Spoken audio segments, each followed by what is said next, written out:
Hi everyone, and welcome back to Spiritfarer. We made quite an amount of progress last time with seeing a bunch of lore about Stella, starting the DLC parts within Overbrook. Seeing a lot of developments, including and we'll have to take Stella and Daffodil to the But, did a little bit of farming in between streams, where we are ready to upgrade our boat, one of the last upgrades, as well as taking care of some of the shenanigans that we picked up last time. So that is what we will be doing. And I hope you're doing well and having a night wherever you are. See what we can get up to. Now, I did go ahead and park us right in front of Villa Maggiore, Gwen's old house, just so we can get started on the shenanigans. Oh, and in the middle of my farming, we also did get some mail. Got another Looter's Literary Review. Not only that, we got a page from one of the other orderlies at Overbrook asking for Daria. Daria asking for us personally. We'll take a cruise back over to Overbrook soon. Go see what Daria needs. But for now, we'll see if we can't help Overbrook shape up into a better place to heal and help patients. It starts by helping out the grounds with finding a gardener. And where have we heard of a gardener? You're back. It's been a minute. Me? No, I've been fine. Not lonely at all. Just fine. I got this little shack. My things are in there. Toothbrush, my dry socks.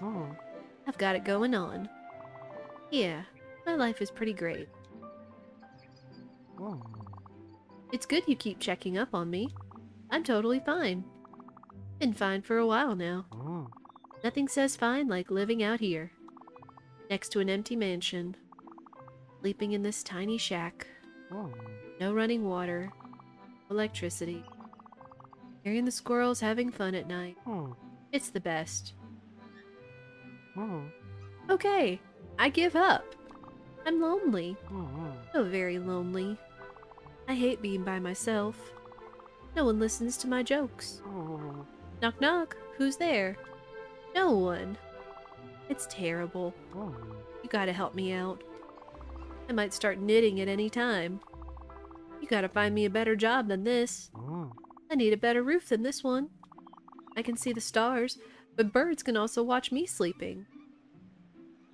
Well, boy, do I have something for you.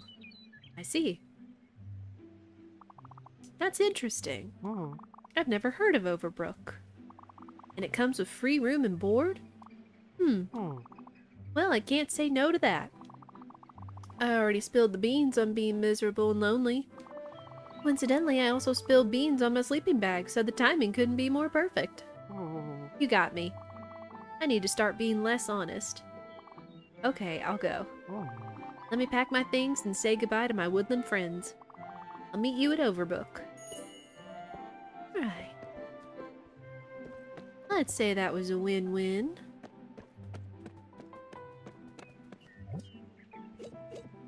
Then we've got him. Hoseki Quarry. I think that was just to the southwest of it.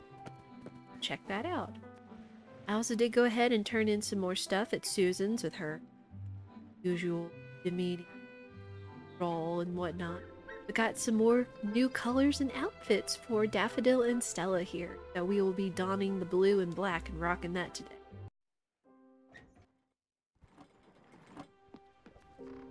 Oh, Seki Core. Seki Core. Let's see. Ah, all the way down here. So let us make you know what? Let's go visit Francis real quick because I also went ahead and farmed, literally, all of the things we will need to finish up Elena's requests, at least in the first letter. I have not opened the second letter. We'll see what that's about. Daffodil, why are you so adorable? Can I give you hugs? I'd really like to give you a hug. I don't know how I accidentally gave you a hug that one time, but it was great. Hello, Buck. How are you doing? Oh, I also found out that Buck also doesn't like fruit. How about a hug? Gotta give him that spirit heal. Everyone's always in the need of a good spirit heal.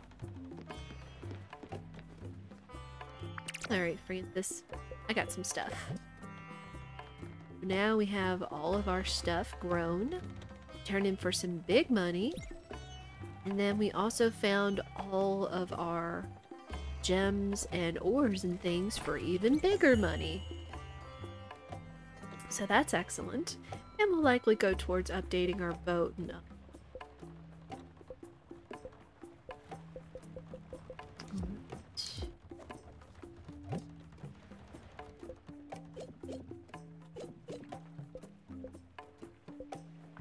finish that up. Let's see about her second letter. Stella, you have a bit more to go. I think you can upgrade your stations. Elena. I mean, yes. I tried to upgrade almost everything we could. The only things that we're still missing in terms of upgrading. I did go ahead and farm enough stuff to upgrade the sheep pens and the cow pens up. So the last upgrades we are missing, we don't quite have yet. We have not found the blueprint for the orchard or the blueprint for the windmill. Maybe you'll be out there. Also, you can see that nice little tidy number up in the corner, 157,000. That was pretty decent for getting 75,000 Francis. Who knows if we'll see if we can find the other station blueprints. On top of that, I also turned in Francis's Saturday night shopping, and he gave us a treasure map, and I have yet to open it, so let's see.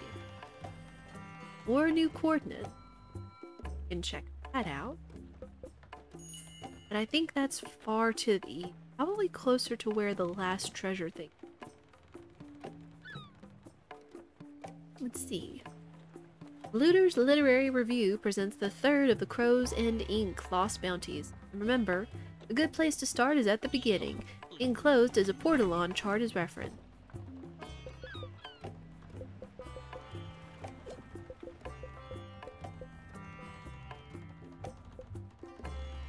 There's the Portalon chart.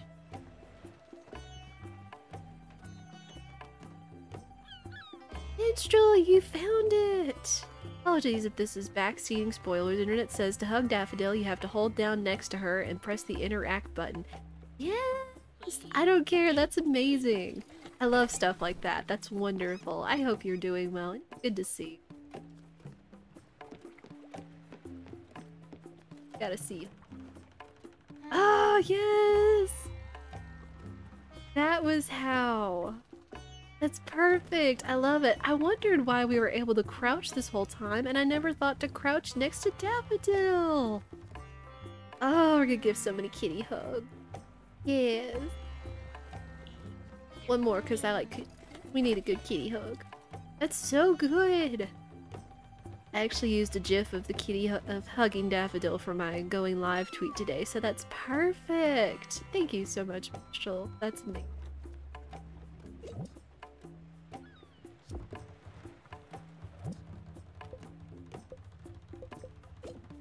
Yes, a game that you can voluntarily give hugs to pretty much everyone in this game. Yes, I'm all for that. I'm all for more hugs. Okay, need to head back to the bus stop. Obligatory perfect pun? Yes. We appreciate puns and animal puns, everything. How are you, Minstrel? How was your weekend?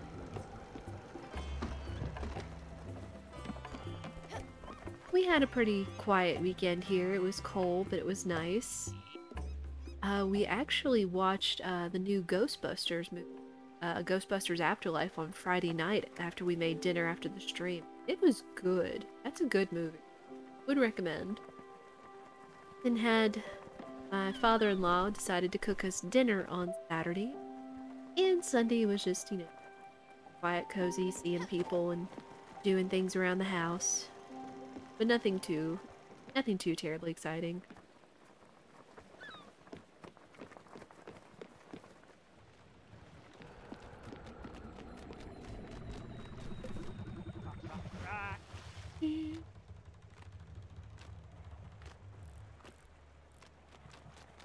Alright, busy weekend, but enjoying a day off now.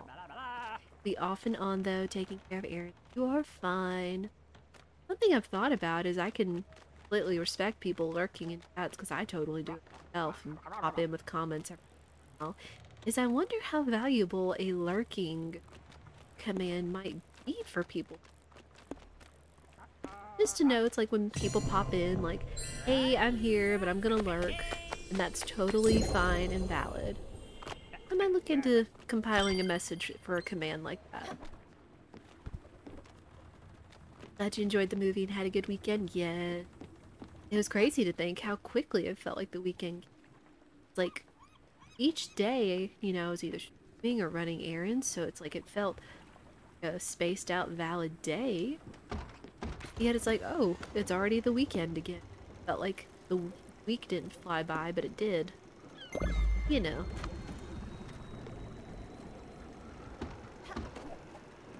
Speaking of hug. Gotta hug our butterfly lily sister here. I'm kind of curious what this thing is on the front of her, on her torso. I don't know if that's supposed to be a giant butterfly or if that's a lily of some... Time is magic and tricks the brain at times, it feels.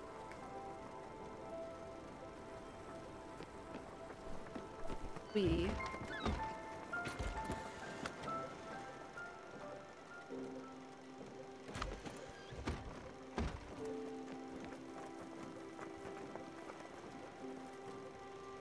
Let us go see... What is this? This the, I think this is the foreman. It's a cool...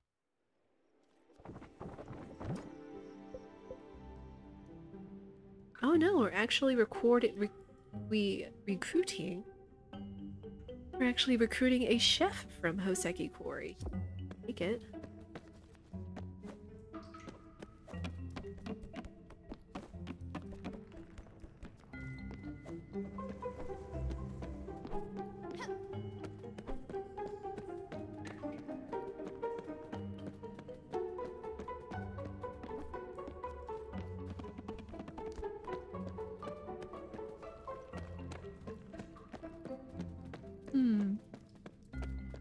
So interesting to think that you could find a chef here in mine, but all kinds, right?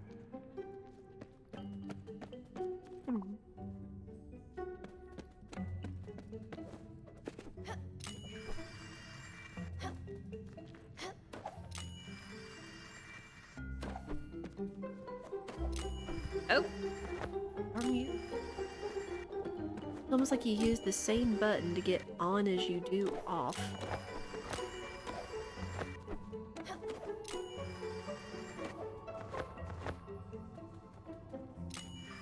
I'm never going to be a master of ziplining, I'm just saying that now.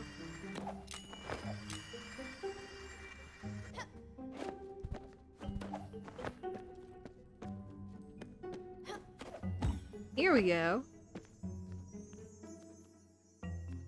Always gotta remember, I have that dash ability in order to get just a little bit more height. at least got that last...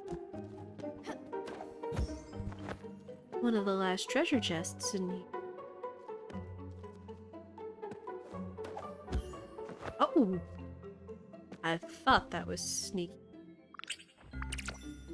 Oh, that's fancy. That's super fancy. Well, now we know why that went all the way up there. Never have to do that particular zip line again.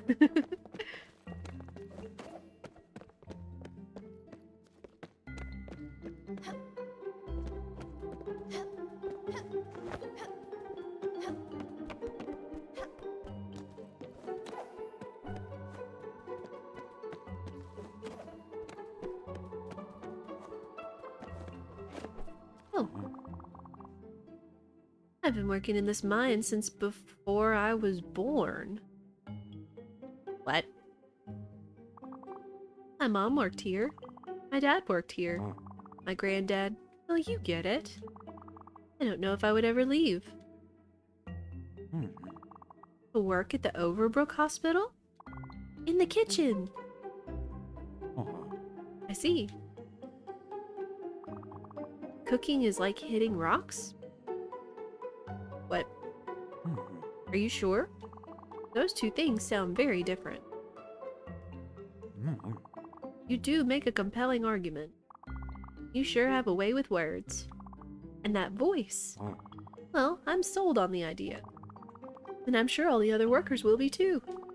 Trouble is, we can't just up and leave. We need people to cover our posts. Wait. Wait. I've got it. Wait. No, I just lost it. Wait. No, wait. I got it. What if instead of people, we use dummies? We just need to dress up scarecrows, filled with hay and stuff, in our work clothes. They'll look like regular employees, but they won't move. I'm sure the Raccoon Ink Mining Company won't know the difference. Plus, as an added benefit, dummies don't need to eat. Fewer lunch breaks, more productivity. It's a win-win situation. They won't talk back either. They'll be the perfect employees. We just need to find some material to stuff into those dummies. So, you should go out and get everything. Some wood, some linen, a couple of carrots? Yeah, that could work. Oh yeah, this is totally a great plan. Can't wait to start hitting food and make real culinary art. Come back when you have all the materials. So? Oh, do we have it all already? I'm glad they can hear what Stella's saying. I mean... Good job. You've got it all. We'll get everyone together and we'll make the dummies. We'll make them look real. Raccoon Ink Mining Company won't be able to tell the difference. When they realize that all the mining operations have stopped, it will be too late. We'll be free and ready to make some nice cannoli. Ooh. Thanks for this new exciting career opportunity. See you in the kitchen at Overbrook. Oh, wow. Well, good. I'm glad I had that on hand to spare. Now all we have to do is make our way back over to South Point for a talk to the foreman. We can also stop by Albert's shipyard, see if he has any new puns for us. See about getting our boat upgraded all the way. That'd be nice. Huzzah!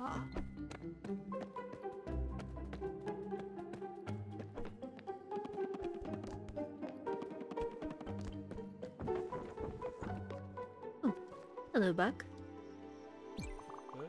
Look at all these mushrooms. Oh, okay. Mushrooms. 2 weeks later, where are all the workers? That is a correct thought.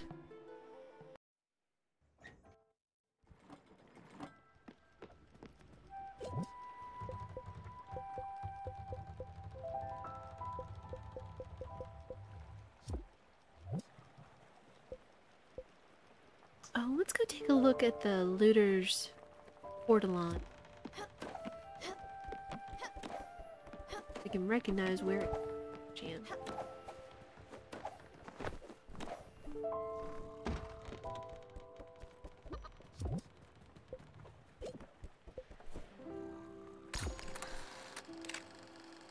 Hmm.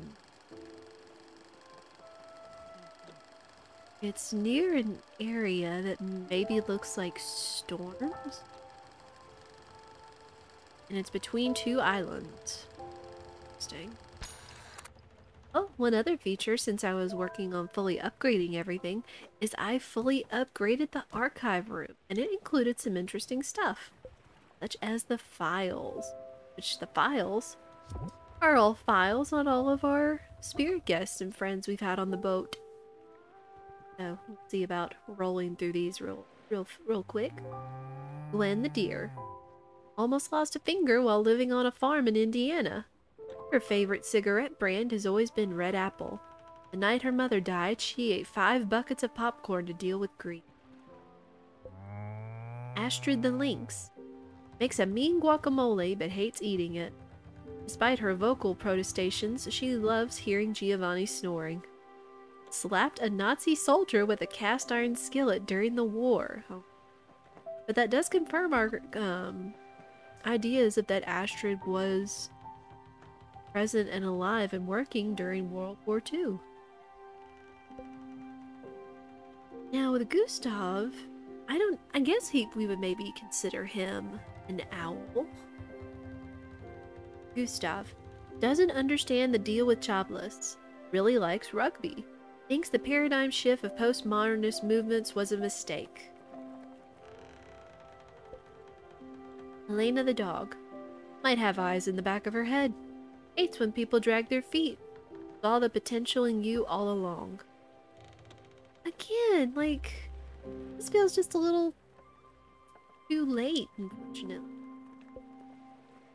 That's just me. Alice the hedgehog likes one granddaughter more than the rest, but will never tell. Sometimes dreams of Ansgar's strong arms. Oh. Atul the frog caught a fish with his bare hands. Awarded a participation award at a wood carving contest. Sits down in the shower. Summer the snake thinks citrine and quartz are different stones. Once mimicked the movements of a sunflower field for a whole day. Secretly thinks Rose's family is weird. Jackie, I want to guess that Jackie's a hyena. Jackie likes to boast about his foreign origins, but doesn't know much about his father's country. Often in his underwear because he, quote, runs hot. Has murky memories of his childhood. Bruce the hummingbird and Mickey the bull. Thinks you don't need to know right now. Loves marble on everything. Says Mickey has never lost a fight.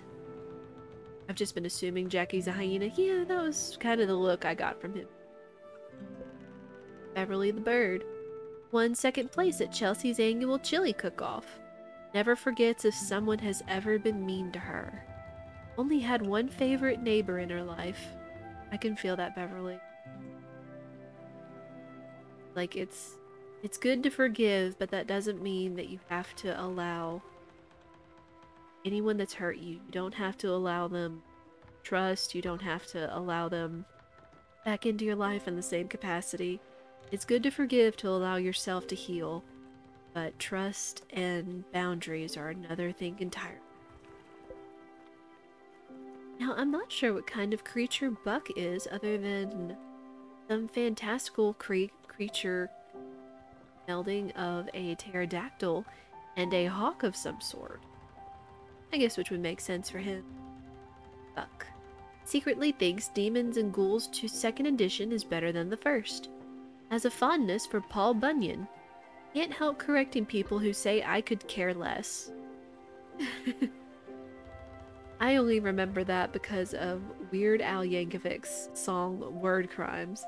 When he goes through correcting, I guess, all of the word crimes and grammatical errors that are so common, such as I could care less, it was the lyric, is I could care less, that means you do care, at least a little. That is, I could not care less. Something like that. Daria the bat has chromathesia, or sound to color synthesis. Words. Synesthesia. was extremely popular throughout her art academy. Wishes she wouldn't act up as much when she gets visitors. Giovanni the Lion splashes himself with other people's perfumes whenever he can. I don't know if I could stand wearing someone else's perfumes or colognes to had once stolen an ashtray that already belonged to him. Knows almost all of Pablo Neruda's poems by heart. Yeah, we say a lot of things that we probably wouldn't if we thought about it, yes. Stanley the Mushroom. Saw a squirrel once. Ate 2 breakfasts in a day one time. Likes looking up at the stars at night. A Neruda fan. Oh, you know of the poet he's talking about. And Lily, our sister. Never turns down a drink. Afraid of the big unknown. Always there for her big sister. Oh. So that's just a nice little thing. Just to learn more about people's backgrounds and just little nuances and stuff. Okay. I don't know a lot about Neruda poems offhand. That's still neat though.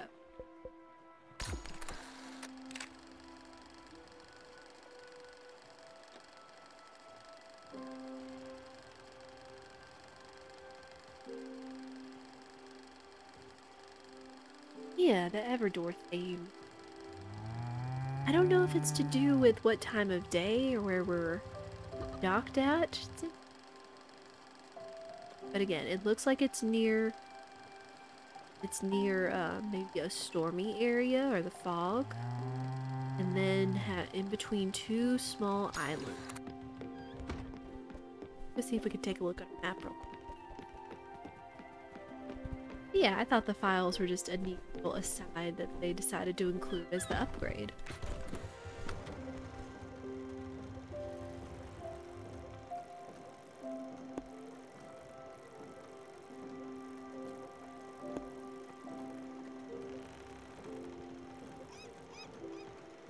Two small islands.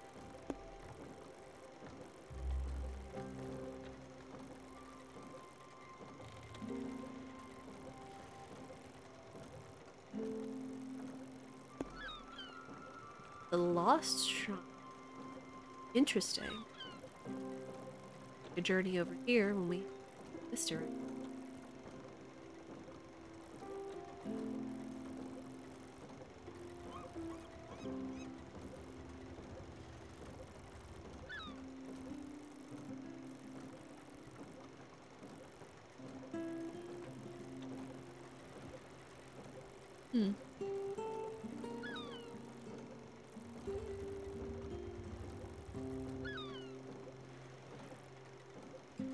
Anything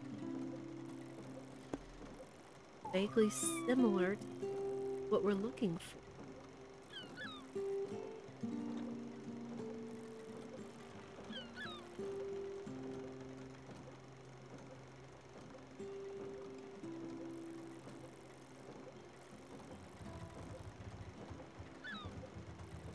Yes.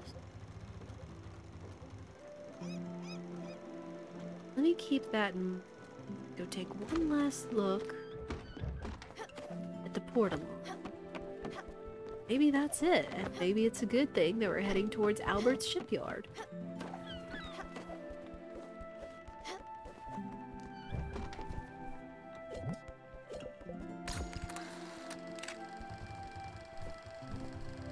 I want to say that's it.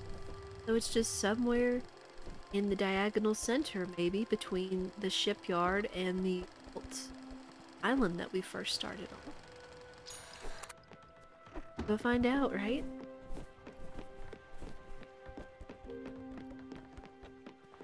Okay.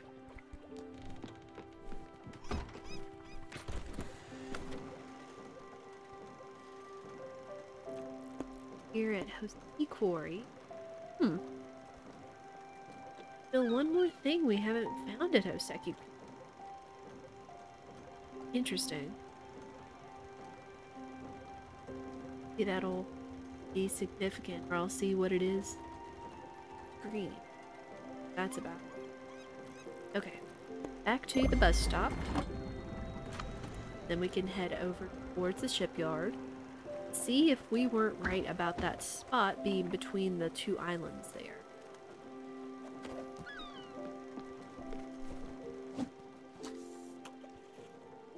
Let's just see if we can't kill for fishing.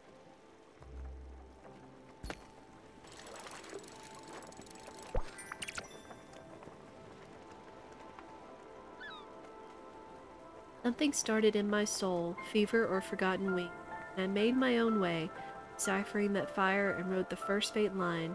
Hate without substance, pure nonsense, pure wisdom, someone who knows nothing. Suddenly I saw the heavens unfastened and open. Quick page from a Neruda poem. Ooh. Now that is interesting.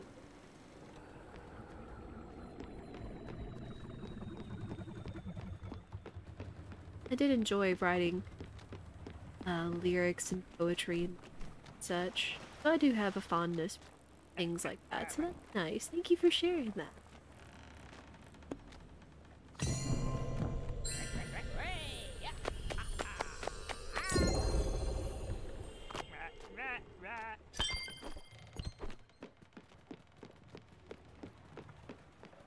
Go see if we can't find this treasure spot out here somewhere.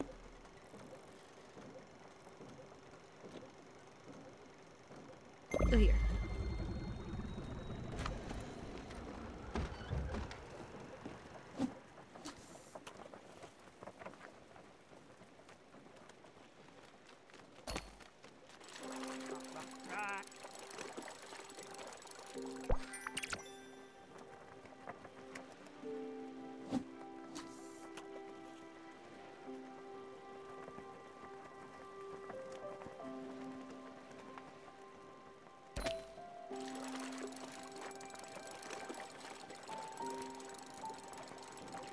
Oh, we were right! There's the treasure spot!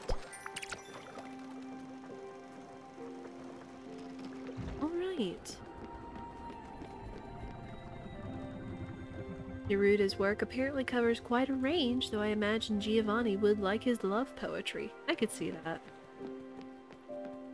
I could totally. What this is.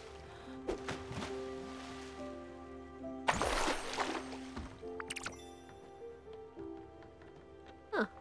Some sheets and a large Glen bottle. Okay.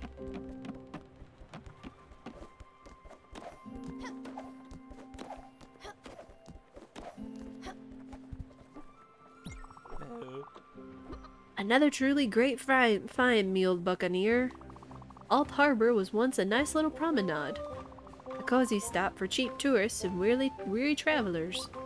It had a small cafe with these incredible patisseries.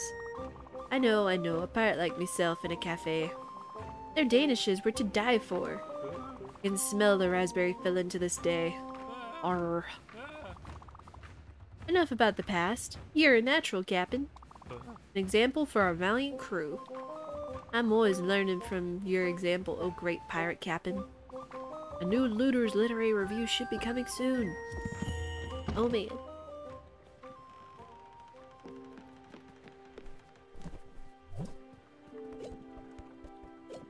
Then we can head to the shipyard. See if we can't fully upgrade our boat capacity.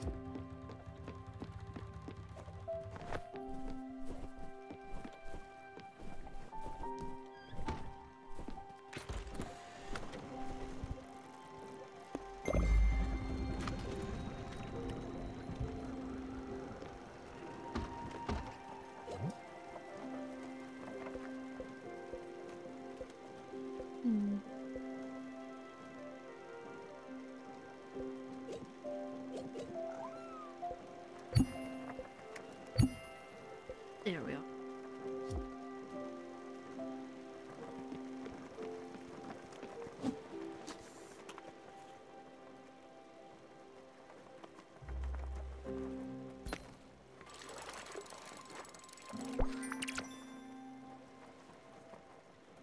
You're gonna need a bigger boat.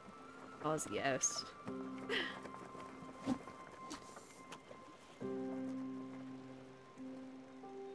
I haven't seen much of any of the Jaws movies. The most I've probably seen of it was from Mythbusters.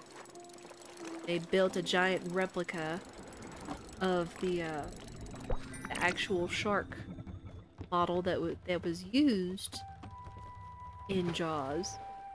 And actually tested. It's like, you know, could you live or survive or escape from being caught in a shark's mouth, and interesting stuff. Speaking of being caught in a I just got that. I just got that with Jaws and the shark and saying a bigger boat. Oh, I wonder if the devs thought of this. Giving a bigger boat coming from a shark shipwright. I've heard that going past the first movie isn't worth it. What you got for us, Albert? Are you hungry? I know a great place to eat. It's called the desert. It's famous for its sand, which I'm sure you'll like.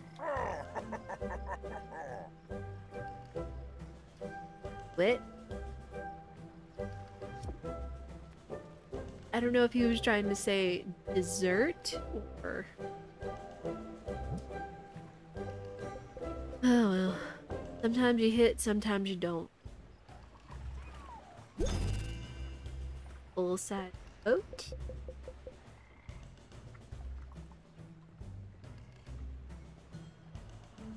Thank goodness I had all the parts for all these. That was a pun. Sandwich. I'm sad that went over my head, but I'm glad you pointed it out. Again, when he emphasized and said the desert, I don't know if he was trying to go for dessert since they almost can sound the same. But no, that's a good catch. A very good catch, Minstrel. Thanks, Albert. Anything else for us?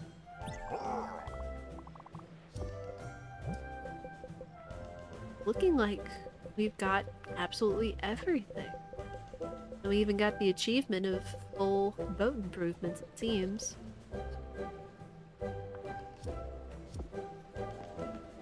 Back we go then.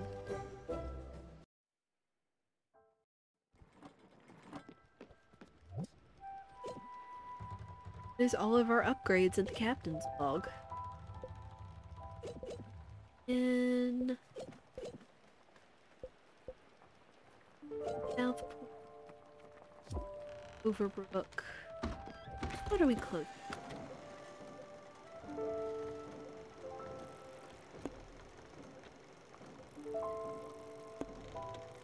Line core. South. Let us go ahead and make a straight shot for South Point. There isn't really a bus stop near South Point.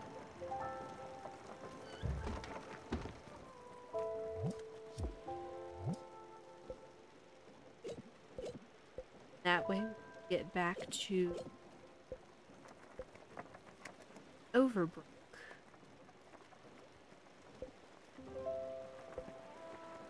Then once we're done in Overbrook, we can see about taking care of these in the northeast part of them.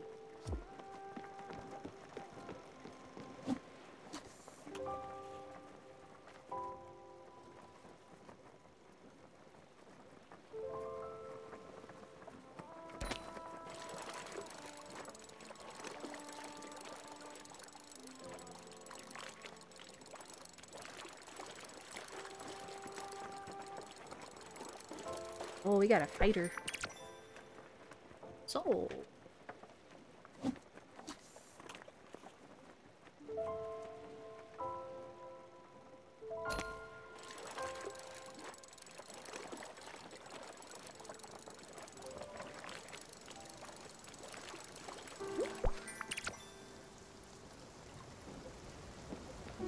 Oh, right, we're in the middle of the thunderstorm. Which is Atul's thing. I didn't do a lot of digging into it because I didn't want to run across it, but we had speculated that maybe if we saw Atul later, But in a time where I had her sit down and check the stars on the boat, there actually was a frog constellation. Oh no.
And that is that.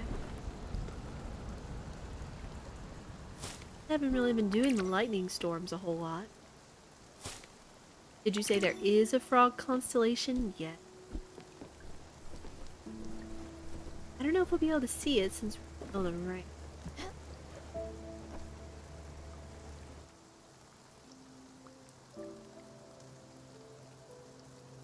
Wait till we get out to clearer skies and see if we can see it that way.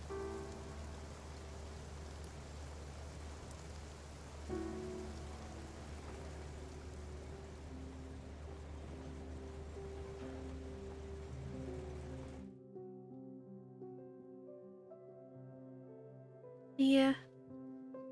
Right there.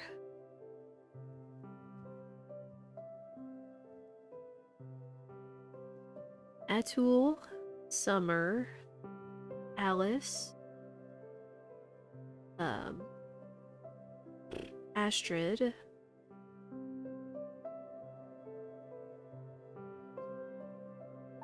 can't make out or remember this one.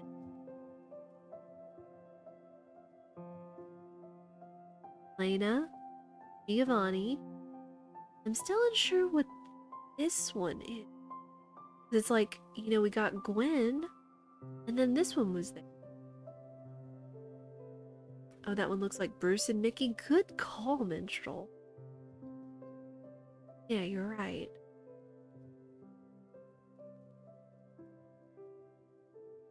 And... oh. Guess you can only look at it for so long.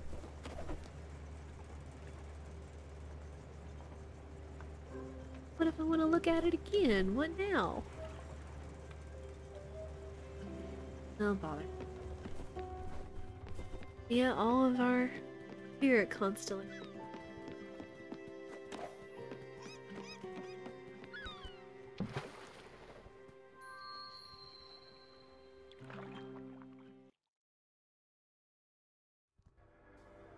The sky's on cooldown, yes. It is.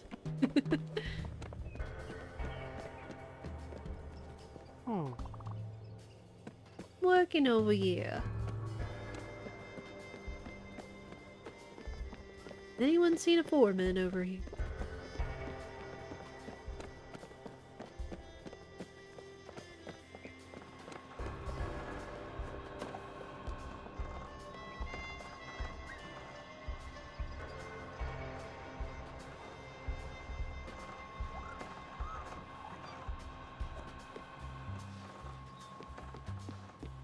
Only it seems if there's a spirit to act with, she'll bubble over it.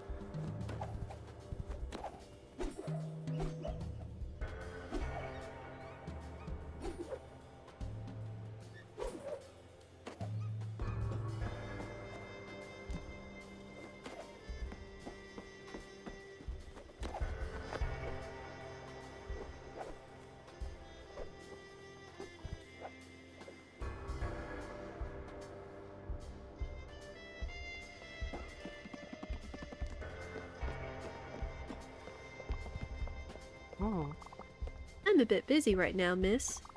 One of my guys got his hands cut off yesterday. Yeah, I know. There's quite a bit of paperwork. If Mike wants his hospital bills paid, he needs to sign this thing from the corporate office. It's pretty boilerplate legal stuff. Saying Mike won't sue if they pay his medical bills. Anyways, the doctors are reattaching his hands right now, so he'll be able to sign it soon enough. I know. Apparently doctors can do that. What was the name of his doctor again? I don't remember his name, but I know where he lives. Why? Because he kept saying it over and over.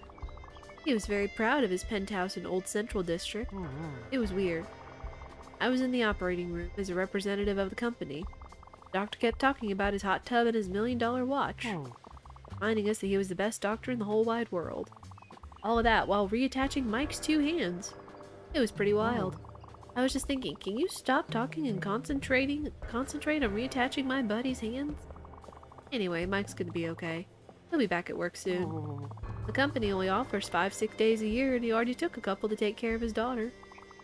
Hands or no hands, Mike will be in tomorrow. Here. I guess his doctor will be in a penthouse in Old Central District. What an odd world.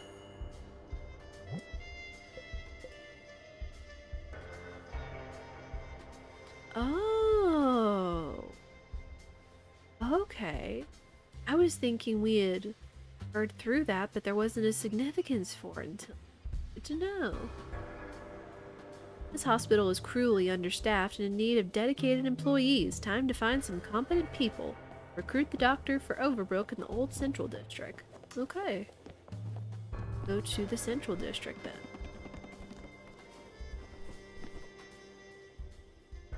Yes, the odd things that you hear about having reattached and such, that can be.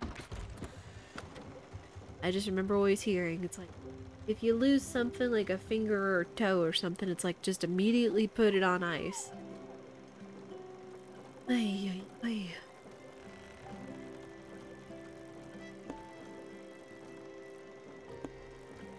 Let's... Oh, that's not far at all. Good.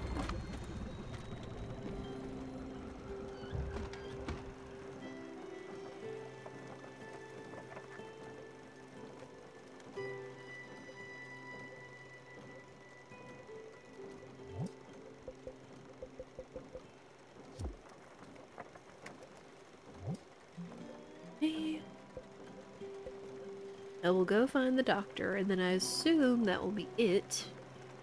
Head back to Overbrook. Go do a few.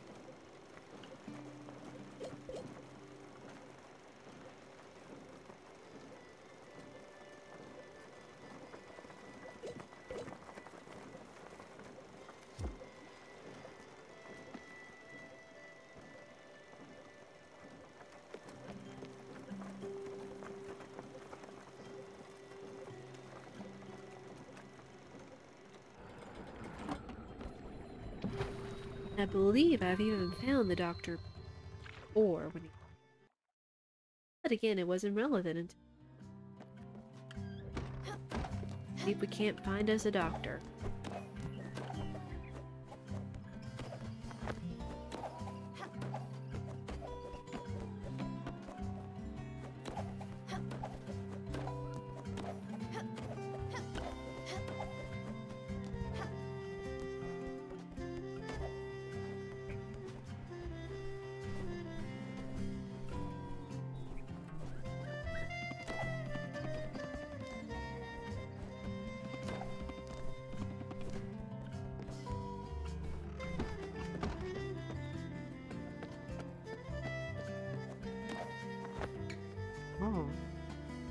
Question it. Get to the top of one of these buildings to find my way to the top of another building.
Let's see if it's that. This is that doctor.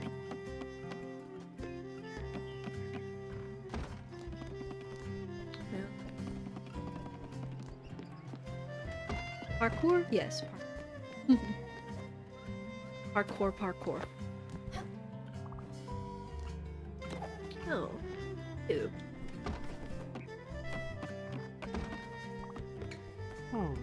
Wait. What? You're looking for a doctor? Well, look no further. You found him. You found me. I'm a world-renowned hand surgeon.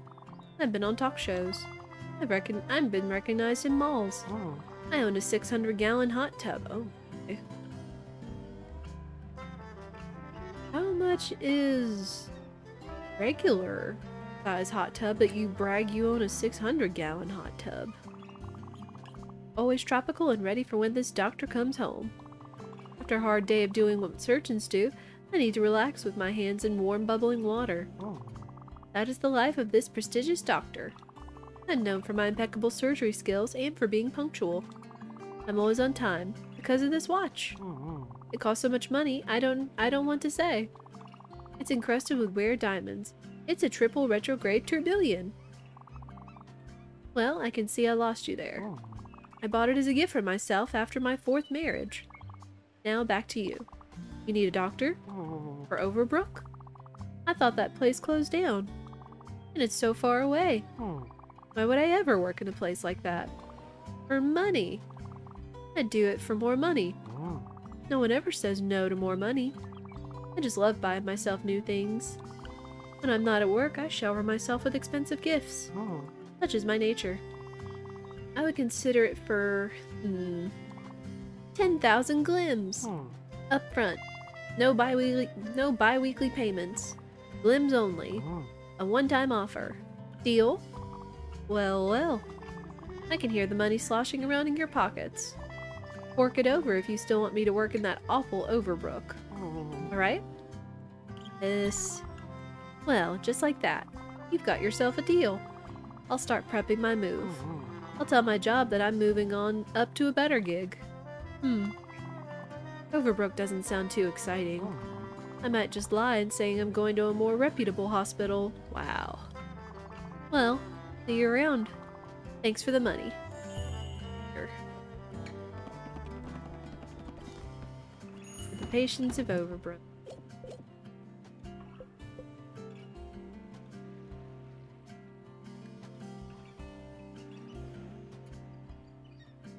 And then we just have to head back and see how it goes. Wow. Wow, indeed.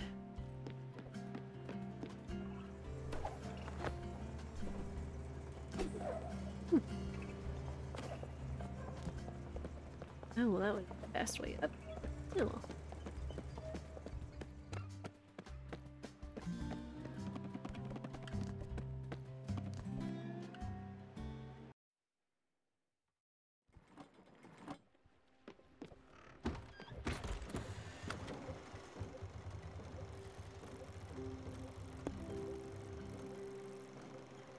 Alright. Excuse me. And we'll make our way to Overbrook.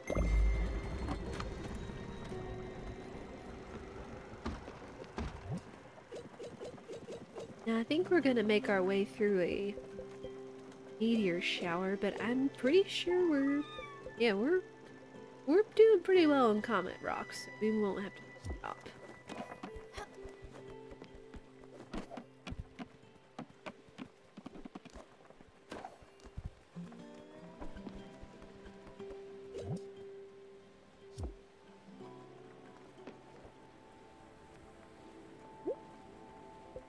We'll just decline the event. We can still enjoy the music.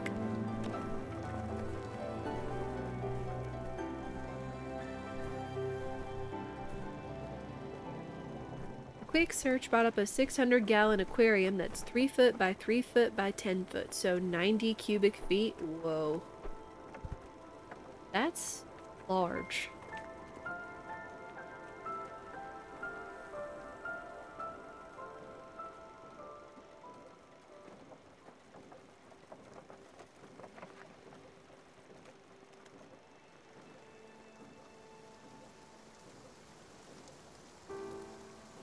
Now the question is, how big is a standard hot tub in terms of gallon cubic?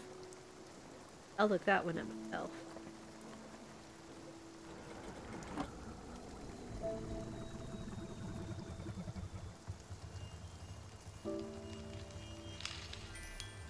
Hot tub.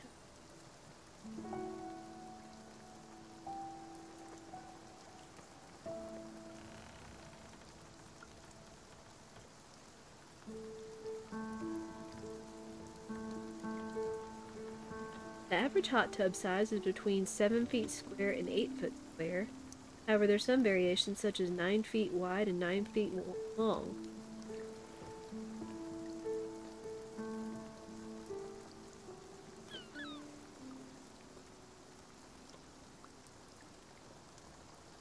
Average hot tub is generally 80 to 90 square feet and expected to use as much as 600 gallons to fill the unit.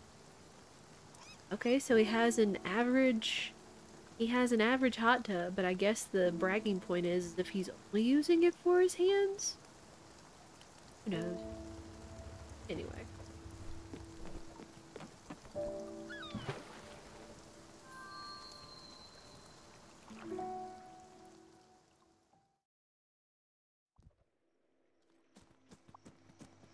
Anything new? Nope.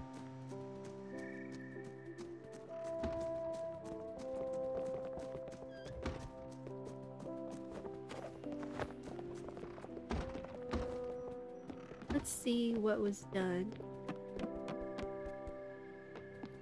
about helping these.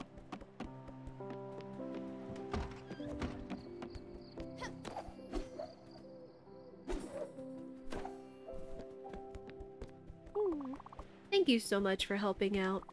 This really means a lot. We might all just be patients here. That doesn't mean we have to be treated this way. This just goes to show you.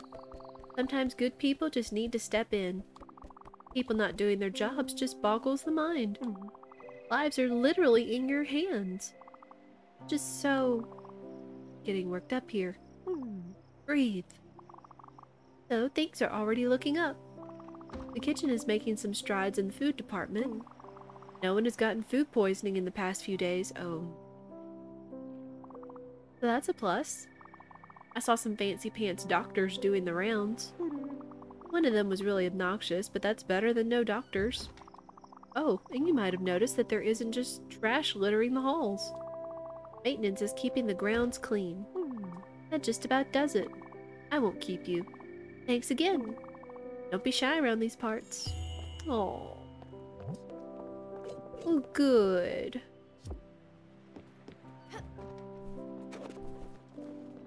Let's go take a quick look around. Still waiting on your mark?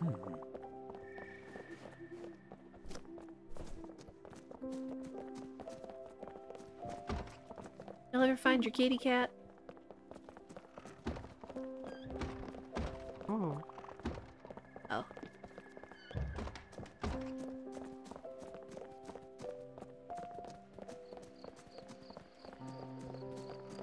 Oh, good.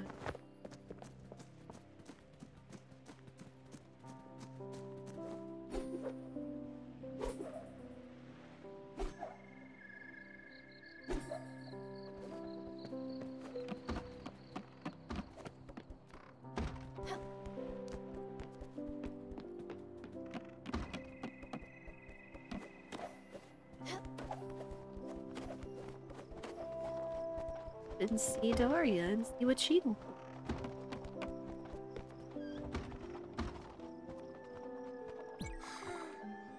You really are here. I asked for you. I asked the guards. No, the guardians? This room felt like a cage. And now I am told that I am free. Free? Uncertain. Freedom might be a trick, I thought. Thinking of the light, a twisted mirror, no. You are here. Magic. Ugh. Thank you for coming. I am not as I was when we last met, Stella. You see, I am adrift on an ocean. of my own making. And I've come to realize that I cannot produce the words. I shout them over the endless expanse of water, where they die down to whispers and insignificant ripples. And I believe that you can still hear them. You are the one who listens, who knows how to listen. You can illuminate the ocean's starless nights. The instrument you have gifted me, and... you remember my song, don't you? Please, go outside and play it. It shall guide me. I believe you will understand.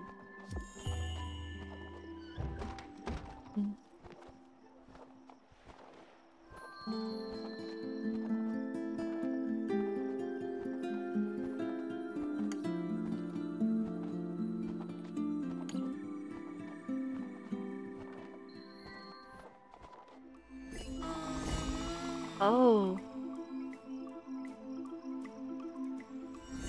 Whoa.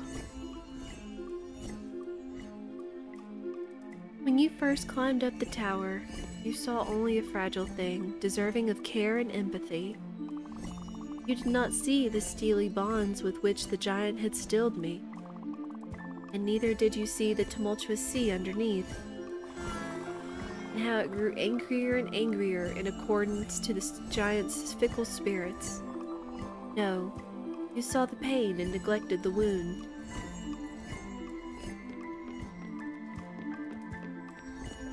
Wasn't with ill intent, you know.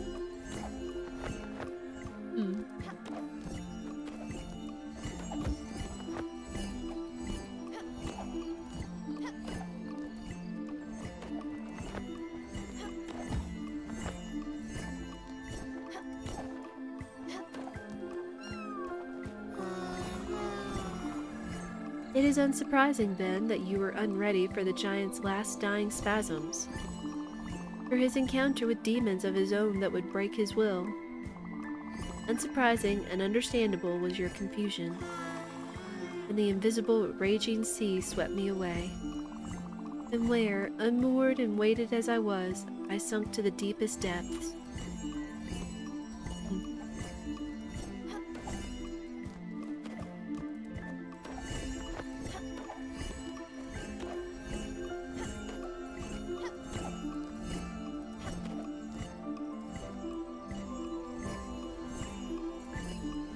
So I wonder if this is sort of a showing of her chromosynthesia.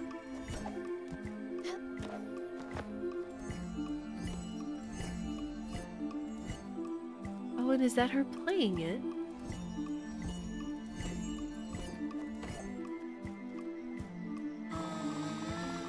These depths I knew well, and had hoped to never visit them again. Within them roamed all manners of vicious beasts, toothed, fanged, and scaled. Hungry always, for suffering and pain, for doubts, memories, and minds. Every single morsel. To survive, I thrashed and I flailed. So much so that I managed to shed my bonds, along with strands of myself. And the beast, as expected, promptly devoured them. Aye.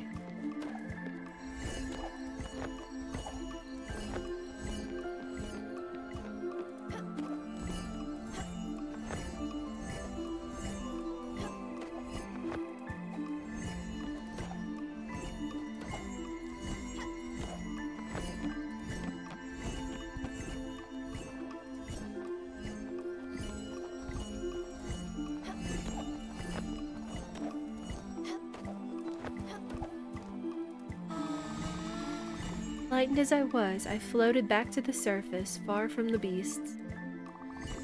It was there that gentle hands plucked me from a gentler sea. And there, as I was lying surrounded by wispy figures, neither good nor bad, I contemplated an image that had been burned in my empty mind. For through the nests of the beast, a strange glimmer caught my eye. Remnants and wrecks from past voyages, containing treasures of a past long forgotten. Craft of the Medusa. Radiance. Titanic Day.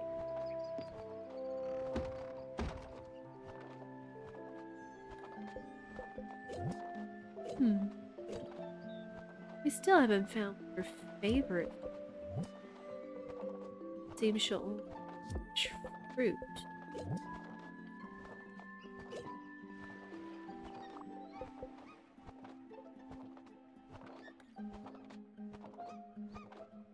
What about blueberries?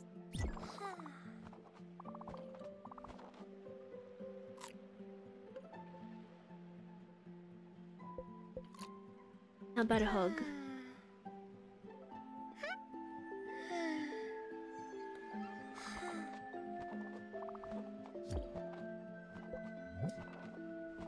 What was that? I don't know. With all the sounds and the background and everything, my only guess is it was part of what she has, the chromosynesthesia.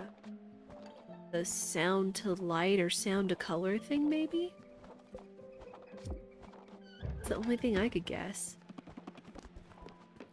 Mentions the Titanic. Buy new items at the vending machine. That experience with Daria was quite something, but I think it's helping her. Perhaps if I help improve Overbrook, she'll get even better? That would be nice.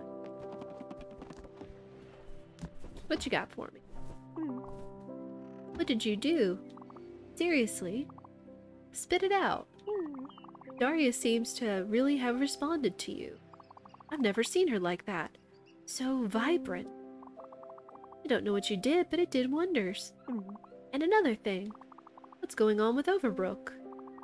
I've worked here for ages and it never changes. Odd things have been happening ever since you came around. One minute everything is going to crap. Power is constantly going in and out. We've got rats as big as dogs. It's always raining. Then, poof, things are turning around. They're still bad, but less bad. You know, it's like, still can't swim, but I don't have monster-sized rats trying to eat. You know what I think? I know, I think all these changes, they're related to you and that weird-looking vending machine. Don't make that face, I mean it. Listen, I've never used it personally. I don't believe in the concept of spending said money. But whenever you use it, weird stuff happens. More good than weird. Still, it's pretty weird. So, I'm thinking, you should just go all out and buy a bunch of stuff from the vending machine. Really let yourself loose. If it magically brings new life to this place, who am I to stand in its way? Also, it might cheer up Daria and everyone else in this depressing place.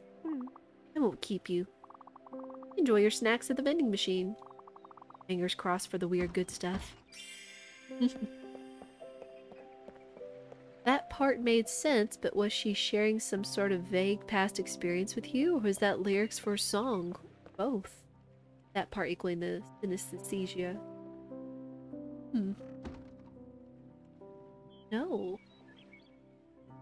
I mean, it would be safe to say it's sharing some sort of experience of her own. But now I'm kind of wondering, based on the type of quest that we just got from her talking about the waves and rocking and drowning, sinking to the ocean and stuff, is I wonder if those are just subtle hints from her background, from her experiences as a human. Those are my guesses, along with the whole chromosynesthesia or whatever. It's like when you don't know how to put things into words, you just say what's out there, say what makes sense. But yes, look at what we're seeing. It stopped raining. It looks like the tower got a nice job. It is right. There's some good weird stuff going on here.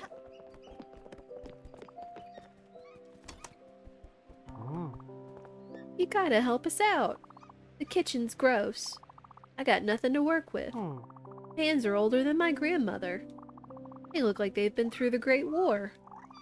I know I'm not a real cook, but I do have principles. You You gotta find a way to help us out. Oh, wow. Sorry for lashing out. I know it's not your fault. Geez, it's not even your problem. Listen, do me a favor. We need to get some proper cooking going on. Yes, we do. Proper cooking is always good. We've been serving what looks like dog food until now. Not the rich, fancy kind, more like the discount bin stuff. We don't have any fresh produce. It's all dried up and non-perishable. Even Raccoon Ink Mining Company wasn't that cruel. They knew that feeding your employees was at least good business. A ration a day keeps the scurvy away. However, this is just unacceptable. I've been making some of the worst food I've ever made in my life here. I need your help. I need you to find some fresh ingredients. And a variety of stuff, too. I can't be making bread with old newspapers and toilet water. Oh. It just doesn't work. I don't want to make these people sicker than they already are. They need proper meals that'll help them get better. Give them life juice. So, here's a list of things I need. Don't skip on the good stuff now. It would really help me out. I'm making this slop and it doesn't taste like anything. I'll take a breather and I promise I'll be calmer when you come back. Thanks. But you've already got the goods. Now this is the good stuff. You can definitely do something with these. I'll start working on getting French fries on the menu. And in a few days, we'll have muesli and fisherman's pie. Oh, I'll even try my hand in a nice vegetable stir-fry. Patients have been complaining about the food for a while now. Well, at the very least, these new dishes make them stop. Oh, I can't wait for Gertrude or Gary to taste these meals. No more, your food tastes like wet socks. Or, my granddaughter makes tastier food than this. Well, I better get to it. Thanks again. Oh man.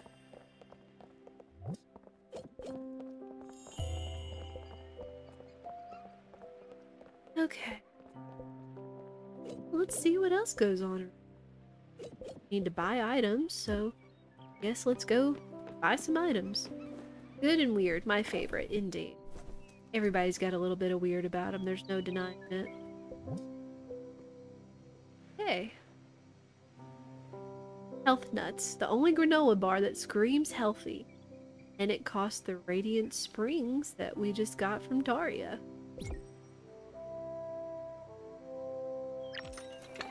Thank you.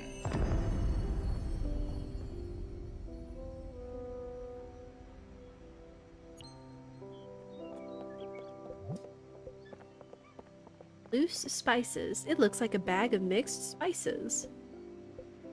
Oh, we're gonna need more Radiant Springs. Ooh. Well, what do we do with the stuff we just got? Who wants a health nut? When the vending machine thanks you in a low growling voice. I know! My idea is that the way the vending machine looks and likely sounds is that maybe this was a vending machine set up by Karin back in the day. That's my guess. It's been a while since we've seen old Karin, but that's kind of what he reminds me of. Oh, and there's flowers! Flowers are good for healing.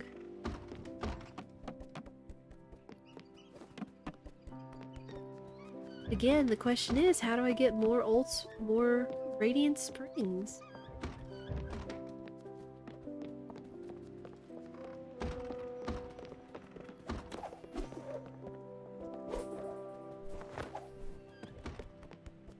Yeah, there's flowers up here now. That's lovely. Hey Daria, can you tell us how to get more stuff from the vending machine? Or give us more springs?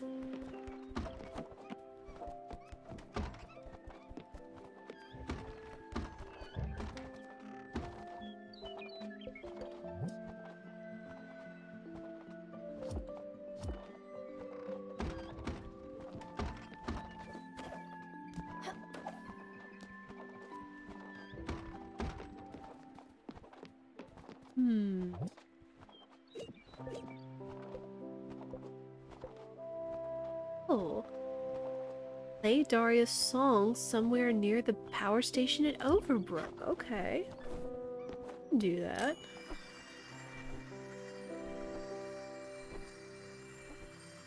Especially considering we have a straight shot to it.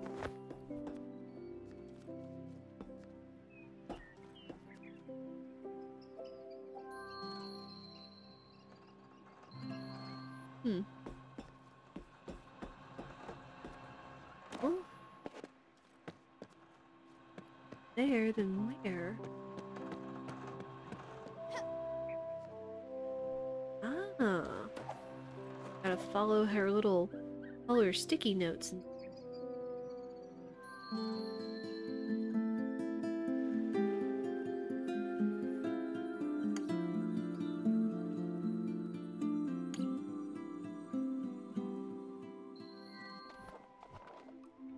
Oh, here we go again. One memory is so deeply ingrained I could never forget it. The day I started hearing the noise. Faintly at first, then louder and louder yet. Clip, plop. Distant drops of water that only I could hear.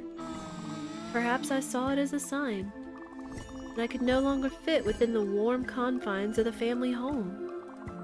And so I left, seeking the source of the noise.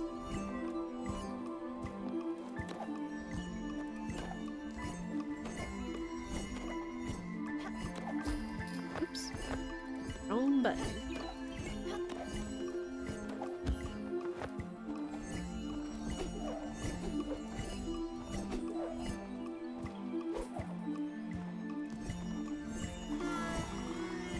In the beginning of my quest, the land was gentle. I remember the tender grass and the soft wind. I kept following the sound of the droplets, all the while paying little attention to the waters rising at my feet. Soon enough, I was wading through a murky and dark flood, surrounded by a thick fog, and yelps and growls and glimmers.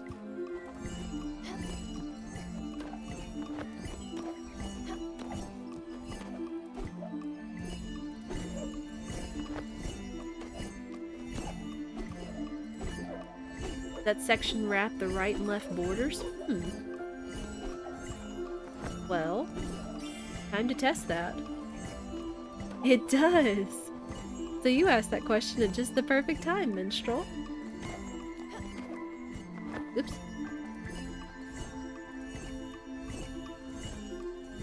Yeah. Ooh, get back up.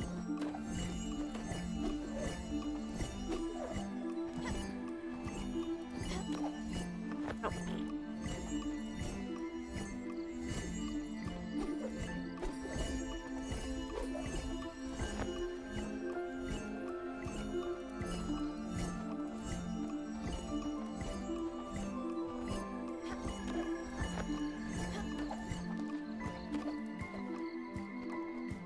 How about that instant answer? I know!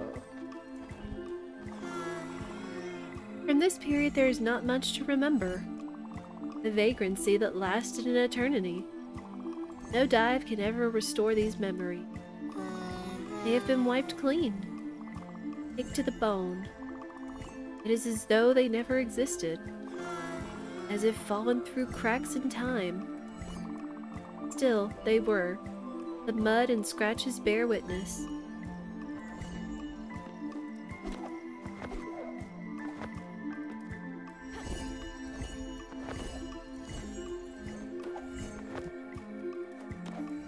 Oh.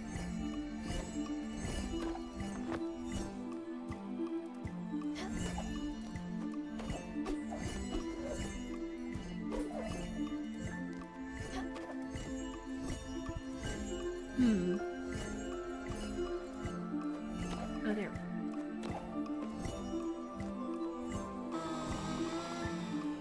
The waters are so high now, nothing pierces them. An endless ocean, unbearably calm. The murk has dissipated, and the water is clearer than it has ever been. The plip-plopping has stopped. And so, with nowhere to go but down, I dive.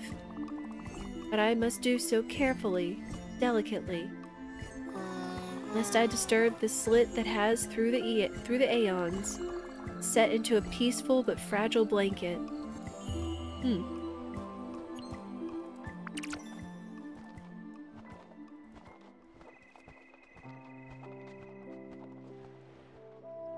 There's more of our radiant spring.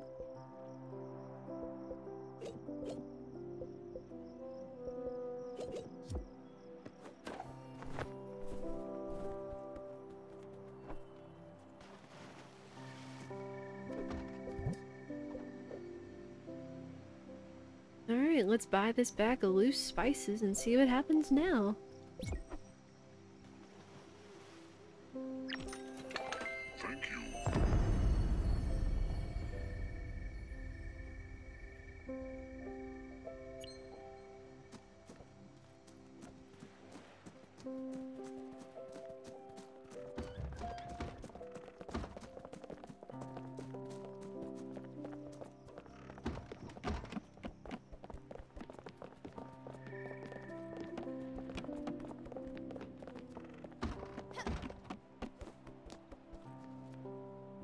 Oh, the cafeteria's cleaned up. Look at that.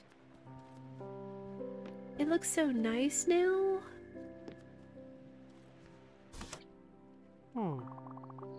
We're gonna do a lot of good with this food. Thank you again. Oh, how nice! I wonder if that's either to distribute or do we just have it? But that's really nice. Guess let's. Oh.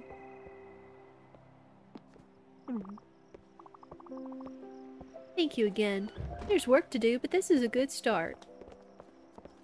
It's the other order. And we just find the last little spot over here. Oh, one more trip, I suppose. Well, I don't know if this is going to be the last trip.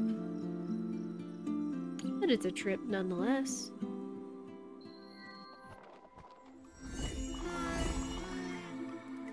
This wreck lies hidden among the reefs and the mud. Only a faint glow betrays its presence. It lies on its side, abandoned and forgotten. But as I get closer, the noise hits me. Voices had and sappy. Yes. Voices happy and sad. Playful bangs and clangs. Within the ship live a great many deal of faceless shades. Mother and father, unruly brothers and sisters. A cacophony that is enticing and dreadful at once.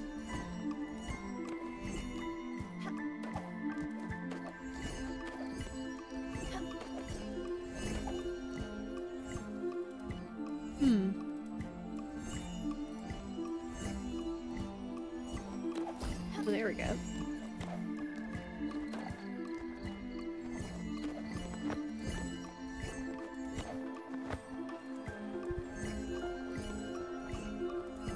Oh, nuts.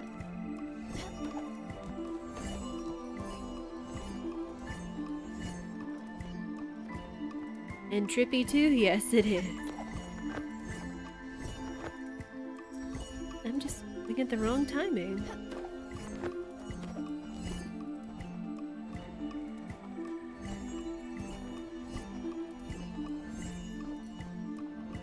Oh, I just had a delayed thought. I have a guess what she's getting at. I have an idea too.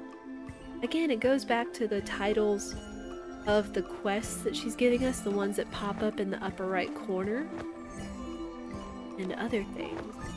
We might be arriving around the same thing, I'm thinking. One of the shades escapes me. It is proteform and atonal. Insubstantial. It has a ghastly quality that I cannot easily understand, and it seems to actively resist focus. It takes some convincing for me to accept it for what it is. An echo of a previous self. Remnants undevoured by the depths, unaware of them even. A treasure of incommensurable value, I meet it with cautious curiosity.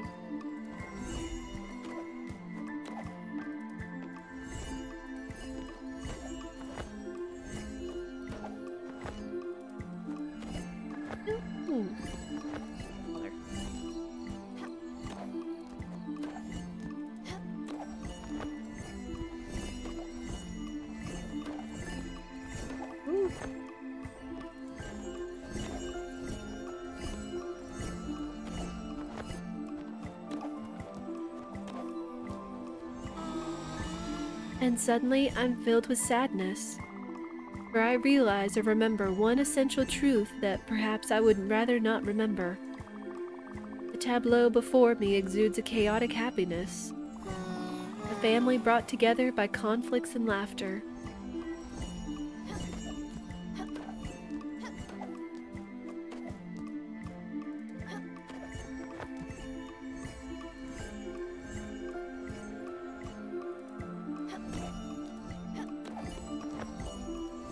I have to say, it is creative the way they're wrapping the world like this, just like you guessed before it was shown to us.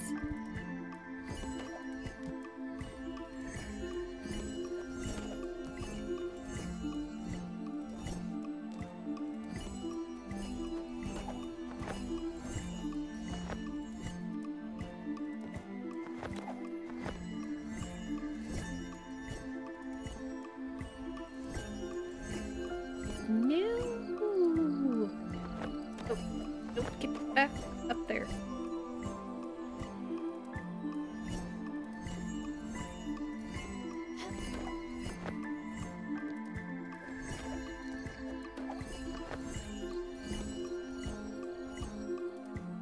Guess it was wrapping because some sprite effects looked like they were crossing over. Indeed.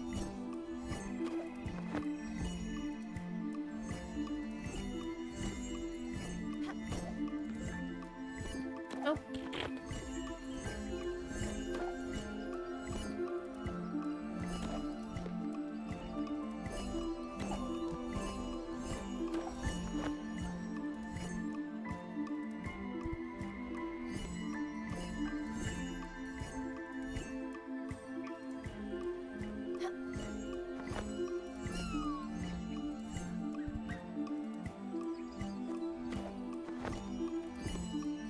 Sometimes that happens anyway with some platformers, even if they aren't meant to wrap into.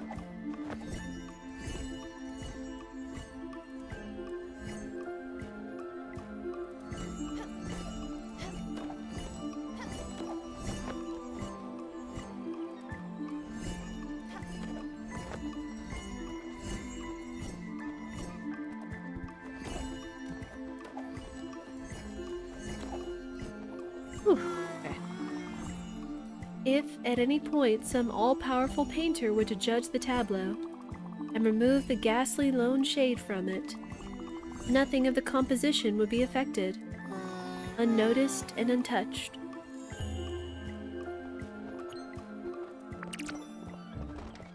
Aye. Not raspberry. Oh.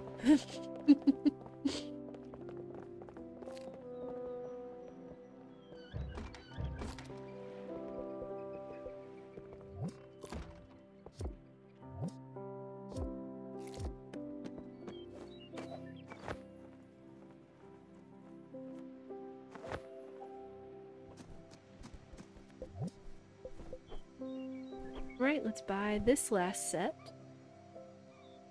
Crackers for animals. These crackers for animals are shaped like animals.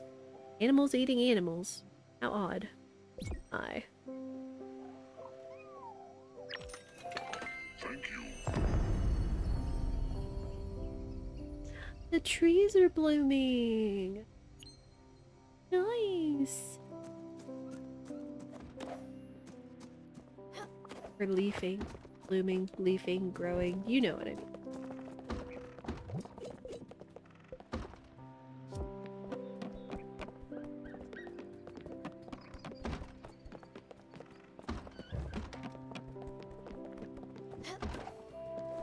Back up.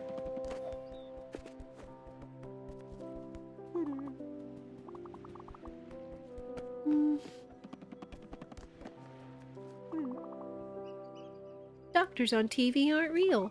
Did you know that? I sure didn't. For a while, I just thought that I was doing something wrong. I wasn't getting into complicated love triangles with my coworkers. I wasn't embroiled in a high-stakes murder conspiracy. I was just being a doctor. The way they taught me in school. It was odd. Maybe it's a different kind of doctoring. Like over the pond or something. All the animals cracked up at the joke. Yeah. I got hired by an external firm to do some cleaning here. I don't actually work for the hospital, but I only work here. It's a bit strange, ain't it? I don't get benefits or anything like that. If I get hurt on the job, they just fire me. The other day, Marcus slipped on some fluid, broke his wrist. The hospital didn't even want to treat him. He just went home. I haven't seen him in a while. I just know he's not on the calendar anymore. Well, I better look out for any fluid or something. Gotta be extra safe out here.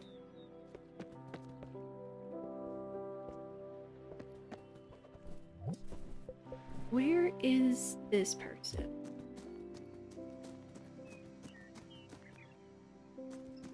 It's like I see there's more of her sticky notes over here, but I wanna do that before I continue on with that.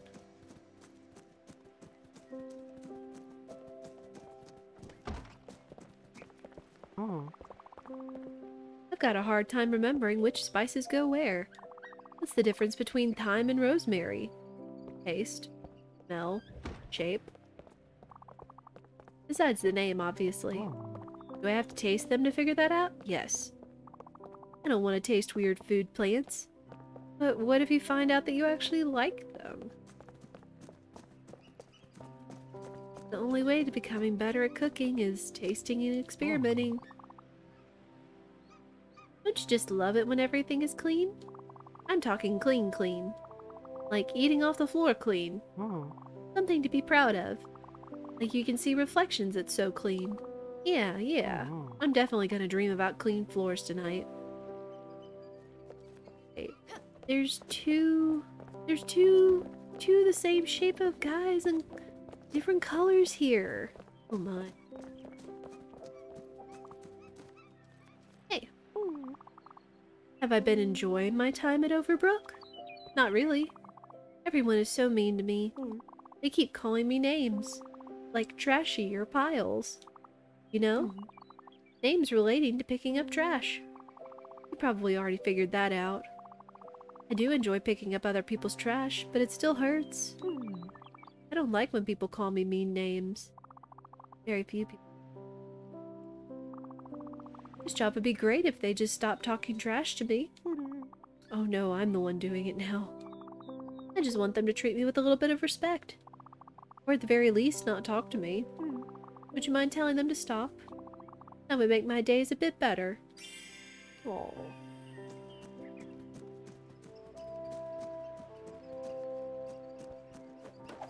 Yes, no matter what task or job someone has, everyone is valued.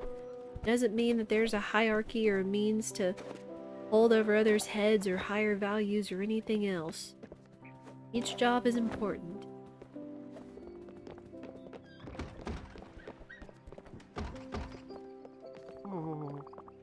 Is it spelled hospital or hospital? Not for me, of course. I know how it's spelled. I work here. It's for... friend? Yes, it's for a friend. Ask him for a friend, I know. We've all been there.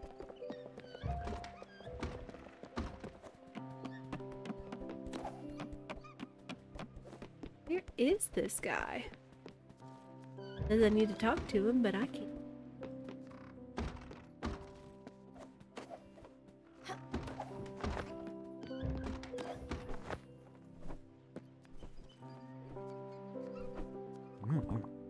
What an intense day. I got a call in the early hours. They needed my expertise. They said to come in right away. I did. I'm a real doctor. Totally real. They didn't just dial the wrong number and catch me by mistake. No ma'am. Yep, I'm gonna do fine. How hard can this be?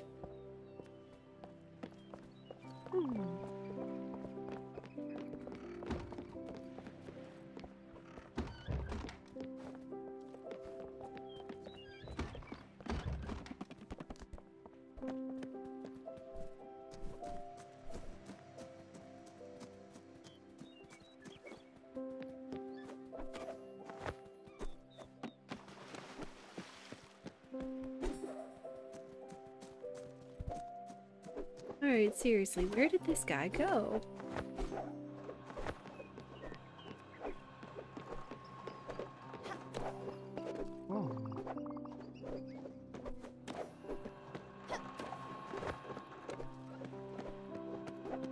Well, I guess if I can't find that guy, the next thing to have to do is to just go on with the next portion of Daria's thing, I suppose.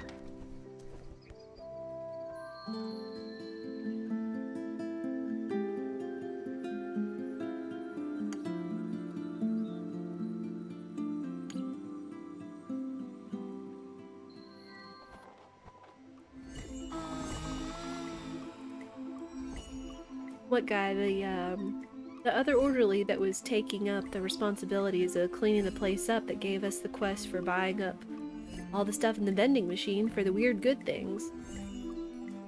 He was just another one of the small green spirits, but I can't find him anywhere. After an eternity of drifting, this place took me in. You would not have recognized me. Sunburnt, cracked, bursting at the seams. Mind bloated with the muddy thoughts of the self and of the other. Useless detritus brought back from the depths.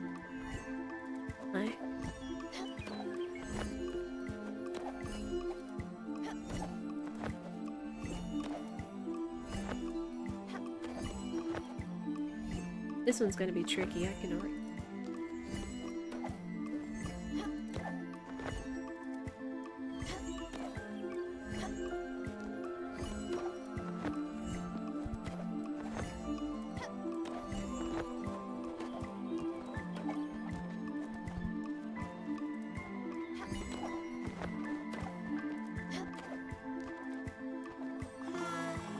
They bound me here with coarse moorings, and when I roared and thrashed and raved, they only tightened the bonds.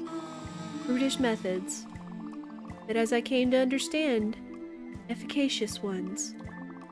For a while they could not see the raging ocean, within its winds and tempests, and its waves that I was forced to breathe in, leaving me hurt and sickly.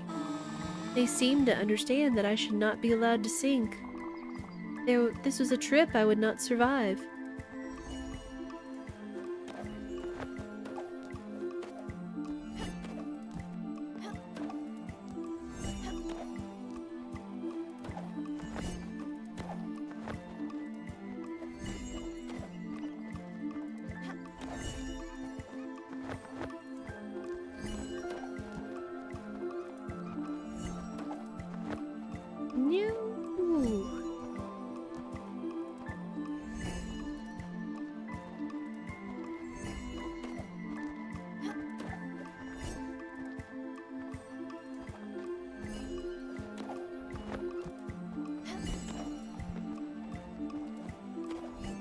Here we go.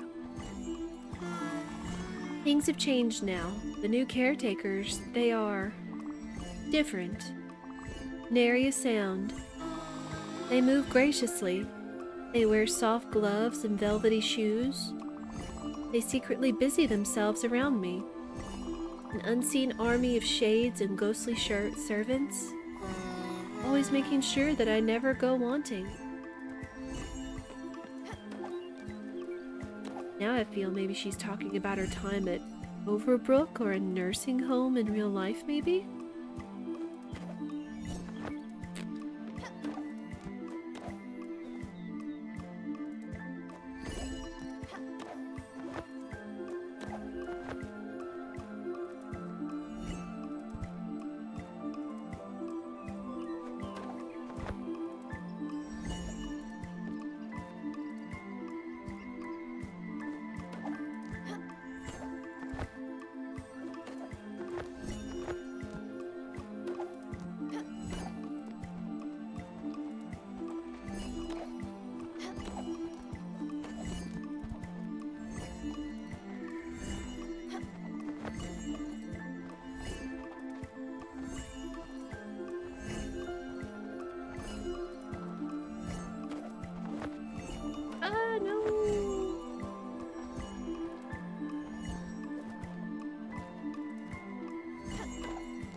And then, Stella, there is you. Moorings, but of a different kind. You are the only one who understands the sea. It is not something to be scared of, but a miracle to be celebrated. A reliquary of strange and alien treasures, overwhelming in their otherworldly beauty. Only you can explore this strange world with me. An anchor, a buoy, and a lifeline all at once. Thank you, Stella.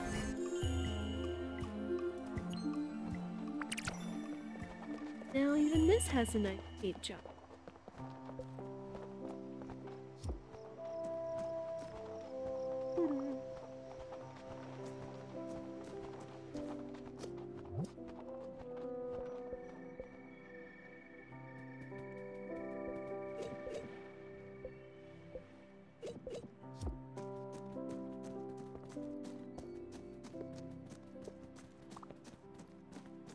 Oh. See, now we can find the guy.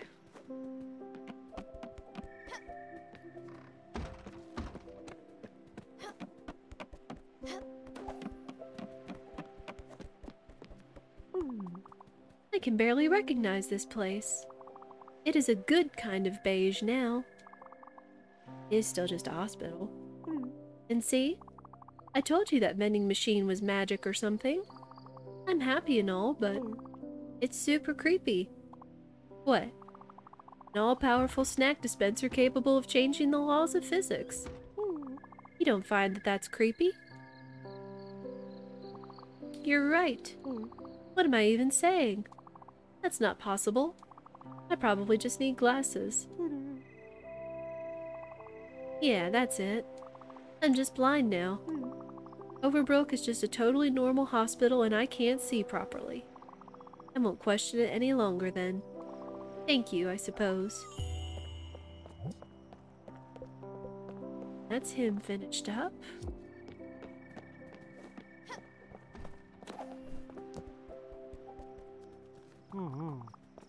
Why do so many people get sick?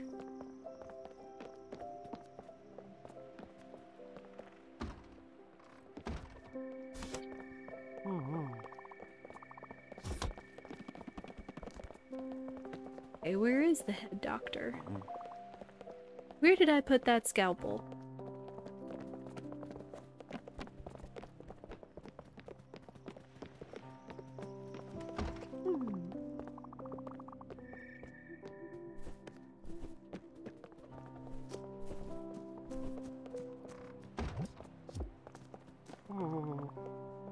Where is that real sharp knife? Oh.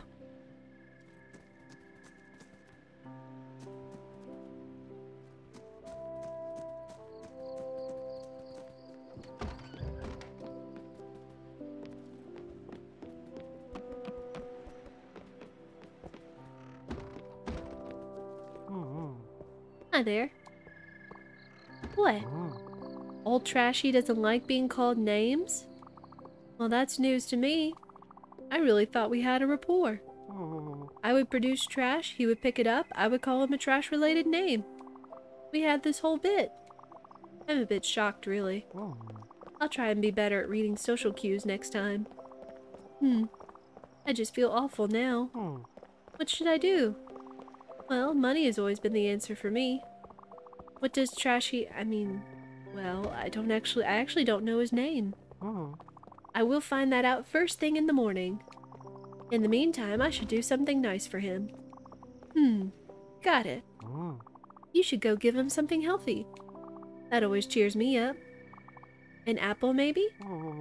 I know it sounds expensive, but it's organic and so healthy for you. I eat like 12 a day. That's why I'm so vibrant and fit. I'm sure he'll love it. He always rambles on about eating healthy and producing his own food. Who has time for that? Not me, but you know, everyone's got a thing. So here's some money just in case. Just go see him with an apple. I'm sure things will be fine after that. Thanks. Oh, wow. I guess it was if they anticipated us having to buy an apple tree on the ship. Journey to the core. Ah ha ha.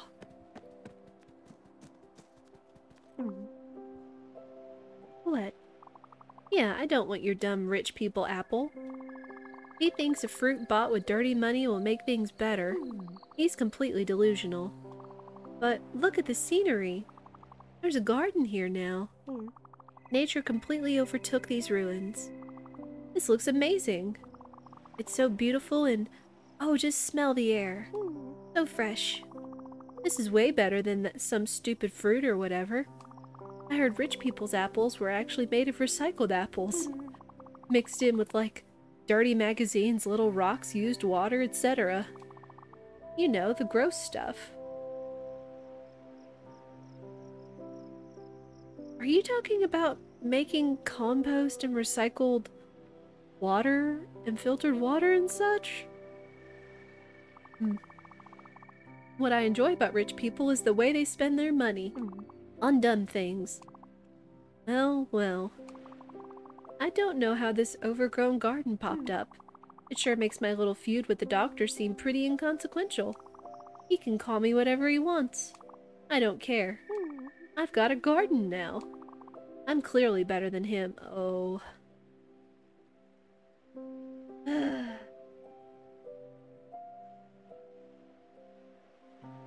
You want to be treated with respect, but now you're getting uppity.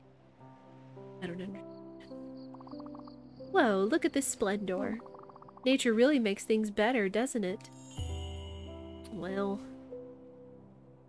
12, yes, he said 12 apples. Recycled apples. Who knows? I don't know if he was somehow talking around a way of growing apple trees with recycled stuff as it should be, or what.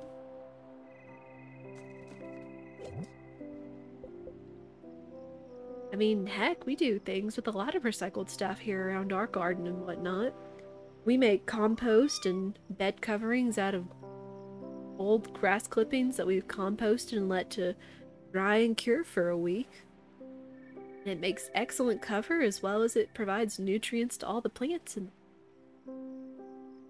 not only that, but rocks make excellent mulch and pathways. Along with recycling rainwater. Rainwater is great, especially for summertime, if it's sparse and you want to keep your water bill down.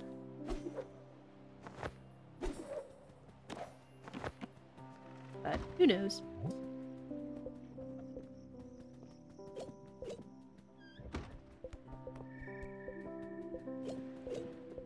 Right? Seems everything is done over here at Overbrook.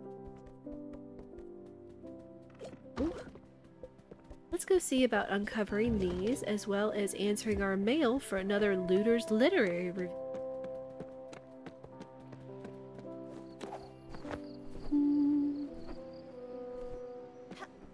I'm gonna do the way the Overbrook has come to appear. It's nice.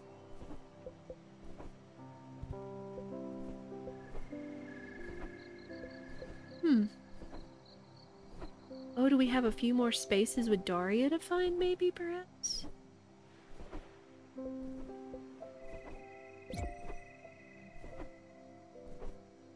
Well, we can purchase it, so why not go ahead and purchase it?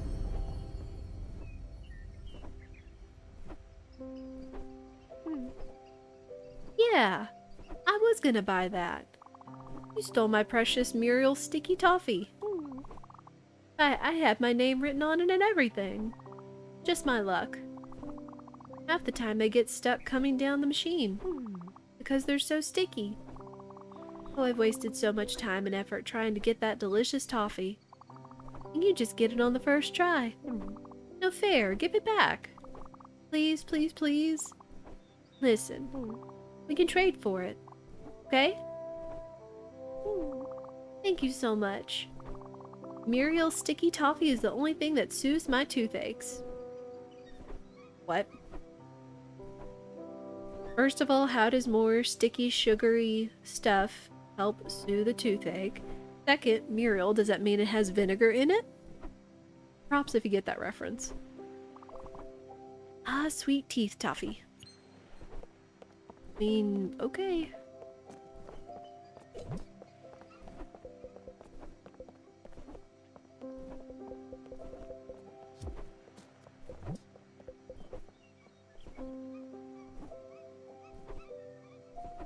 he gave us more springs to purchase the last thing with. It's called Space Sticks. Experience the colors of the cosmos in stick form. Interesting indeed.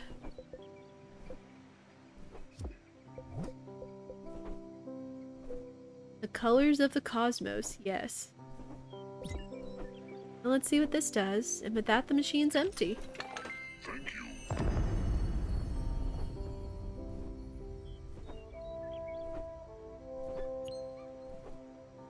British spelling and everything. I've noticed that. That even some of the words such as favorite have the U that's in the British spelling of words like that. Mm.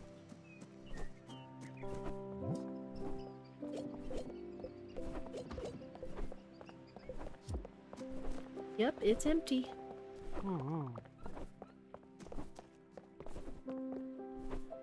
Daffodil, are you okay? Do you need help getting down?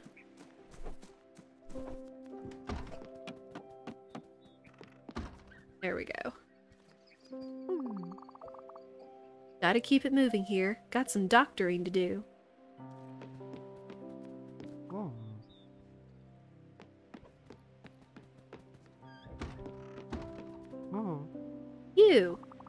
You're that errand person from earlier.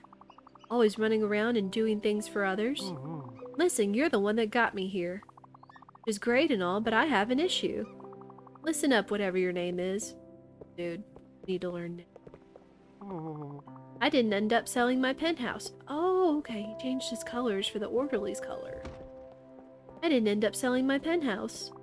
The market is quite unstable right now. No, no, no. I don't want you to house sit for me. That's not it. My problem is my collection of exotic birds. My birds can't be alone for too long. They get antsy. Plus some of them have, let's say, special needs. I need you to find some kind of bird babysitter. A bird sitter.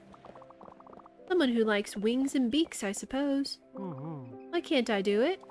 Well, I'm a rich and busy doctor.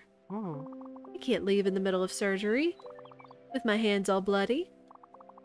I leave to feed my birds who will clean my bloody hands when I'm not at the hospital. Do I need to bring an assistant with me at all times?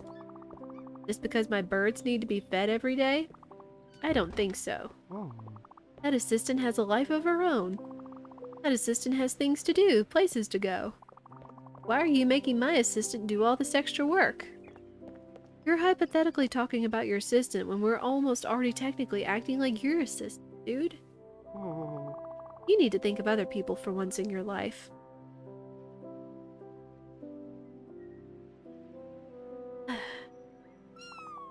So listen, you need to do two things. First up, you need to buy specialty treats for my birds, my precious birds. Cherries are your best bet. I have plenty of cherries. It's probably the only good thing in this world. Next, and this is tricky, so listen carefully. You need to find someone who is good with birds or lizards or whatever. Someone to be at my house once a day to care for my army of birds. Another doctor was telling me about a service on Edgeboro Lane. Something Lizard King? I wasn't really listening. Maybe you can look into it. I need my birds to be babysat and pampered.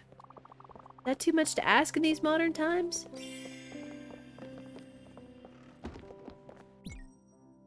Okay, well... I do remember us talking to someone standing on a roof shouting, "I'm the Lizard King!" So...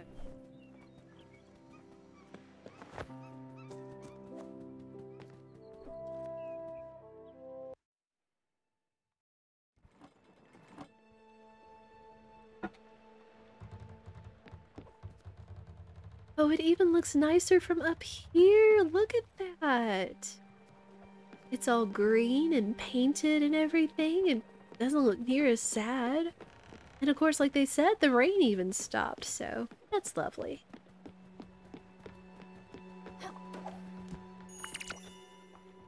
There's our literary room.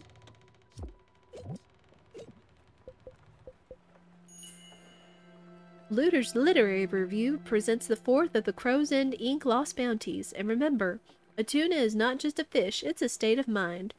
That's where the word attune comes from. See enclosed Portalon chart for reference. Okay, writers.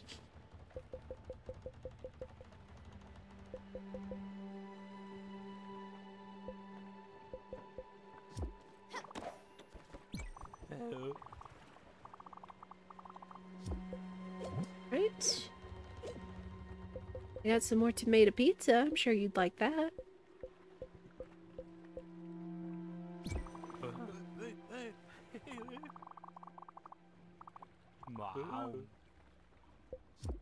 Yeah.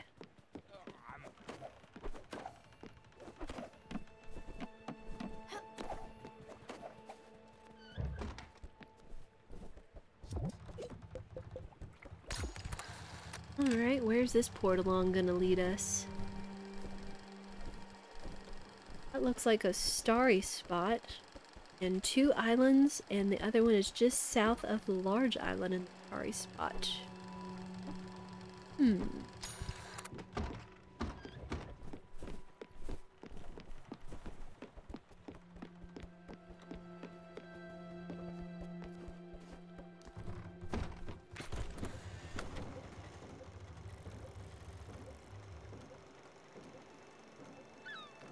Maybe, possibly, perhaps.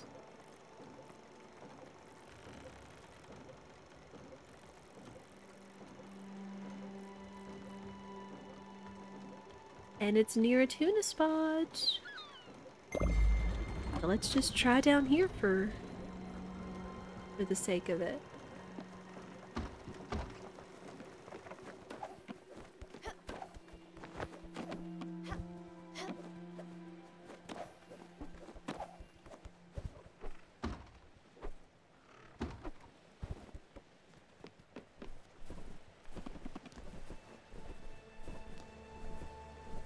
After all these puns, I wouldn't expect the writers to have much shame left. I know.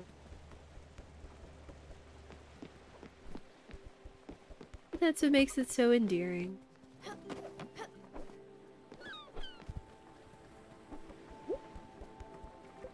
Once again, we are going to skip the meteor event because we don't really need it.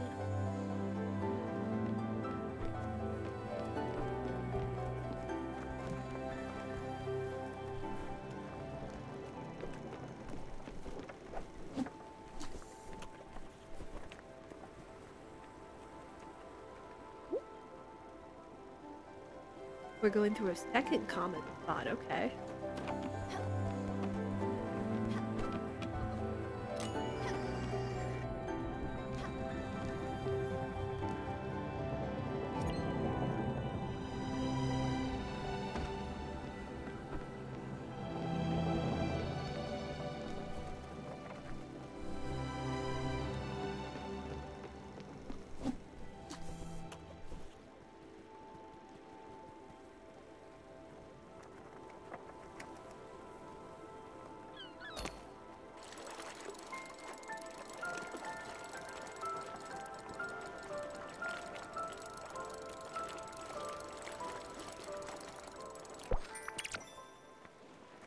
Oh, a king salmon. I don't recall if we've had a king salmon. Well, there's no treasure spot, so let's go take one last look at the portalon.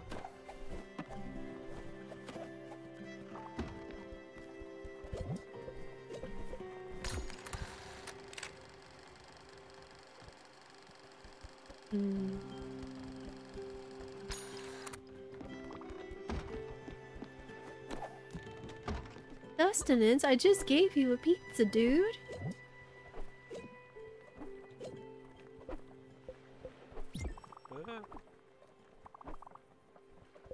Or do you want a hug?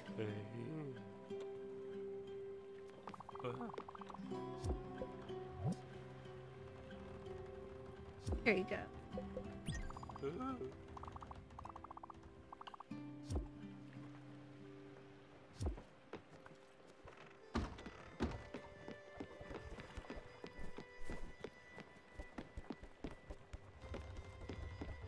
All right.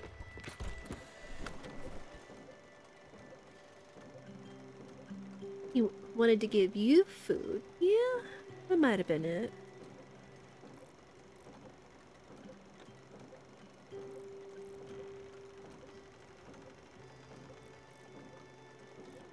Let's try this direction.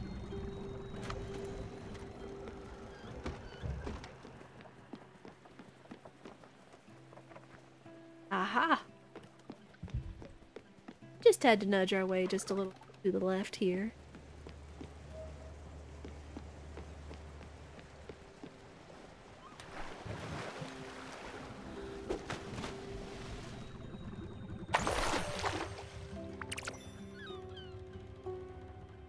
The Dice Boys' first EP. Oh no.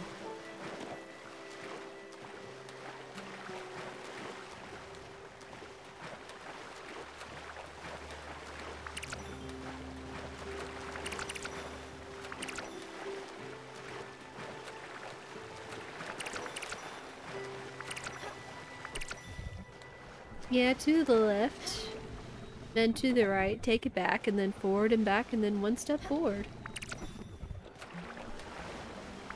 That's a couple of dancing song work stuff, but...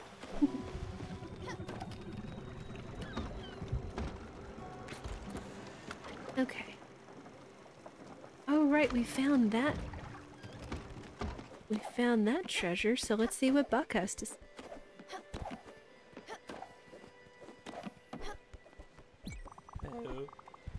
He was probably too young to remember the tuna wars. Them was the days of decadence. Not long ago, it was quite a feat to track down tuna in these waters. Slippery little buggers. Not just because of the water. They was cunning. They would outsmart the most skilled fisher folk. The war for dominion over these majestic aquatic fish has been fierce. Numerous pirates were armed in the search of tuna. However, one day all tuna disappeared from the region. Not one in sight. The old tuna economy collapsed. Nowadays, you have to be extremely lucky to find such rare creatures. They know how to hide and they know how to fight. Not like that treasure you just found. Jolly work, Captain. I do like saying the word tuna. I'll keep saying it until we get another issue of Looter's Literary Review.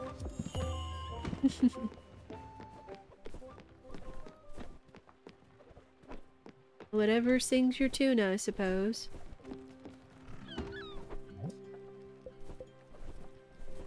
Oh right, we need to go to Edgeboro.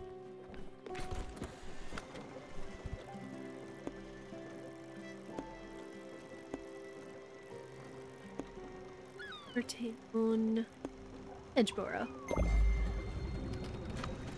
Yes, I did make a tuna pun. Puns are come to be expected on this channel now.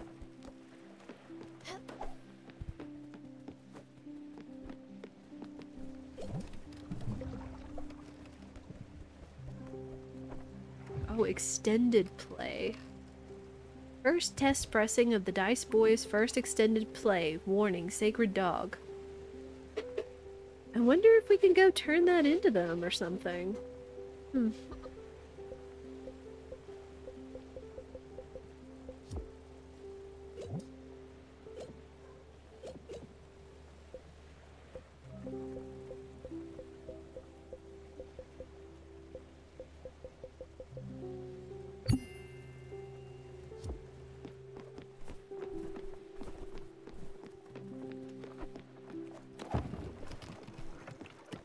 We are sailing right through a crate spot.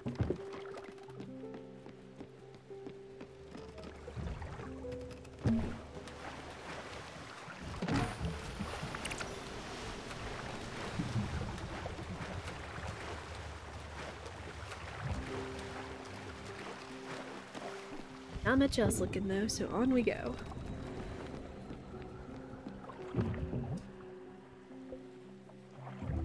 Okay.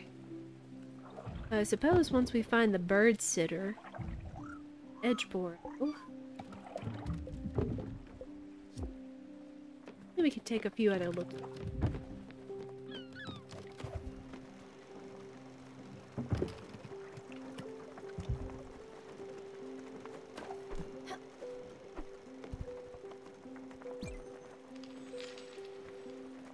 Just gotta continue to give hugs, though.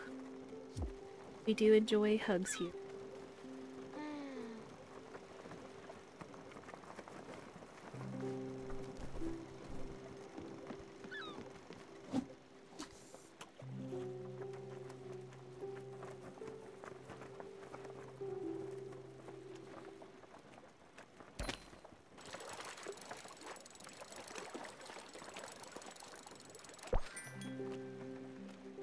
What the?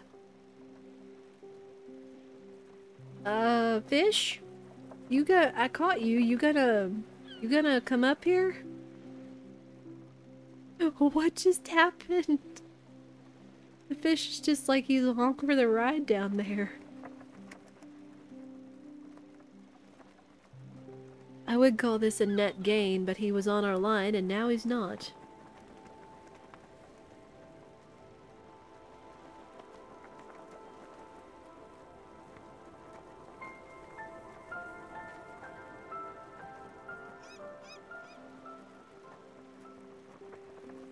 Is this a soft lock? I suppose not. Probably we can just once we arrive.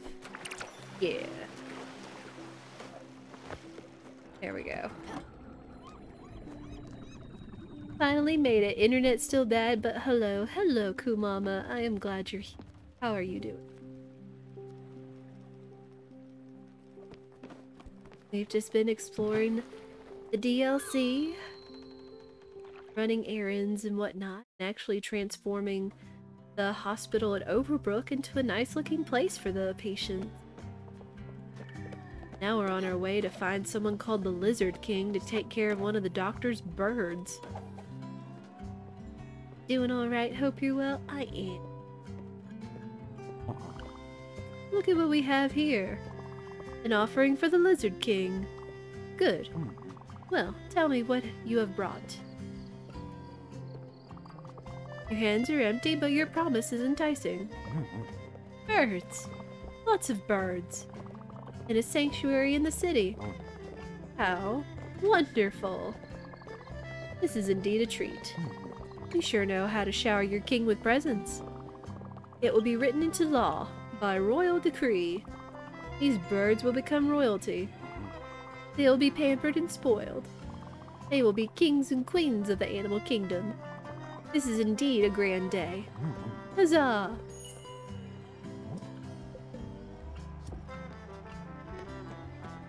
Huzzah indeed.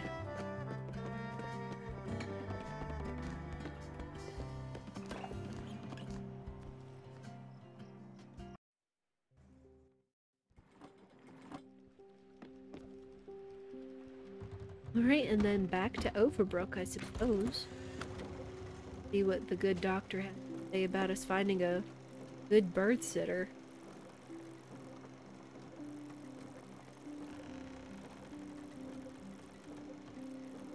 To the bus stop.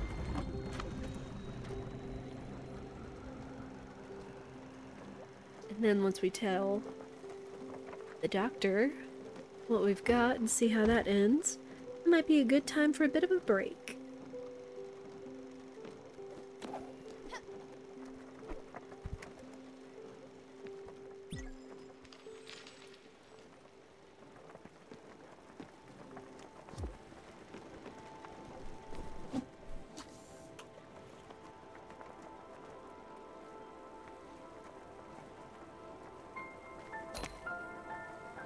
Oh, that was a quick bite, too. Wonder if that's a rare one.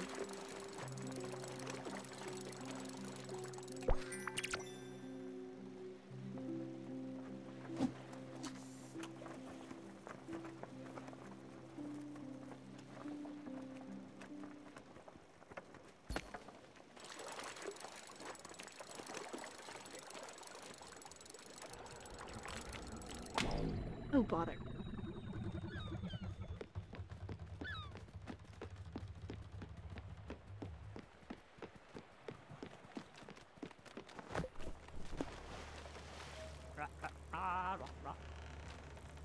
Let us head back to Overbrook.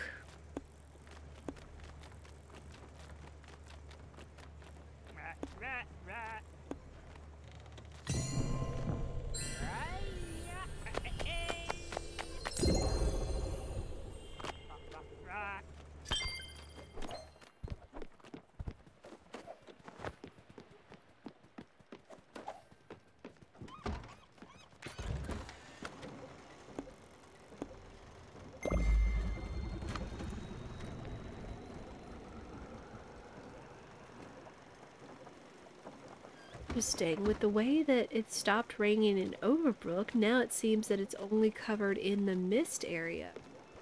And that's even reflected on the map over here. So that's pleasant.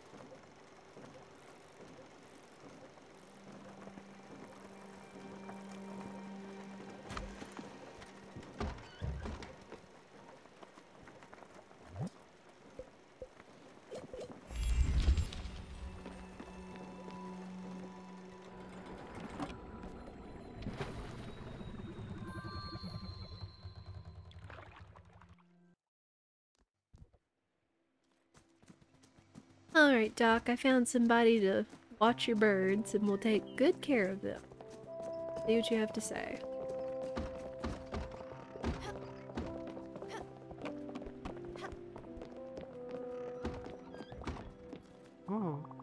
Well, that settles that. Thank you for taking care of my precious birds. I miss them so much. You're welcome.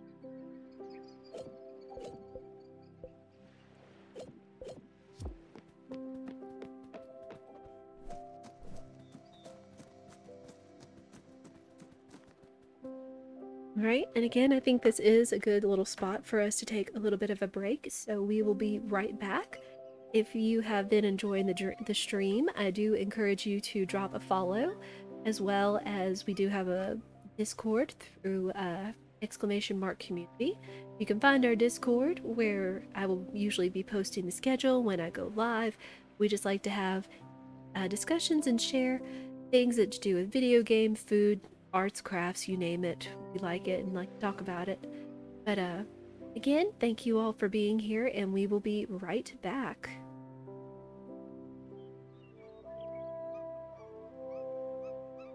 Alright, and in the meantime, I will get Twitch chat set up with some words on stream. And this is just a nice little intermittent time. You want to have just a little bit of fun, just to bring out the lurkers or whatever you'd like. Just something fun for you all. We'll just do a few rounds while I get a snack and refill my water. I encourage you all to, of course, do the same. To get up, stretch, go to the bathroom, get some water or beverage, get you something to eat and a snack or something. And we'll just have this going on here. But again, chatting and lurking are all valid here, all the same, and I just appreciate you all being here and popping in, saying hello. This is just a nice little in-between time for you all. In between, if whenever I make these into videos on YouTube, this is just a nice time in between for chat. Do.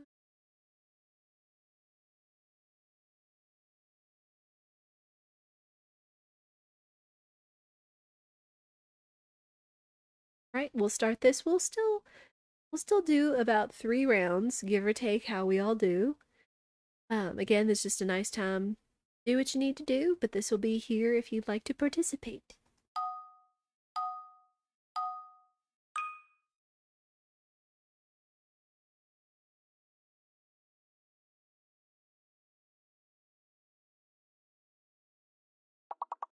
Huh.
Okay, we got had my grapes, got my water.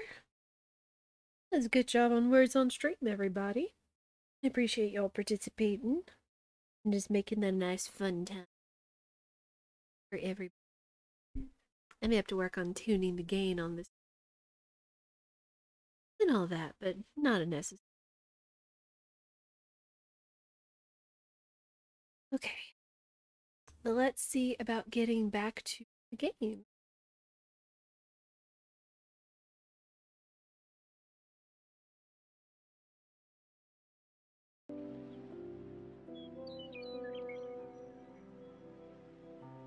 Alright, and we are back. Thank you everyone so much for your patience. Now let's see what else we can do. Time.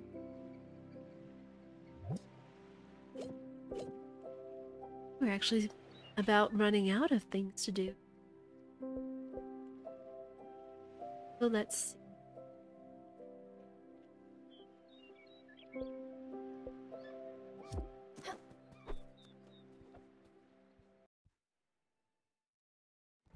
Let's go see if we can't check out these new coordinates, as well as turn in one of our last shenanigans.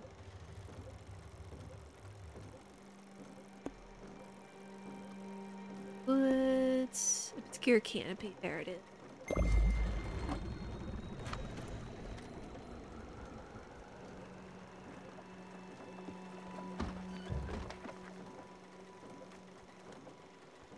Yeah, that's looking so much nicer now.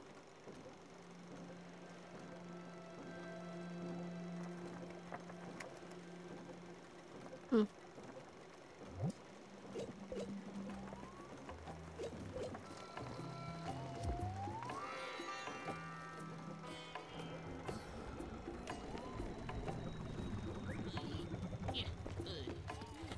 Oh, the boat auto stops with Francis. I forgot about that.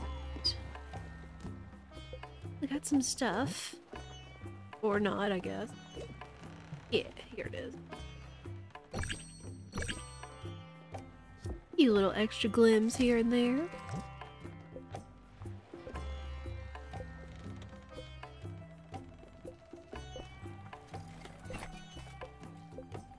Nothing else we really need from them now, I suppose.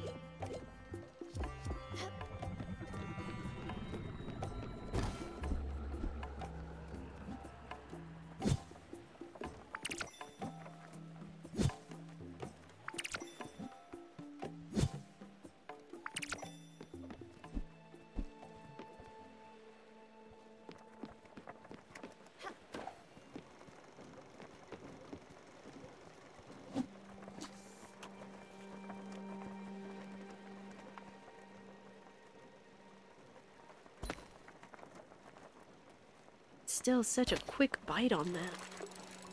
I think you gotta be ready to hit the button.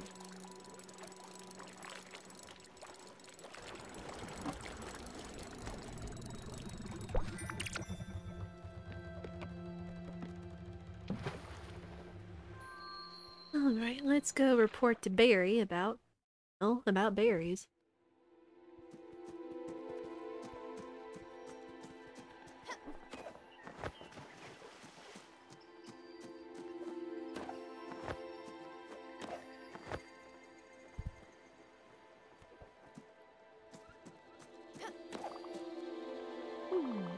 Would you look at that?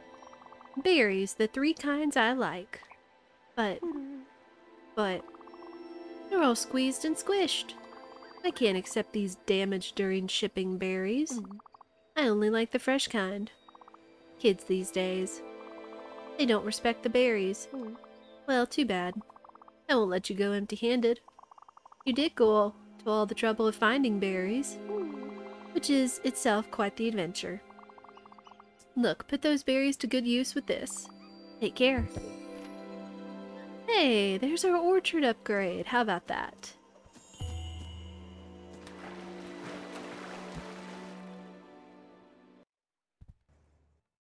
Let's see about finding that.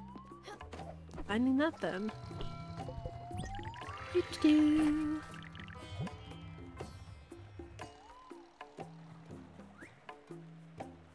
Ooh, we may need to go mine some more aluminum somewhere.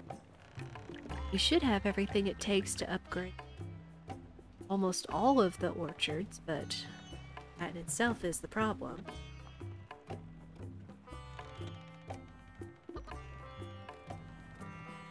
Let's see. Sorry, just adjusting my mic a little bit, just seeing if we can't get it into better.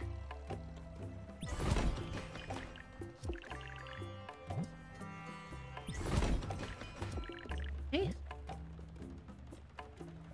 Ooh, yeah, we're gonna need to go make some more aluminum ingots. Oh dear. There goes our pager. Dear Stella, one Daria has expressed her desire to receive your visit. Regards, Overbrook's caretaker. Okay. I was wondering about Daria. It's like, wait, I wonder if I should have gone to check Daria's room, but she shouldn't have been in any, as far as I know, she shouldn't have been in any condition to be, sent yet.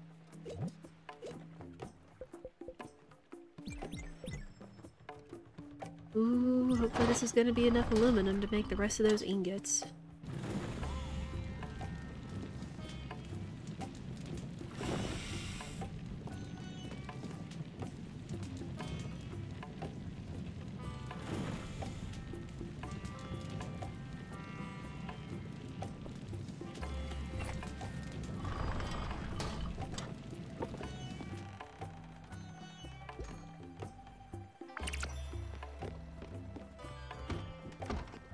I almost want to say that's going to be exactly enough aluminum for us to actually make those upgrades.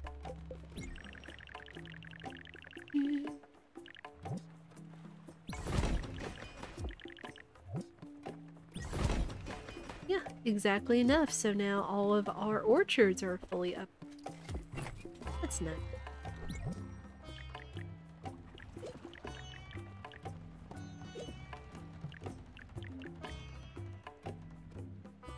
We haven't made one of these yet either. Let's put this somewhere.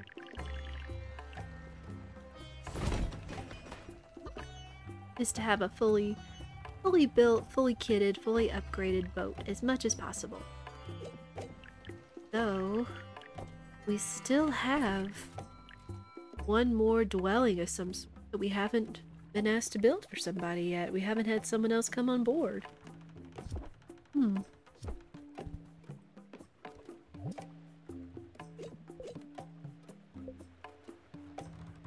Well, while we're over here, let's go look for those coordinates.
Let's go here.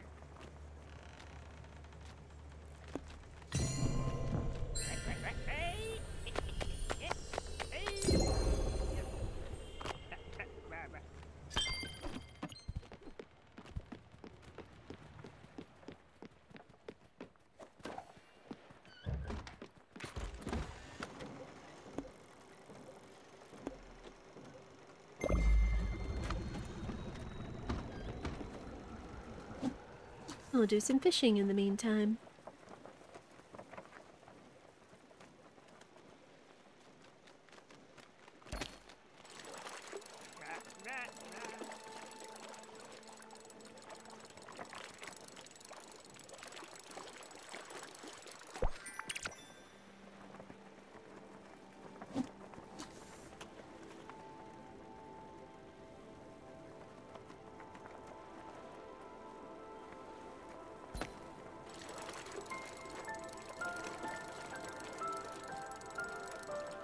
Kinda neat to see how we've got the mist and the stars and the comets in the background. It's almost kinda like the ships sailing in the sky for a moment. Take my eyes off the reel for 1 second and then it breaks.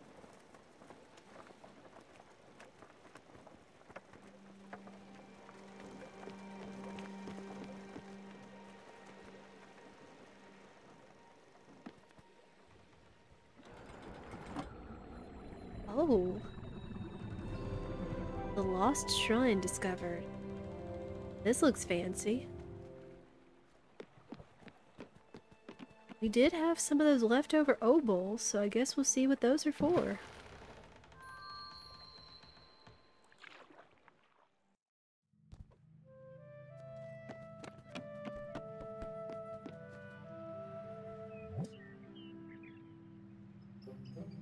Improved tools.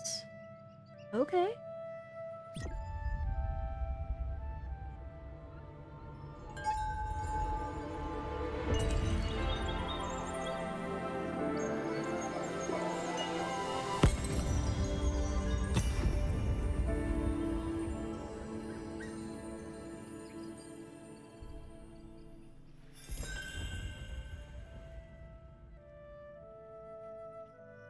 An Everlight booster that improves both your mining and your fishing.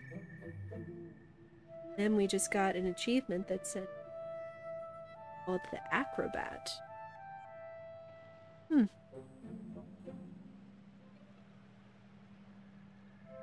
Sorry, 1 sec. Okay.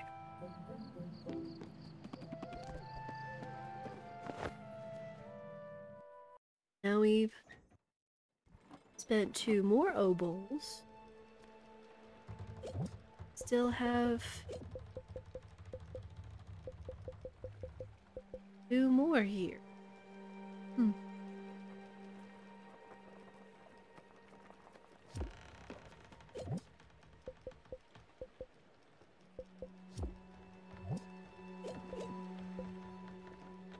Right, so I guess let's make our way back to Overbrook and see what Daria's requesting.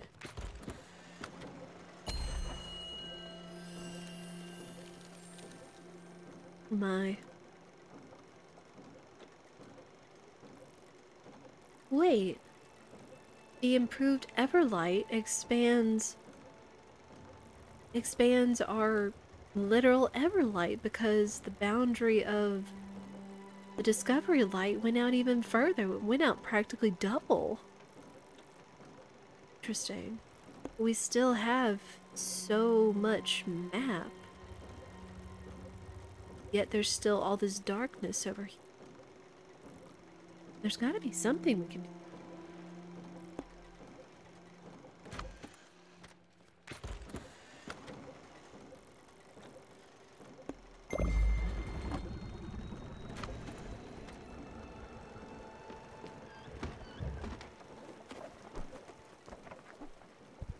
Give hugs to our sister. And then now that we've learned the tech to giving Daffodil hugs, we gotta give her hugs. It's so adorable.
And back to Overbrook we will go.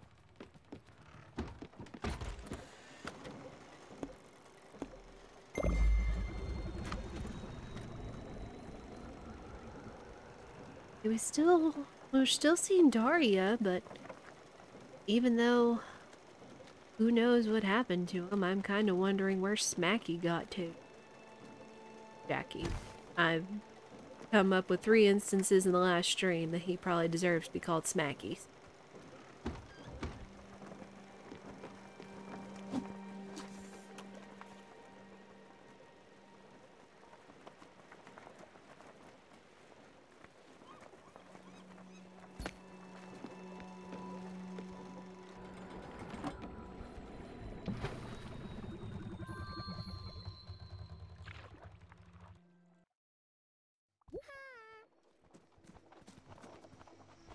Oh, she's out over here.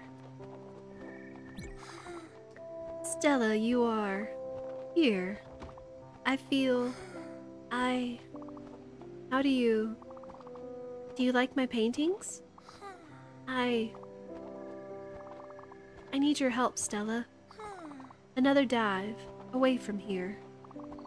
You know what I mean, do you not? The doctors, they will not say a thing. Not if I'm going with you.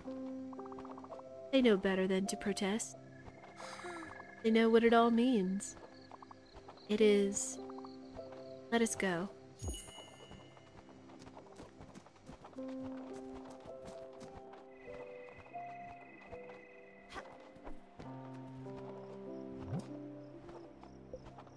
Oh.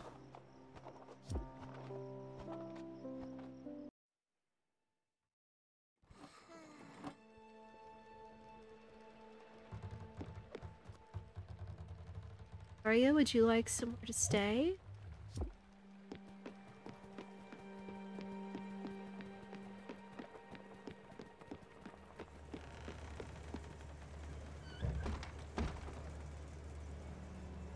Wait, where is she staying?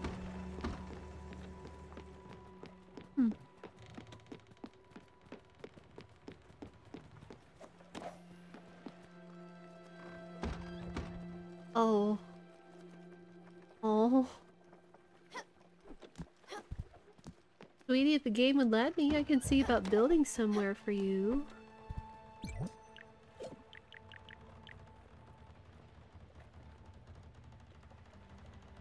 No, the game won't let me build something.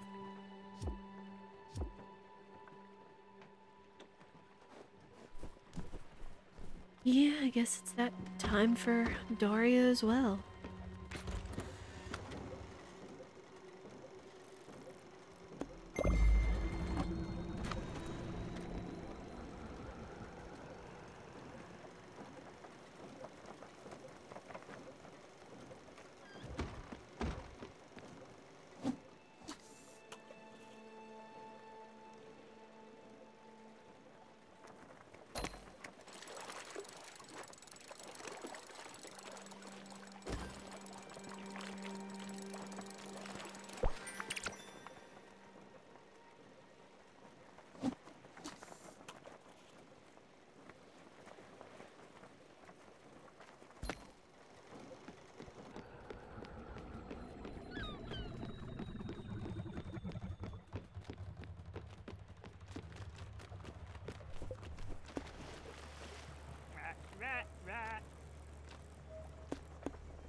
And on to the Everdor, I suppose.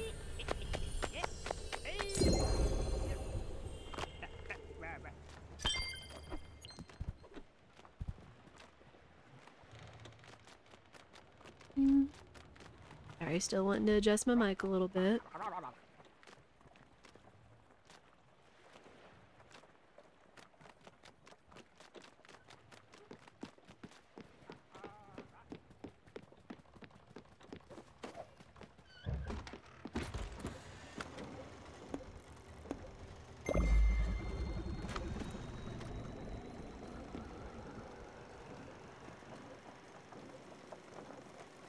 Well, Daria, it was certainly a trip while we were, well, tripping with you, I suppose. I wonder if we have a file on her now. Oh no, I think we did before. Yeah.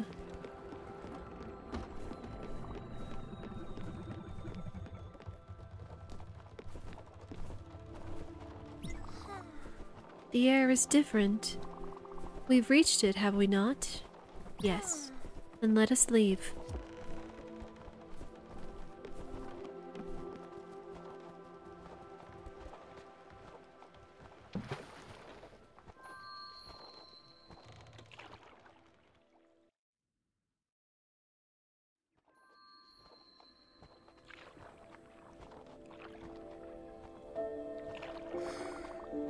The air, it has this quality. Yes, I understand now. All the pieces of the self that were lost. Well, they ought to be here.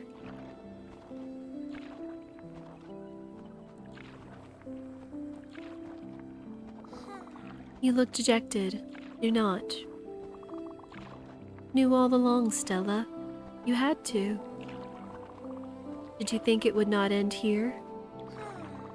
No, I cannot be fooled like the others. The laws of this ocean have no bearing on me.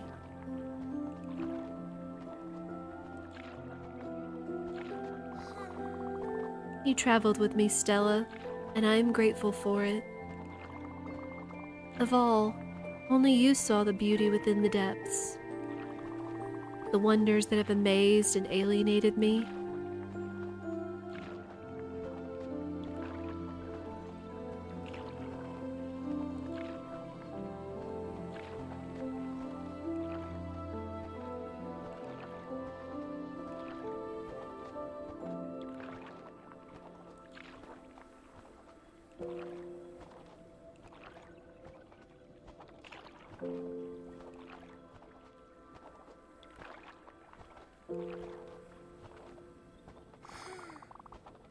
I hope you see now that I am not to be pitied.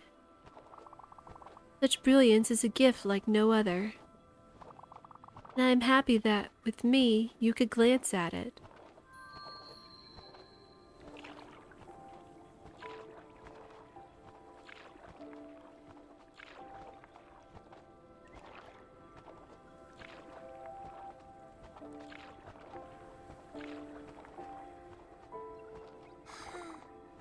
You see it now, do you not?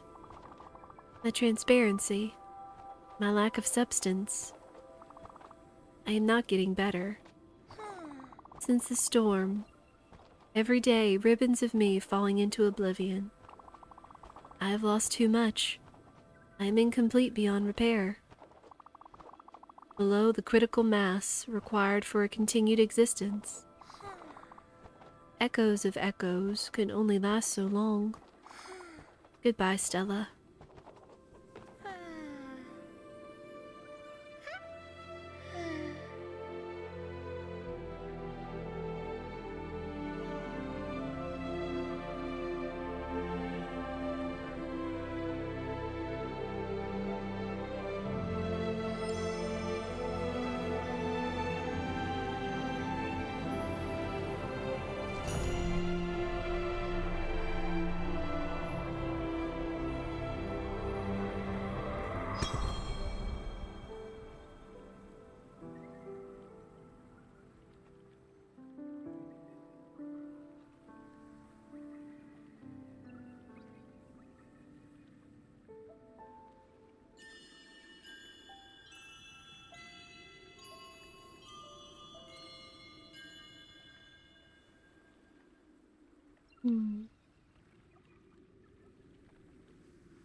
That now Stella's gone.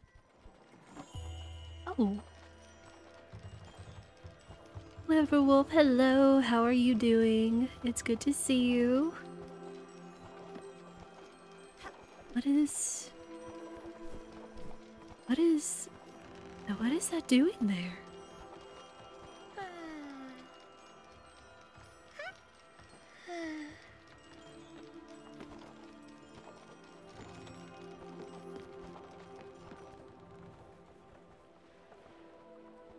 What? Oh. Oh no. The last thing we have to do is... Stella and Daffodil have to go through the Everdoor themselves, and... Now we're gonna get to... I guess kind of technically say goodbye to everybody we've hosted on the ship. And I'm already welling up, chat. Oh. Alice. What's happening? Well, I'll see if I can nutshell this for you. Come to find out that a lot of the memories we saw from the Great Owl Spirit have been Stella's memories. And then when her sister, who comes out only at night, Lily in the form of butterflies, when her sister comes out, turns out she was showing us memories and explaining that, Stella has been in a coma this whole time. And that's why she's been in this world of sort of the in-between. But she was chosen to be the Spiritfarer to fare the spirits to the Everdoor. And now after seeing all of her memories from literally meeting all of these people across her life, she literally had an experience with all of them and was ferrying their spirits to the afterlife. But now that she's experienced all of her memories through some sort of connection with her sister in the real life, she was ready to go. And technically I could have taken her maybe I could have taken her at any time. I guess now that the butterflies and the spirits are here, it's truly the time for Stella and Daffodil to go to the Everdoor. But I wasn't expecting this. Get to be able to see all the spirits one last time. But I guess that's the thing, is they're here to say goodbye to her too. Alice. Uncle Atul. Still sad that you just left on your own and didn't look back.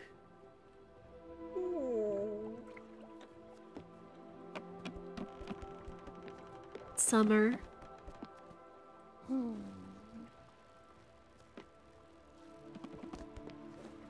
Astrid.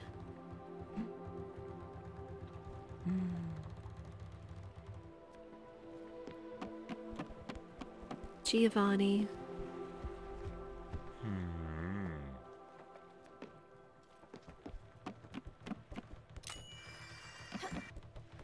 Bruce and Mickey.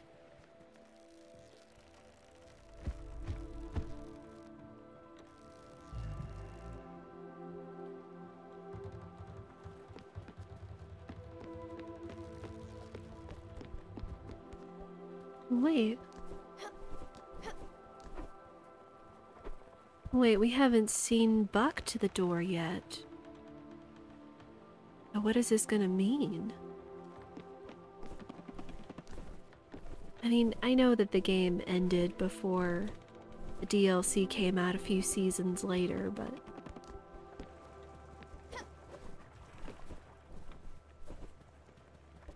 Beverly.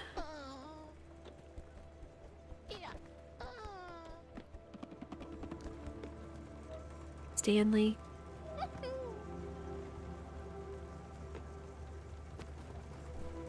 Gwen.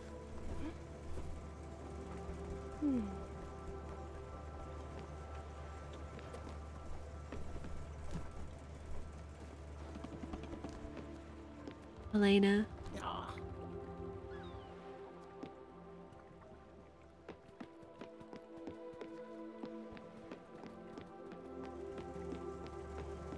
Gustav.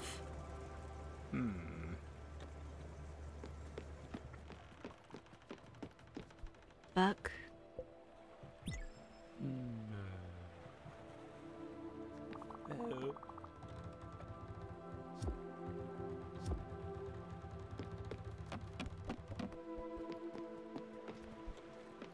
Is that everybody?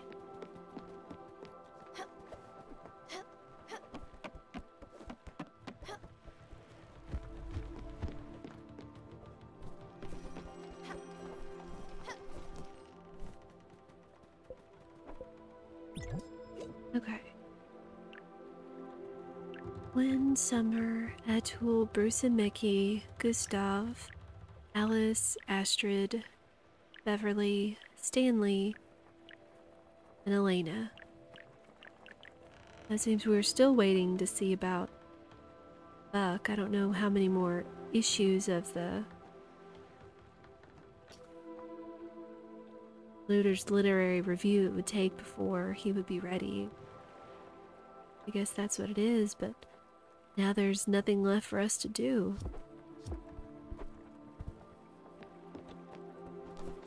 Let's see what happens.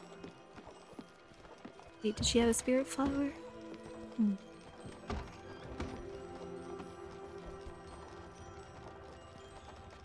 Alright.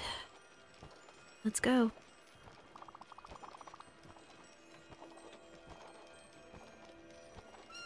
And the butterflies... How did I not make the connection that the butterflies that were in the spirit memories we were seeing after departures were butterflies from Lily, who were Stella's younger sister. From this point onwards, there is no turning back. Do you want to continue?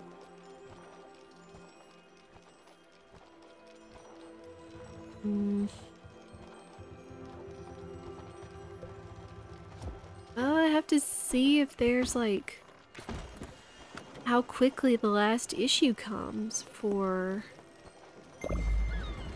showing Buck off. And I guess what happens once we leave the Everdore area.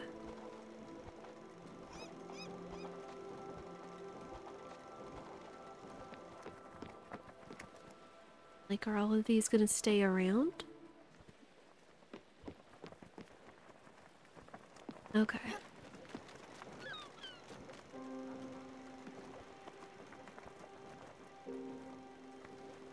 I guess it makes sense not to have the spirits hanging around. But I do want to see about seeing Buck off before we depart.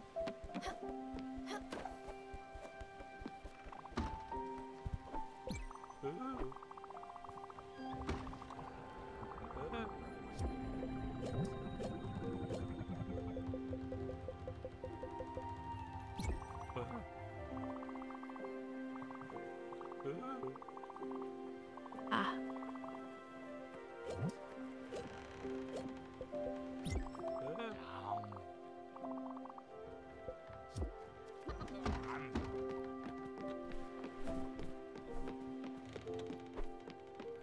Yeah, now I'm curious. Let me just look into it instead of speculating. Again, I didn't know how much of this game was actually left.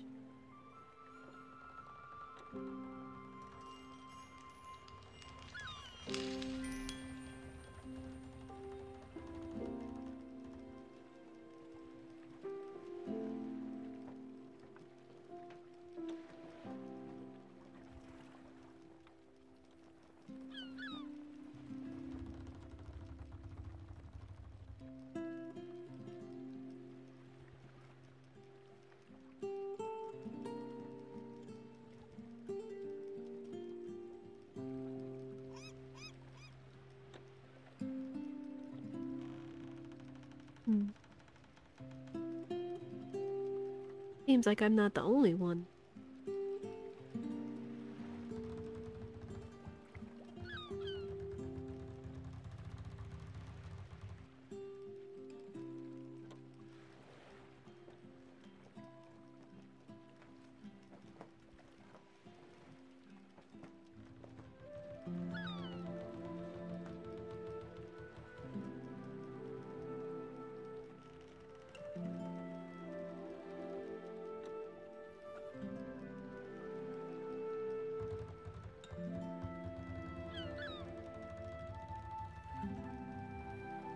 He stays to keep you company. He's already gone without noticing, but he'll stay around till Stella is ready. Interesting. I guess that makes sense. Because then if you take absolutely everybody to the Everdoor, you're just on your big boat by yourself. That would be kind of sad. That was a nice touch. Oh, but there's the looter's request. Oh my goodness. We'll go ahead and see about this before we head back. Looter's Literary Review presents the 5th of Crow's End Inc. Lost Bounty. And remember, the rain is the only fastest way water can travel. Enclosed is a portalon chart as reference. It needs. Welcome back, Minstrel. I saw you come in. We did go ahead and take oh, it's terrible. I already forgot her name. But we got the request from Daria to go ahead and take her to the Everdoor.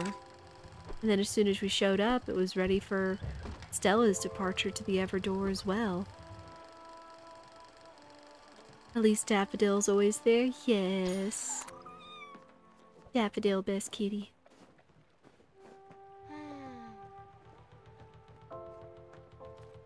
Wait, what can we do with these? Oh, we can sit on it now. Interesting. I guess when Beverly used to ask us if we wanted to sit down, then...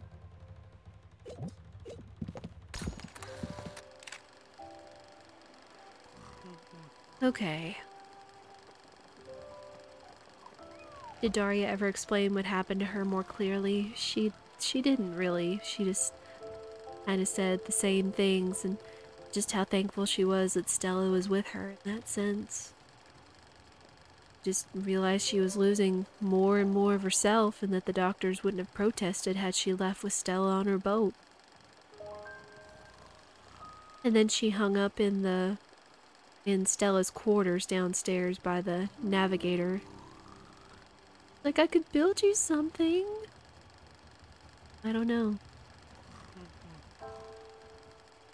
Okay, this looks like it's near a storm and a star area. Then an island to the northeast. Might have an idea where it is.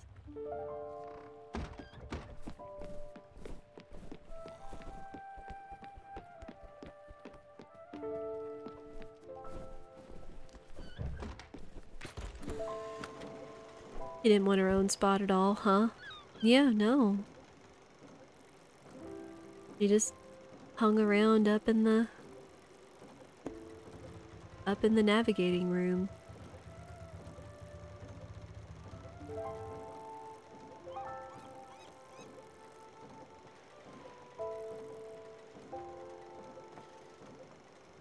So it is going to be near some rain. Also near a star spot, it seems. Let's go take one last look at the portalon.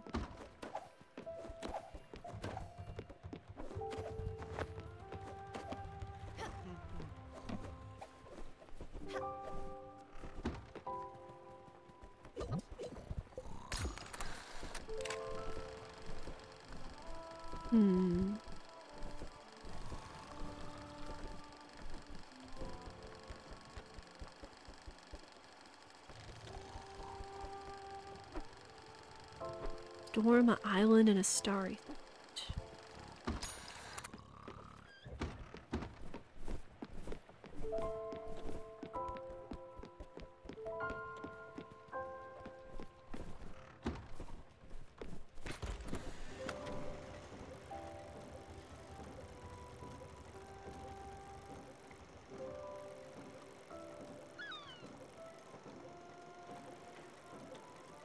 Oh, one other interesting thing that happened while you were gone, Minstrel, is we found a lost shrine from the treasure map we had gotten from Francis, and it powered up the Everlight to where it said it would help with our mining and fishing capabilities. But something else I noticed is that the Everlight that pulsates out after we've left and discovered a new spot, that the amount of the void is uncovered by the expanded Everlight as well, the Everlight radius. Just interesting little things I notice. Yes, we have a more powerful Everlight now.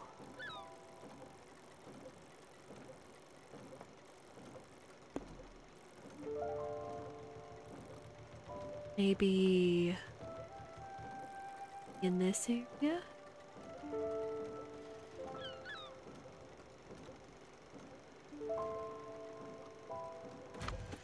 I keep going back and forth. It's just hard to pinpoint it, I suppose.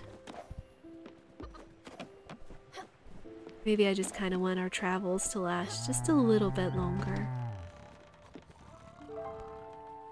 The ever more powerful light, yes! Excellent term for it. Okay, so we don't actually see the bottom of that cut off, so my theory might be right into where it is. Yeah, let's try that. Let's go see if we can't find one last treasure hunt.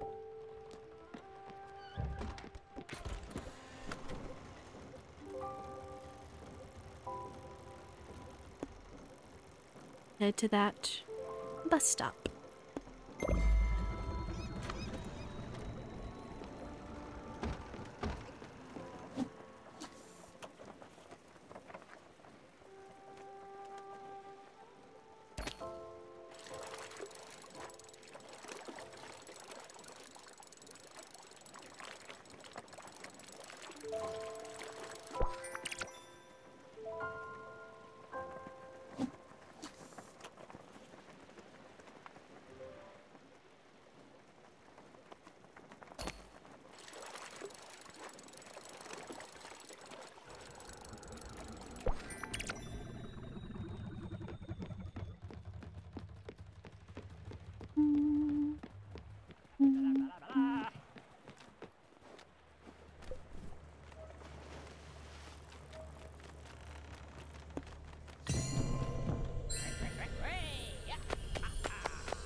Let's try right in here.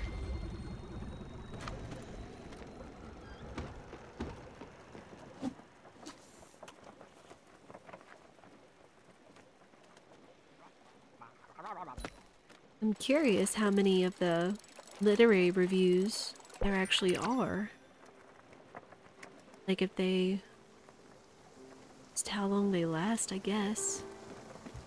But we did find it. Though the icon's glitching quite a bit.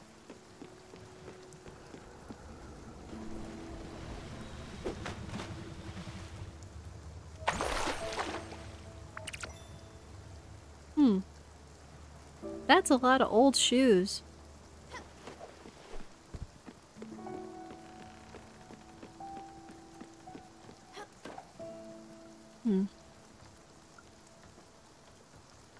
Okay, let me look up one other. Because now I'm curious, our boat is pretty much fully upgraded aside from the one building, but it's also missing the upgrade for the mill. For the windmill.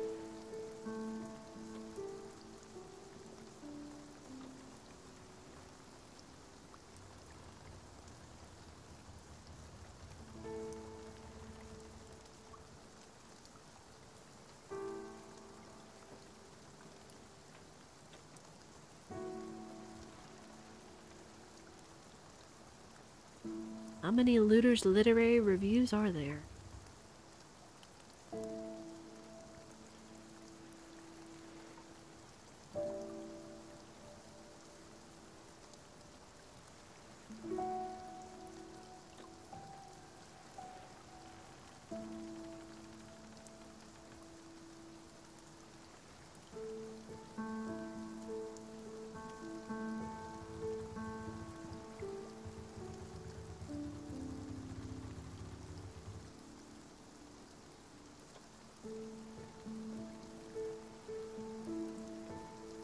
Oh, there's actually one more after this.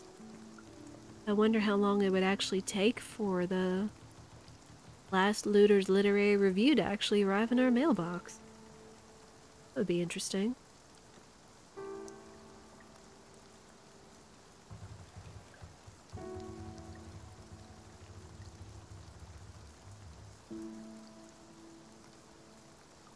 The other question is, where's the windmill upgrade?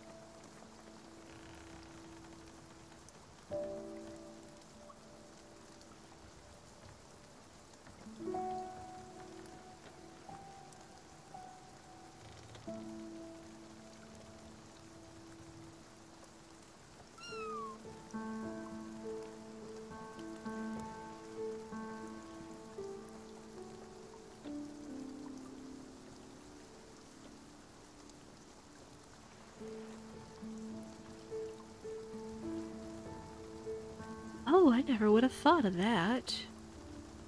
But Buck did mention that. Interesting.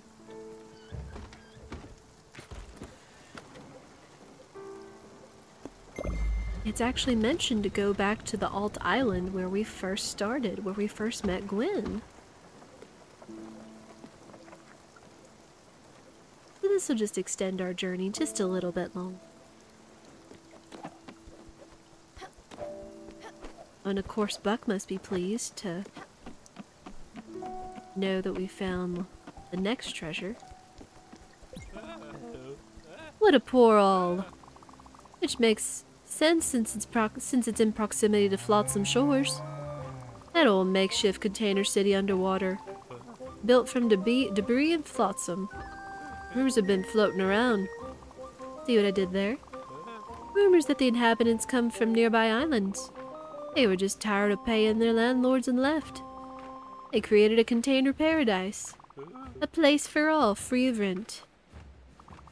Which smells quite bad and has the humidity of a wet towel. And that's coming from me, old Johnny Silverleg. Well, we're soldiers of fortune. We take what we can get. Another week for another Looter's literary review. Oh.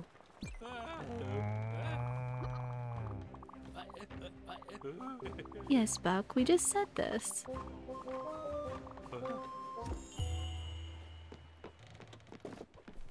Hops on boat, time to set sail. Arr.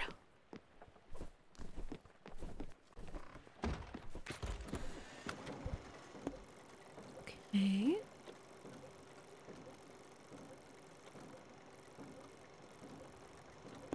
There's Alt Harbor, so we'll go...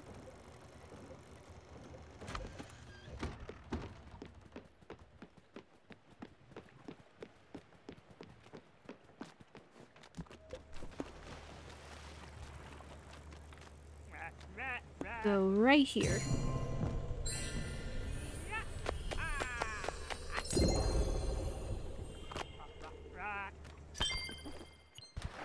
Oops.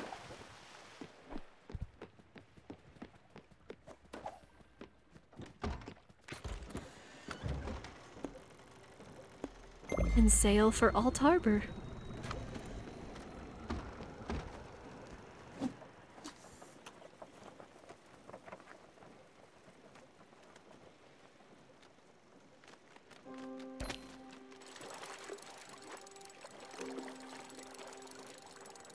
Now, even though I looked into the blueprint for the windmill, I guess I didn't necessarily see what it would take to upgrade the windmill. I guess we'll find out.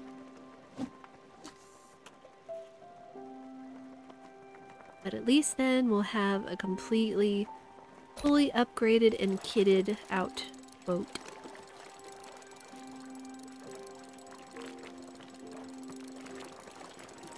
Well, I say that, but then I remembered there's still one more building of occupancy that we haven't been requested to build yet.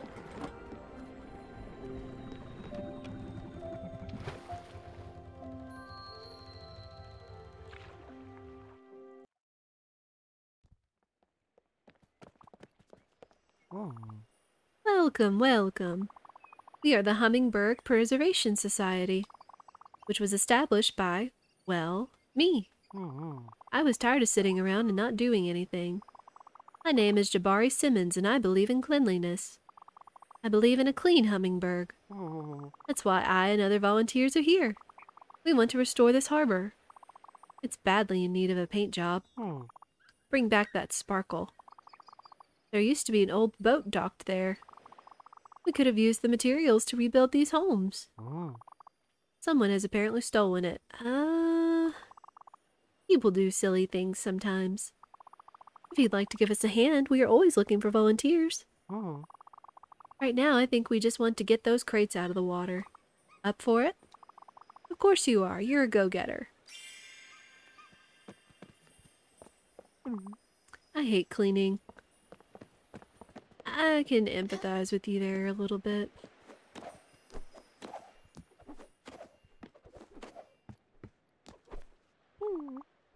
Who used to live here? Animals, that's who. I mean, you're not wrong. Oh.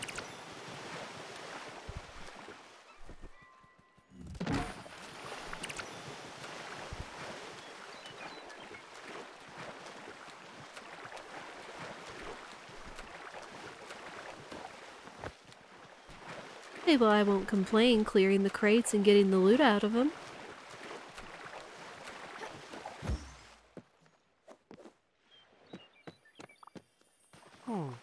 That was great. We'll keep painting and cleaning those stains. Probably get rid of that dumpster. I heard what I think there was a possum in there. Sometimes that's the way it goes. That's what happens day in, day out over here. Repair, restore, repeat. That's our motto. The 3 R's of Hummingbird Preservation Society. Hopefully no one is already using that motto. Well, back to business. Here's a small but crucial shopping list. If we get all of that, we'll be able to give this beaut the shine she deserves. Thanks again for your precious help. Be seeing you. Alright. Oh, we already have everything we need. Nice. Would you like to donate all of this to Hummingbird Preservation Society? Yes. Thank you so much. However, we just got a giant-sized check from Raccoon Inc. They said that cleanliness leads to good commerce. They wanted to see tourists and happy people here. But thank you for your valiant effort. We'll get this place up and running and looking great. From everyone at Hummingbird Preservation Society, thank you for thinking of quality of life. Oh, I almost forgot. While cleaning, we found this. It was in one of the houses. You can have it as a token of my appreciation. I'll be done in a few days. Come back and enjoy the view. Have a good day, and remember, always apply the 3 R's. There's our mill upgrade. Now, I guess I am curious. If you actually come back after a few days, will it actually look different? This place is so dirty. I can't believe it.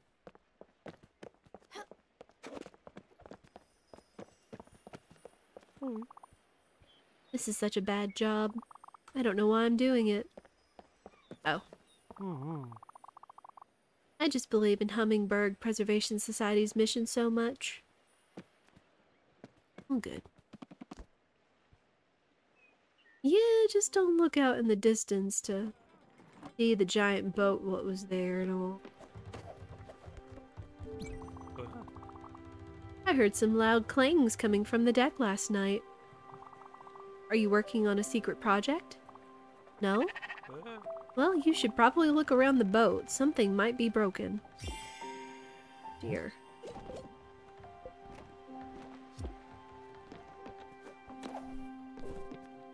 First,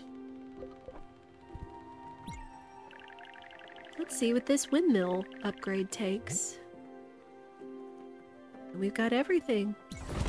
Nice.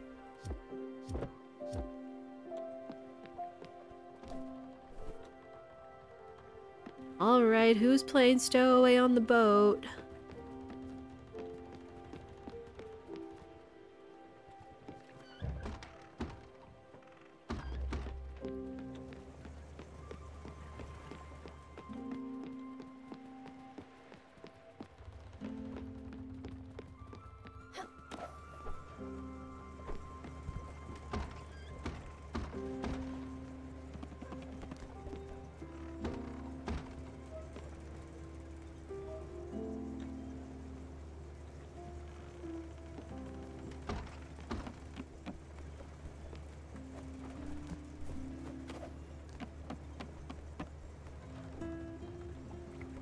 Jackie? What the? Oh, Stella. It's, see? It's not what it looks like. I was,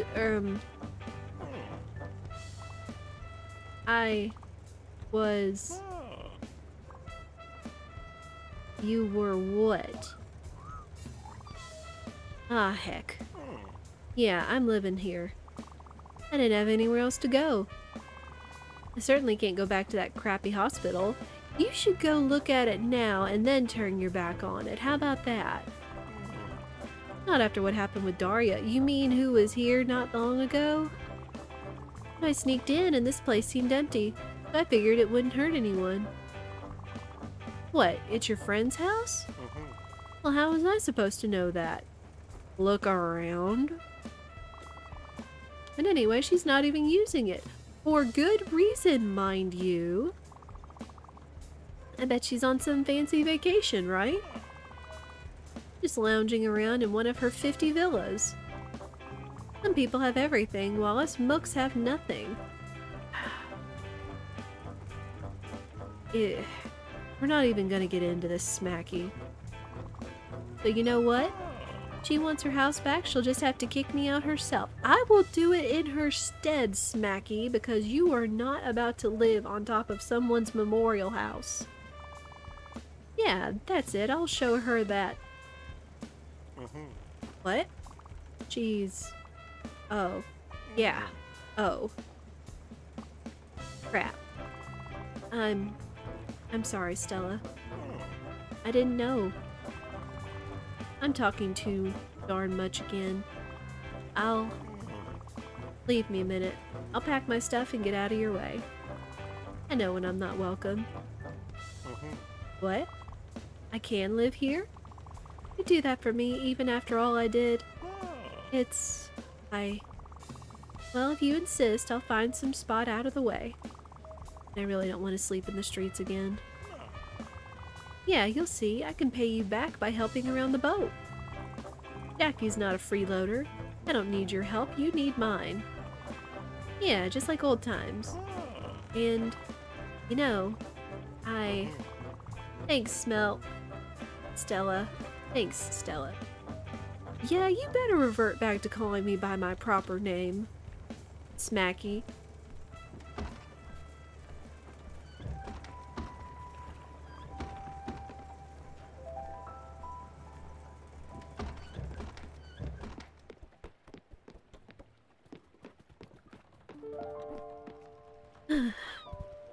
We show grace on this ship, so.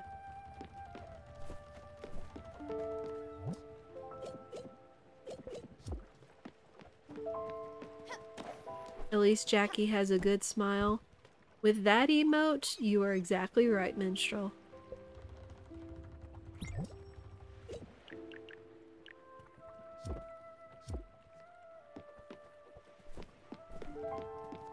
Just don't go picking out any of the other ships, otherwise we'll have problems. Any of the other houses.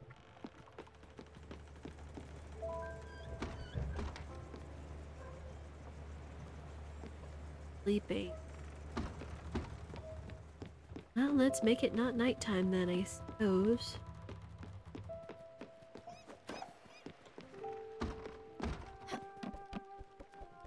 Been a while since we've actually had to sleep, I suppose. Don't do that in real life, chat. Be sure and get enough sleep If you don't get the chance to get a good night's sleep, take a nap. But try to do what you can to make sure you get a good night's sleep, whether it's a change in routine, just whatever you need. Sleep is important. Not everybody needs the same amount of sleep, but you have to find that out for yourself. Wake up.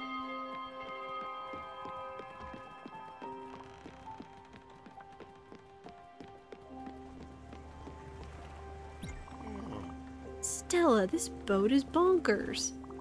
It's got so much crap. Don't call my stuff that. A kitchen. Individual houses, but not for me. I'm not a patient, remember? A mother blasting cow. What? Even a garden. What kind of boat has a garden? With real dirt. Where do you get the dirt? Is it some kind of refuse? Is it... Oh, Stella. Do you grow your vegetables in our poop? No. That's not even how compost and manure works, dude. I don't know how that crap works. Then learn.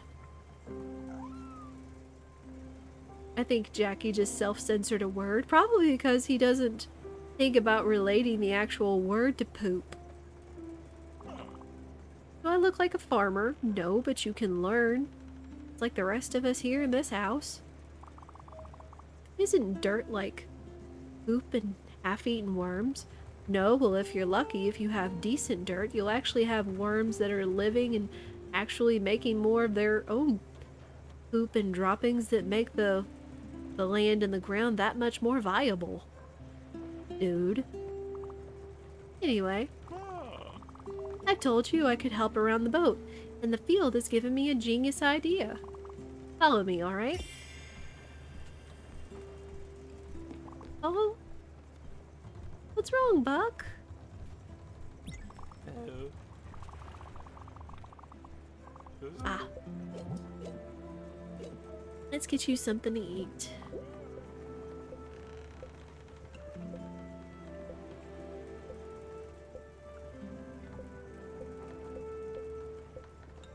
No fruit. No milk. What about this?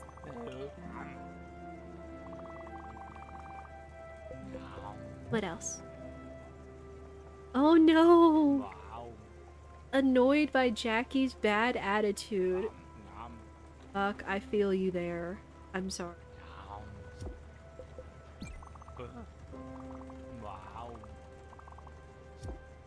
Thanks for the snacks. Oops. Need to walk in there.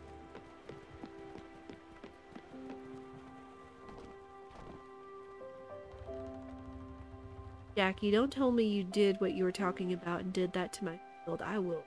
You will go back to being called smack. Alright, there we are, the field. Now hush, just for a minute. Listen. Crap, are all boats this noisy? It really worked better in my mind. You were supposed to hear how silent it was, and then think, something's missing here. And I'd be all like, you're right, know what's missing? And you'd go, no, please do tell me, Jackers. And then I'd say, bees. Wow. That's Jackie actually competently thinking. That's right, bees. You know, little furry critters eat flowers, make honey. Don't piss them off. They got a sword up their butts, literally.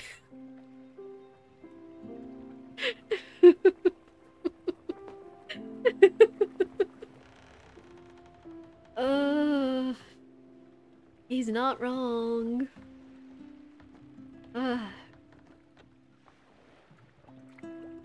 Not only that, fun story. We actually had a whole hive of bees migrate into a giant cherry tree in the yard. So we literally have a whole tree full of pollinators for all of our plants in our garden and everything. We got a lot of plants. But not only that, what was it? Was it near the end of 2020 when everybody was joking about the murder hornets and everything that were coming in?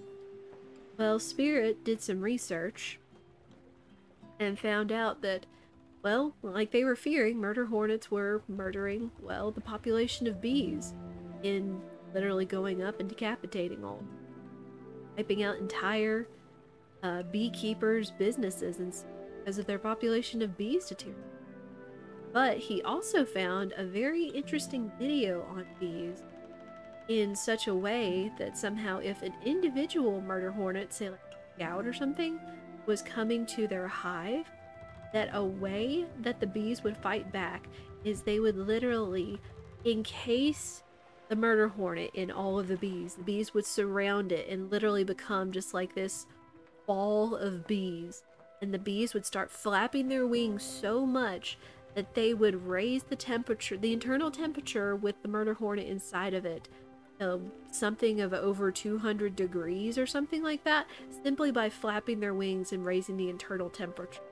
Sure, some of the bees would give up their lives for doing that and such, but it would literally protect the hive by eliminating the murder hornet using the internal temperature of an oven. Fun fact for the day, so. Maybe not literally, but anyway. Yeah, walking around the field, I thought about my grandfather. But, yes. That was what Spirit told me, is he found out that the way bees will protect their hive is literally encasing the predator and flapping their wings to raise the internal temperature. They took the murder hornet's name as a suggestion. Yep.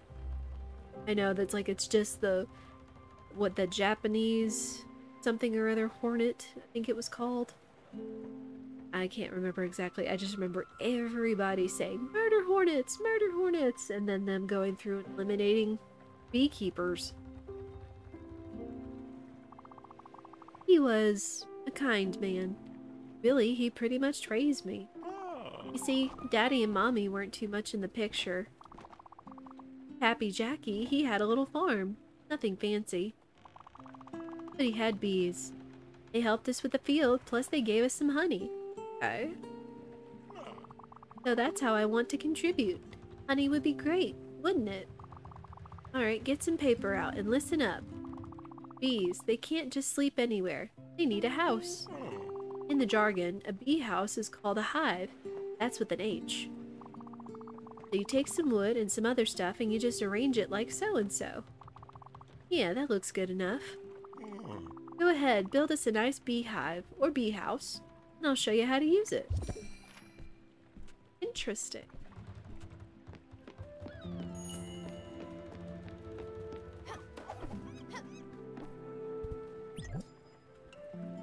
Still not the house.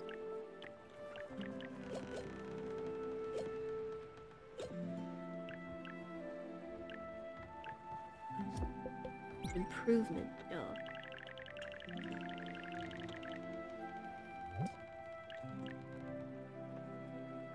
Oh, we need one more X potion for this.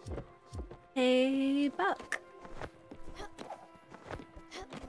Can you summon the Silent Steel Shadow Oak Orcs clan, whatever it is?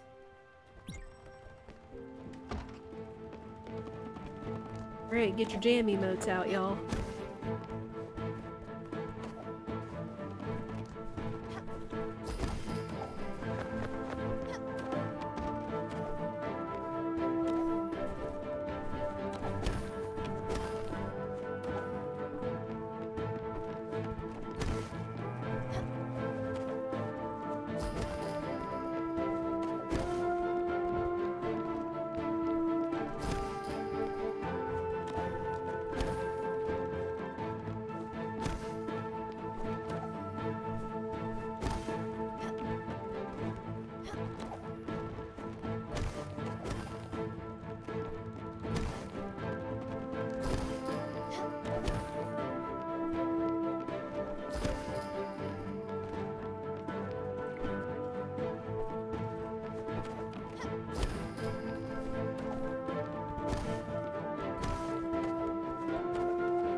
Alright.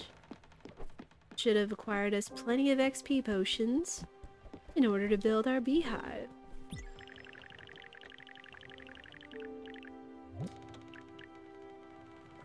Yeah. House that Honey built. Warning, its bulk prevents planting crops in the plot underneath it. Well, that's fine.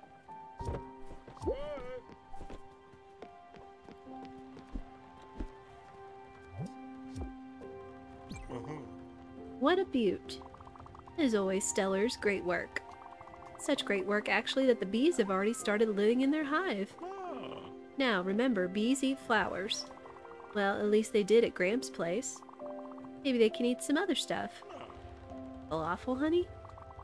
Yeah, better not mess with the proud art of honey making. Anyway, there's a trick to keeping your bees happy. You want them to give you honey, make sure to keep some mature plants around the hive. The hive is nice and plump with honey, you just get in there real good. Then you just swipe the sweet, sticky bounty, super quick like.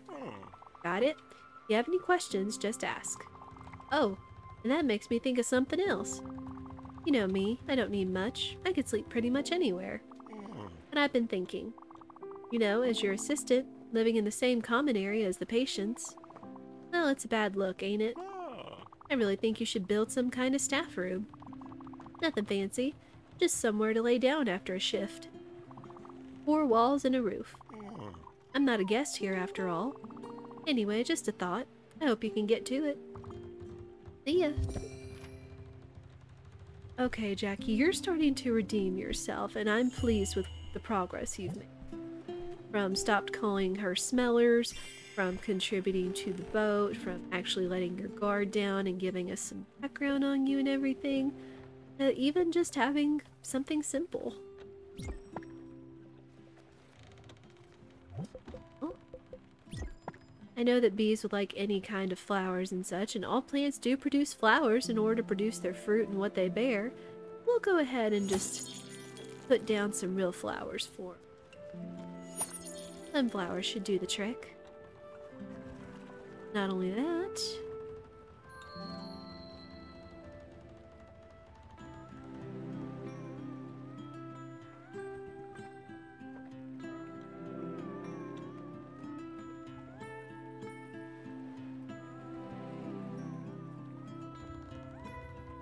sunflowers, yes! We're hoping this year. I've grown sunflowers in the past before. I actually had one year, and I kid you not, literally get over 14 foot tall. I don't even know what I did to it. We just put it in our plot for flowers in front of our house, and it grew like almost taller than the house, which meant it had a very thick stalk. I had to have the trouble of trying to cut down in such a way. Like, I think the stalk on that sunflower alone was, I'm not going to go by diameter, but I want to say it was 4 or 5 inches or something like that. It was nuts. It was like uprooting almost a small tree. Oh, there they go! How nice is that? Oh, you didn't notice Daffodil sings? Yes, Daffodil sings in the first stanza and you can hear it when she goes. It's so cute. So pretty. Yes, I've grown sunflowers before. Then last year, we actually planted some more teddy bear sunflowers. Now, they're special. They don't look like your average sunflower. They have very fine, they have a wider, finer spread of petals. They don't have the kind of seedy center like sunflowers do, but their petals are so soft, and it literally looks like a fuzzy flower the way that its petals are. Not like a not like a puff like dandelions or anything, but just that it's so soft and it looks so fuzzy that that's likely why they called it a teddy bear sunflower, or a variety of the sunflower. Yes, if you care, teddy bear sunflowers are very neat. I'm hoping I can grow more this year, because they were just so pleasant to have, so nice to look at, and so soft to the touch. Fun facts for today. That feel when it stops being a flower and turns into a tree. Yes.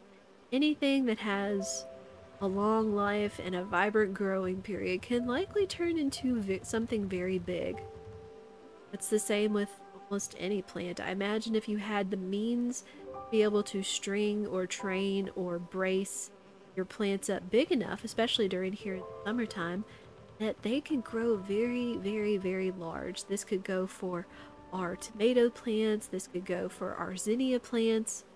Y'all, our zinnias could get big. We don't normally put anything in to brace them up because we can't cut them down. Well, you know, you cut them for stems and for their blooms and everything. But they could get big. Same with our tomatoes. Even though we have, well, the same as our sunflowers here in this field, we have metal pipe frames that look nice, that look well put together by Spirit and his dad, for our tomatoes to train up in their 50-foot beds. Yes, we have 50-foot beds, and we have like 4 or 5 of them for tomatoes alone. They're good for sauce, you know, and canning and whatnot. Those sunflowers almost look fuzzy instead of flowery. Yes, that's why they're so cool. I believe I saved at least 1 seed head from the teddy bears last summer. So hopefully we'll be able to grow some more.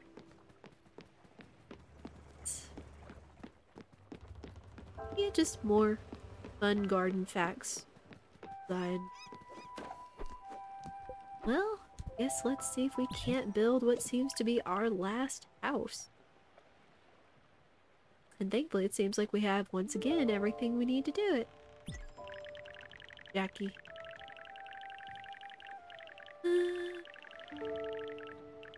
Oh, we could almost come so close to having it sit on.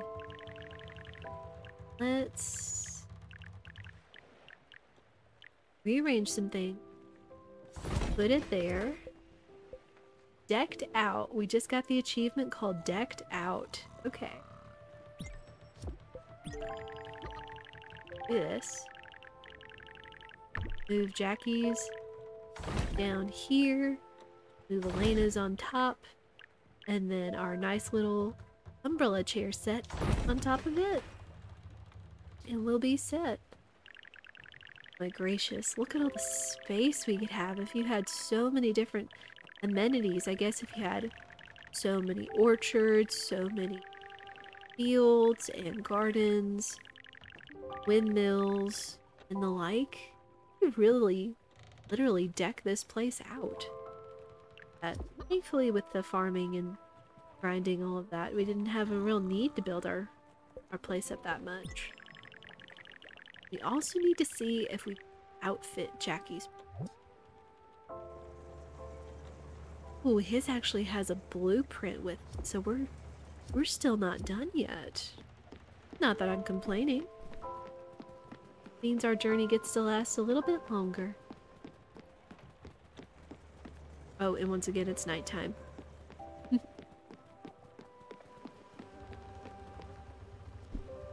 Oh, nice. I guess just give the bees some time and they'll produce the honey.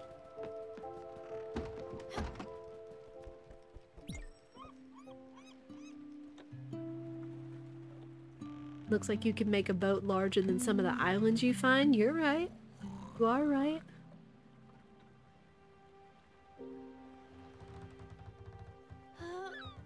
Oh, another interesting thing last year. We don't know exactly what happened to it, but the hive that was in the cherry tree, we actually saw a cluster of bees hanging out off of one of the branches far out from the hole in the tree. So we don't know if maybe the queen left the hive or there was a new queen that was born and the bees were all swarming around her to build something, because after a day or two they were gone. They weren't hanging off of that branch anymore. But there was a cluster of wax and such from where the bees were starting to build around the queen or around that area that was interesting. Fun stuff.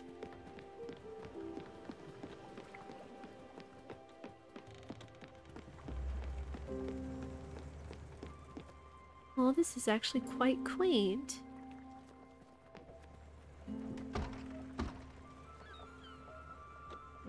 Oh yeah, Jackie needs some room. Did the bees stick around and hibernate? We're pretty sure the bees are still in that one nook in the tree. They've been there. Shoot. Now I'm trying to remember when Spirit actually said when he witnessed them, because he actually went outside one morning and you could hear the buzzing. It was this loud, pretentious buzzing in the air, and then he looked up because the hole was in the second, like a second story, second floor-esque height of the tree. There was just this cloud of bees swarming in the air, flowing around the cherry tree. So that was when they were finding the tree and beginning to settle the whole hive into the nook in the tree. It was nuts. Even when he told me to come outside, you could still hear it, even though there wasn't as much of a presence of bees in the air that time. But I want to say this was at least 2 years ago that they did this. So it's very possible that they're still hanging around in that hive in the tree. We'll likely know come springtime, once things warm up a little bit more. We'll be able to take our binoculars and kind of look up at the nook in the tree and see if they're still hanging around in there. Not only that, not only do we have the regular honeybees, another presence of bees that we have are the carpenter or the mason bee. I know some people find them kind of annoying because they dig into some stuff, but most of the time the bees just like to hang around Spirit's old shop building. An old garage that came with this house that he's since converted into a shop since he's lived here for over 15 years now. But they'll just dig little holes and they'll buzz about to not bother anybody. Heck, sometimes they'll kind of ping you in the head and run into you. That they won't hurt you, they won't bother you. Just chase one another around if they're gonna get next to each other's holes and take it over. They're fun to watch.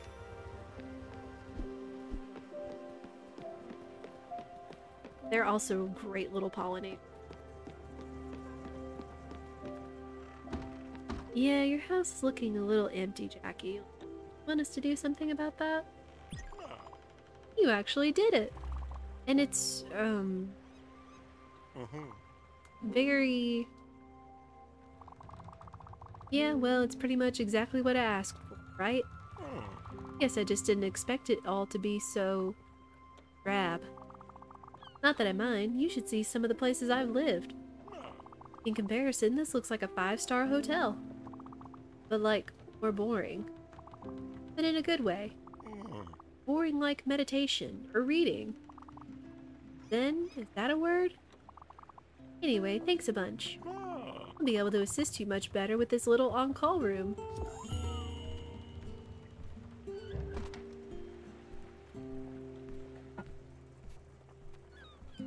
Jackie, I promise we can fix this up for you. We just need you to tell us what you'd like. Jackie's trying. He is, and I'm pleased. That's development.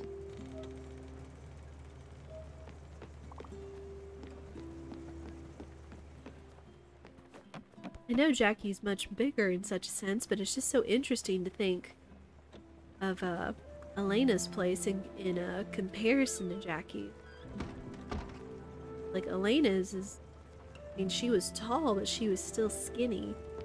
Like she literally only had just like this little bed area as well as over here.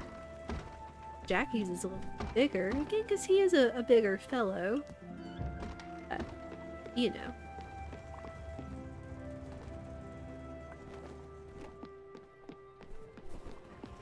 Right. Looks like we will have our last Looter's literary review.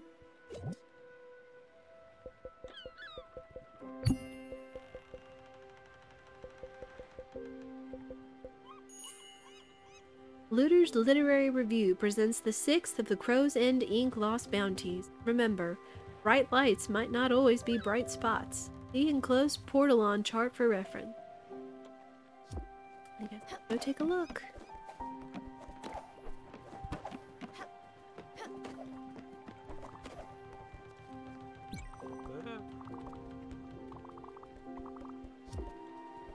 Well, thank you.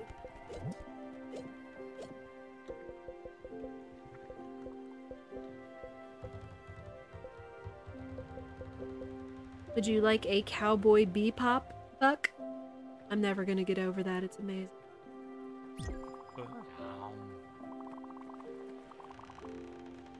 Wow.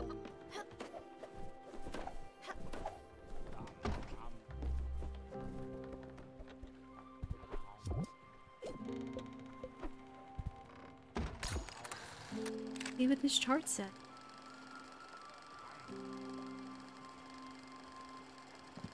In between two islands. This ocean? I think I kind of already know literally where it was since I looked up how many more literary reviews there were gonna be. Let's just head.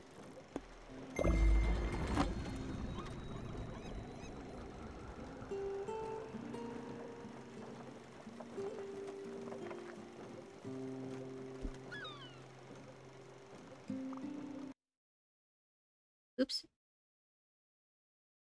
Didn't mean to do that.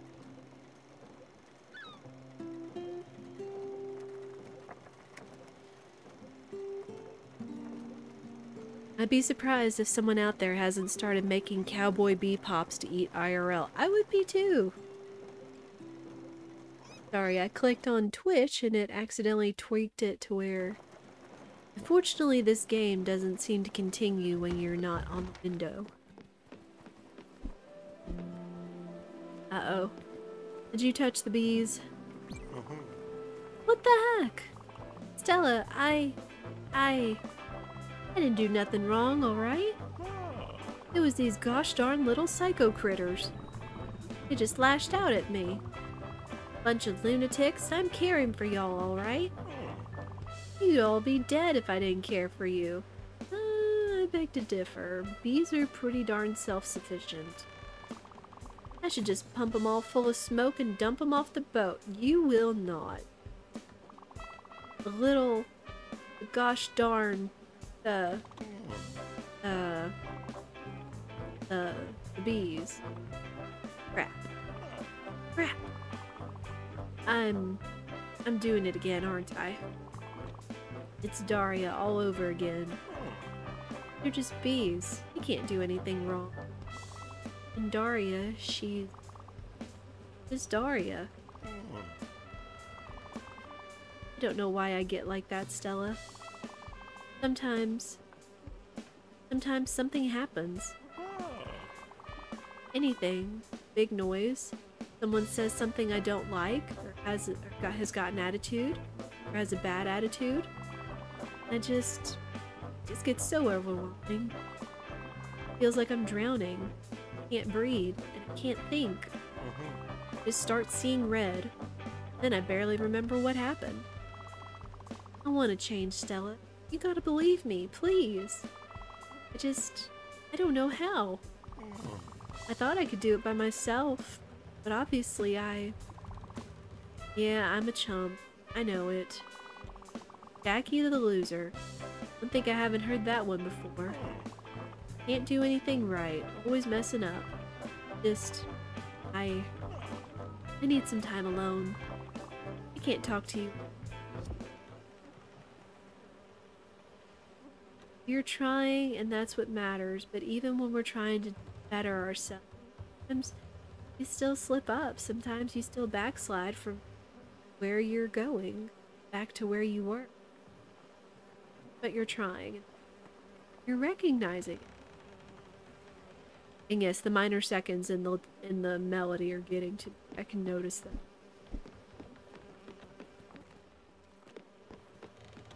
I'm trying to remember if his theme was like that in the beginning or if it just started to sound like that after he left.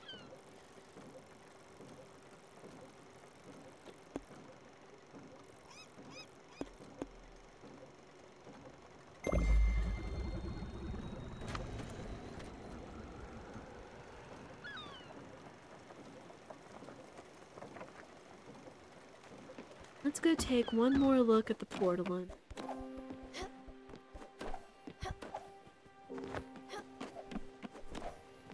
Know by the light it's talking about the lighthouse, such as Hoseki.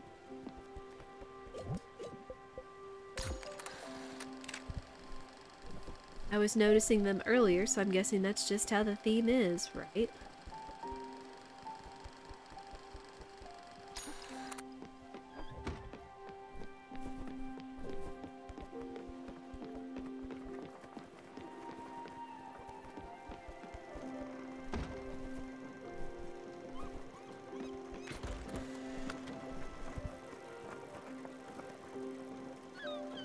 Oh no! Oh no!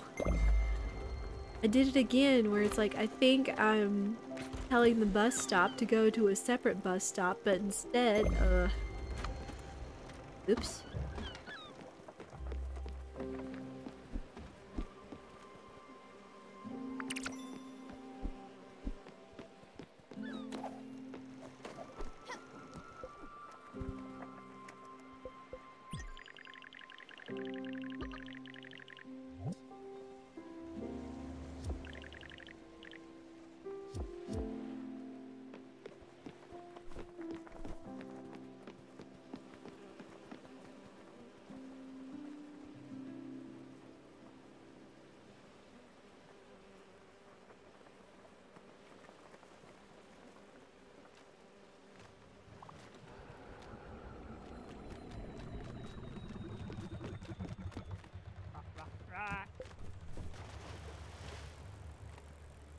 Head to the bus stop.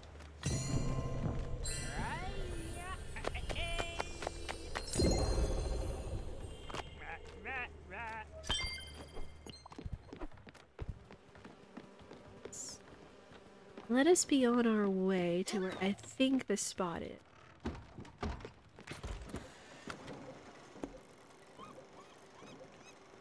Which, if it's talking about darkness, Harashima. Let's go right about here.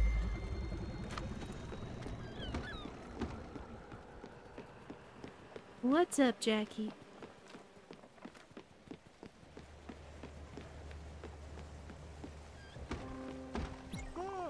Hey, Stella. We need to have a talk. I'm not doing good, Stella. Like, not at all. I know I act tough and all. The truth be told, I don't think I've ever been doing good. Crap. You know, you really do get on my nerves sometimes. Always so happy or caring, just sparkly. I don't know how you do it. Seeing those people you care for. I know them because I've cared for them too. And yeah, sure, some of them are nice and all. And most of them, pardon my language, they're jerks. Nitpicky, demanding, rude. But you, everything just seems to glide over you. Some old cuckoo yells at you because their pudding's the wrong color and you just smile. Softly, gently, always. And then you magically fix the situation. You're always the first to arrive, the last to leave. And I've never heard you bad-mouthing a patient. As for me, I need help, Stella. Whenever I try to get better on my own, I just wind up sliding back in a dark place. I'm so sick of being angry all the time. I think it's time I stop kidding myself.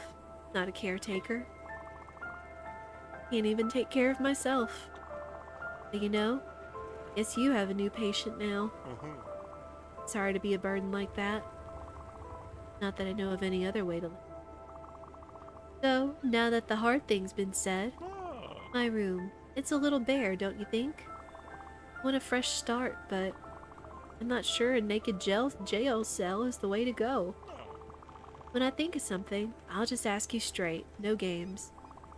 For the moment, though, could you get me, like, some posters or something? I can't stand these concrete walls anymore. I really need them covered up. feel like I'm getting cabin fever in there. I'm almost at the make a girlfriend out of mashed potatoes point right now. Oh dear. Well, anyone wants motivational posters. Yeah, make a girlfriend out of mashed potatoes. Oh my gracious. That is an expression.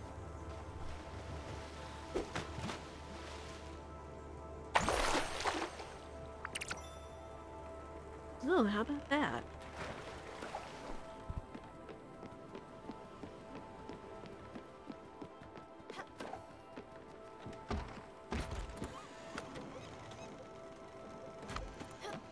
Well, it's nighttime, so let's go ahead and sleep. Then we can talk to Buck and see about making those posters for Jackie.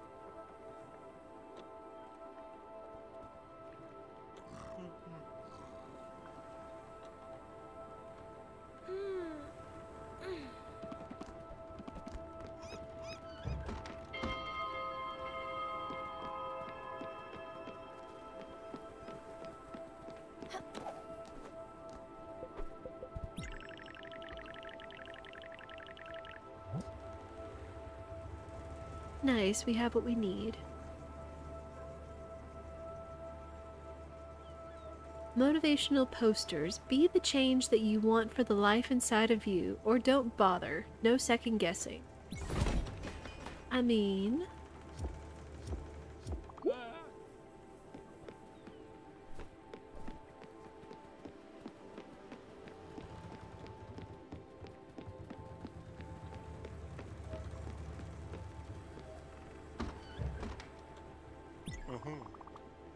I thought it would help, but yeah, it really doesn't. I don't need to hang in there, whatever that means. And I certainly shouldn't be proud like a tiger. Tigers even proud, like at all? Nah, a lack of pride's certainly not the problem. I'm selfish, is what it is. I just think of myself. I act rashly and I wind up hurting people. Hurting a lot of people, actually. Hurting them bad. And then even if I try to make it better, it's too late. This crap, Stella, it sticks. When you try to brush it away, you just wind up smearing it. You're just stuck with it. There's nothing more to it. Old Jackie. Yeah, I don't think I can ever get over it. I really thought the posters would help. Turns out they just make me feel terrible. And it might be good. Maybe I deserve to feel terrible. What? No, don't make that face. Serious, you know? Okay, I've got another idea. I think I might need to focus on something else. You know, check out of Hotel Jackie just for a while. I was thinking of a plant, but I'm pretty sure I'd just kill it. How about something that can't be killed? Maybe like a little sand garden with rocks and stuff. Like, it's kind of like meditation, I guess. Would you get me that?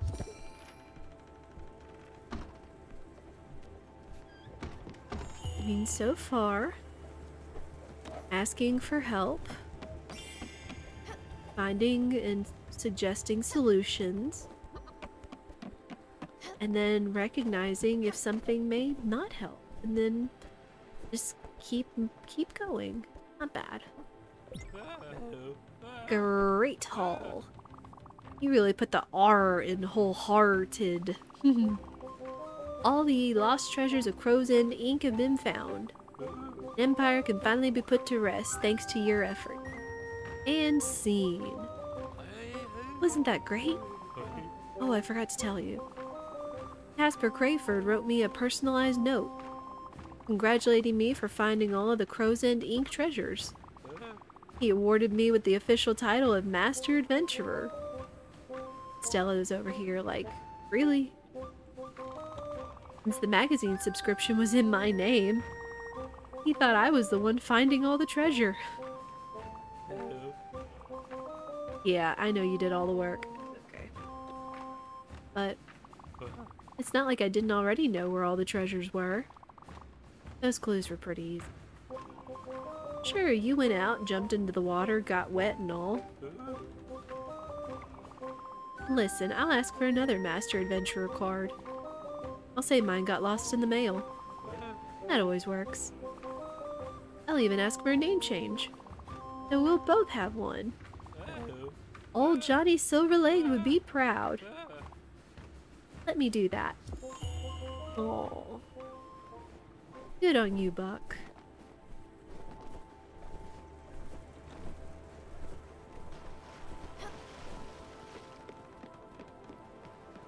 A Zen Garden and Cap'n. Yep.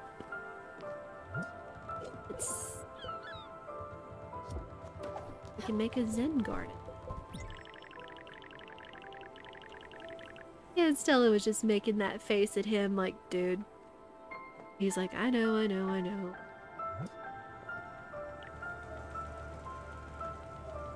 Good. Zen Garden, a delicately handcrafted miniature Zen garden complete with miniature boulders, miniature sand, and a miniature rake. Also nice glims, for now.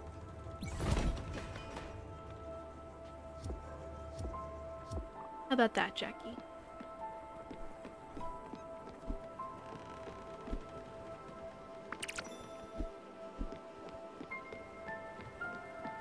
Miniature sand is what it said. At least I'm pretty sure that's what. Oh, a stone garden. I'm kind of surprised, actually. I didn't think you'd go through with it. It's kind of silly, isn't it? Anyway, let's see what we're working with here. Sand is nice. It's got a cool color. And it's very fine, but still has some texture to it. And the stones, they're very pleasant. They've got a nice weight, very stone-like. Even the little wooden rake is all pretty. It's all very soothing. My dad had a little sand garden in his office. Just like that, but much smaller. I always wanted to play with it, but he didn't let me. Guess that's the real reason I've asked you for one. Just to get back at him. But you know, he deserved it. And man, heck, he was okay. Crap. I'm doing it again. I'm lying for no darn reason. Mom and Pops were okay. They had their issues, sure, but I'm not messed up because of them. No, that one's on me. I don't know why I keep telling these tall tales. Like the one about my grandpa. Truth is, I barely knew him. Saw him once a year. And when I was old enough, he tried to teach me about bees. But I was just a dumb teenager. Didn't care. Then he died. And now I'm a dumb adult who knows jack about bees. Guess I want to believe that my childhood messed. Otherwise, I have to own up to my own crappy behavior. Yeah, maybe that's just who I am. Crappy and broken. That'd be fitting. Oh, yeah. Thanks for the garden, Stella. I'll, see ya.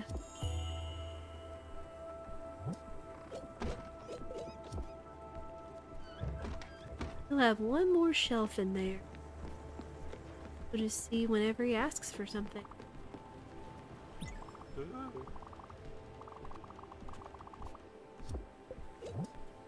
Well, we still haven't figured out what Jackie's favorite food is yet. It's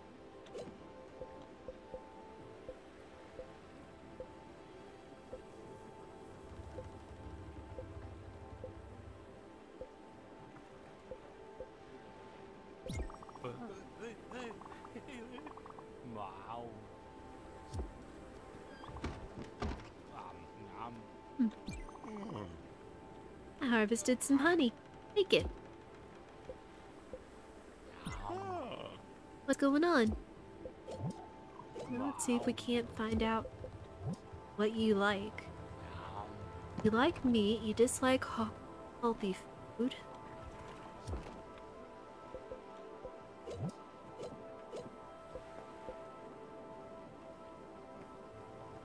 Wonder if he'd like pub food. Ooh, that smells nice. You know, I've been trying to eat better recently. Stay away from junk food. I probably shouldn't. But strict diets never work, you know? The trick is to indulge once in a while. And I've been good. Real good. So I'll have this fried food. Ah. Thanks a lot, Stella. He does have that right. That you can't be strict with yourself all the time. Because sometimes it's not just your body that you're depriving, it's your mind as well. So sometimes you have to give yourself little allowances in order to feed your brain as well, to feed your mental mindset, feed yourself something you enjoy that you've been looking forward to. And to have a slightly more positive outlook on food and diet and nutrition for do what works for you. About a hug.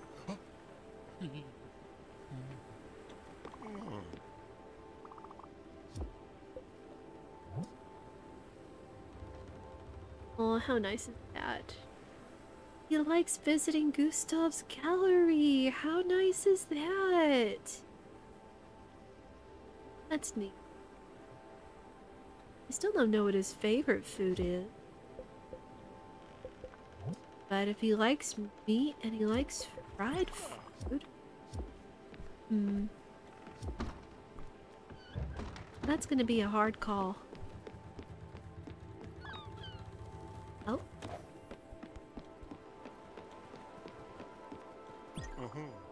Stella! I have something else to ask you. And I think this might be the one thing that I'm missing. You know how I never went to school? Well, I mean, I did, but I dropped out of high school. I figured maybe the problem is that I'm not smart enough. Got all this energy, but I don't know what to do with it because I was never taught. It's an easy problem to solve. I just need to get smarter. And the best way to do that is with books. I didn't care for them when I was a teenager, didn't have the patience. Now that I'm a serious adult, I'm sure I can make it up super easy. Did you get some for me? That's never a bad thing.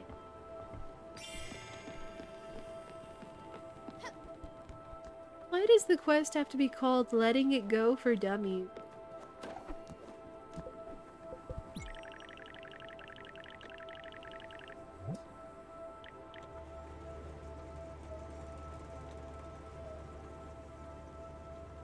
Self-help books, a series of self-help books by famous life coaches such as Bobson Dugnut and Dwight Vorchegall. Am I missing something there?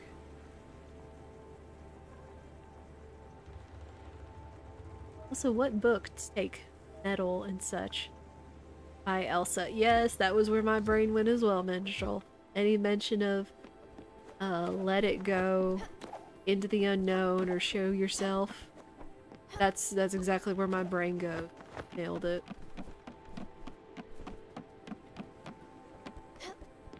What's funny is that anytime I watch somebody play Phasmophobia, half the time or most of the time, someone in the game is gonna say to the ghost, "Show yourself!"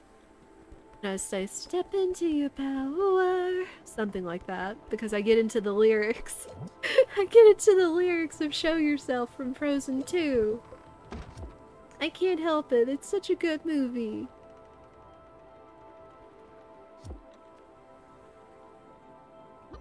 Hardcover books, that's probably it. And that's why I came up here, was to make one more rose gold sheet. At least it doesn't take the absolute longest to make. Just...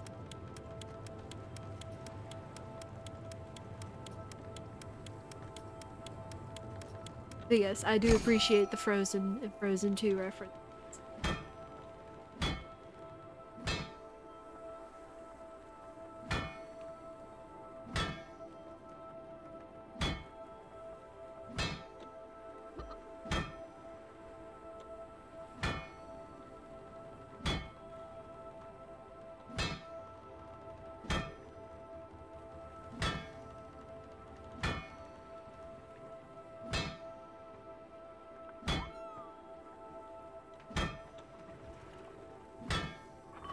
There we are.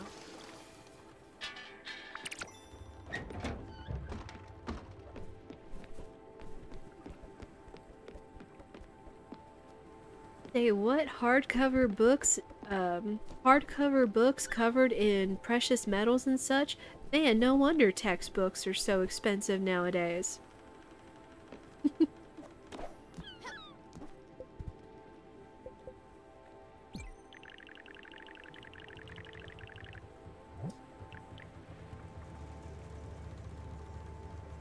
Damn.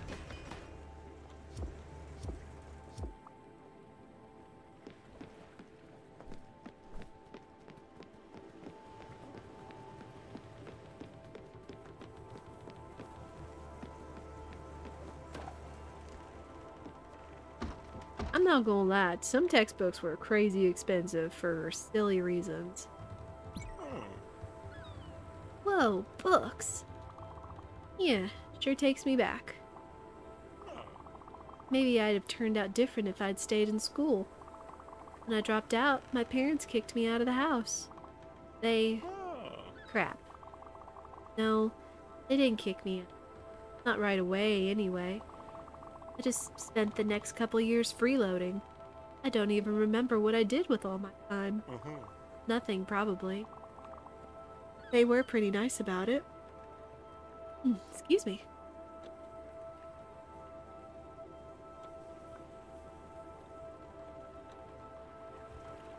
College textbooks can be concerningly expensive, right?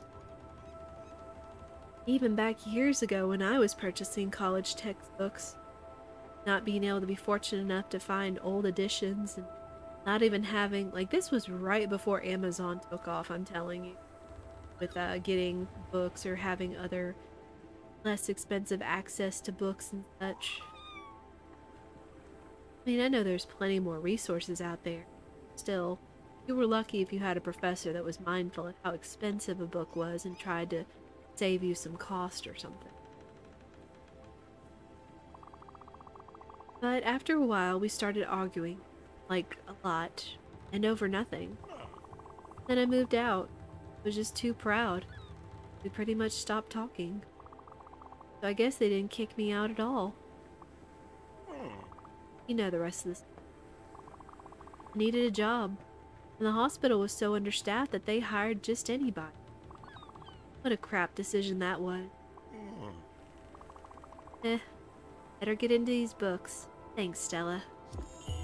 Oh, I like how the cover of one of the books looks like the spirits in the world. That's interesting.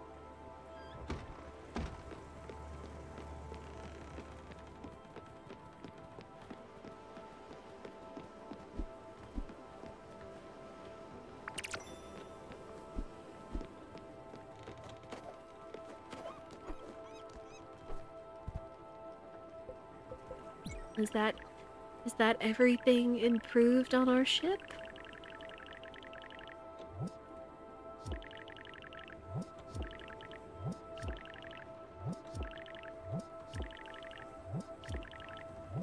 I think we have heartily built every single improvement on the ship.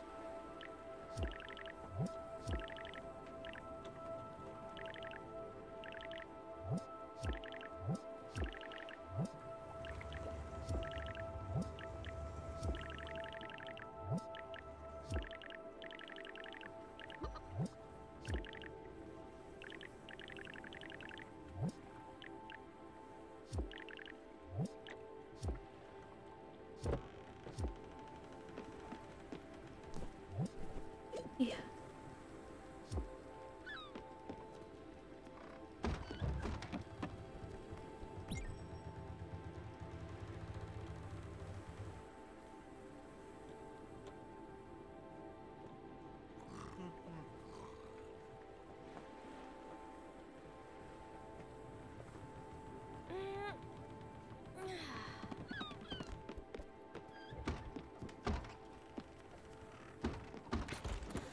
See if we can sail somewhere. Oh.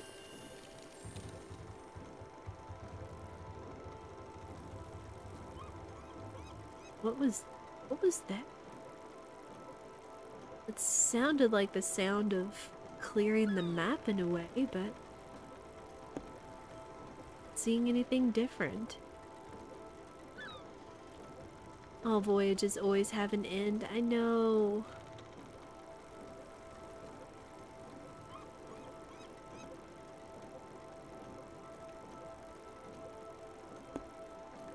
And I'm still curious why there's so much space out here.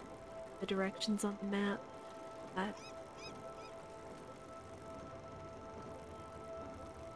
I suppose for now we'll just head towards the bus stop. While we're doing that, chat, if y'all give me just a couple minutes, I just need to run to the restroom and I'll be right back, okay?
Alright, thank you everyone for your patience. I promise I didn't skip washing my hands.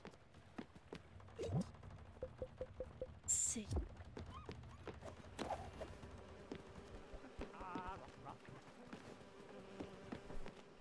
Suppose we could head towards the other door. Right now it's just kind of waiting on Jackie to kind of tell us he wants to go towards the other door. Would you like something to eat?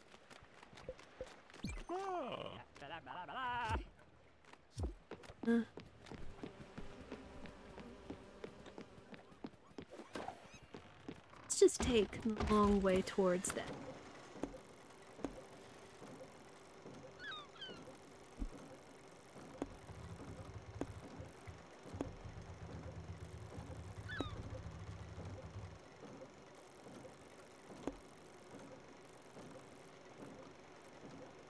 So, right about here.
Let's see if Buck has anything.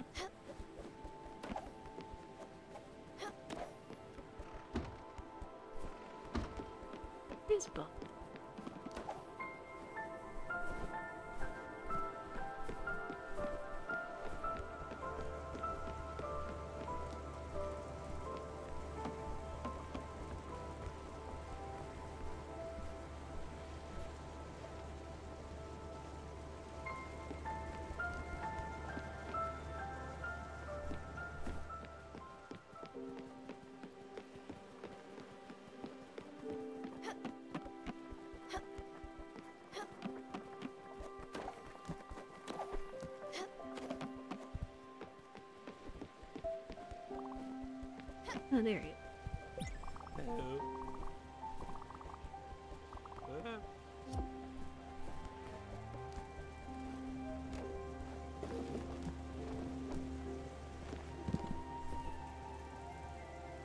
Huh. It seems a number of your passengers would enjoy seeing Gustav display. That's interesting. Oh, was helped out by Jackie. Oh, you love to see it.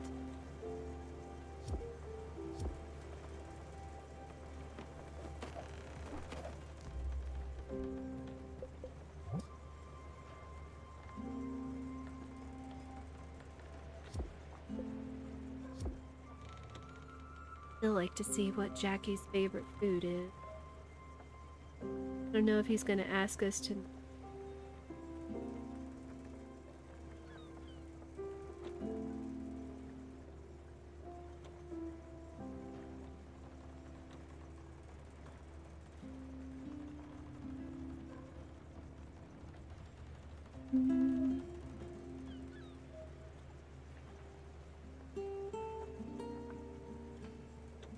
Oh wow, I would have never pegged that one.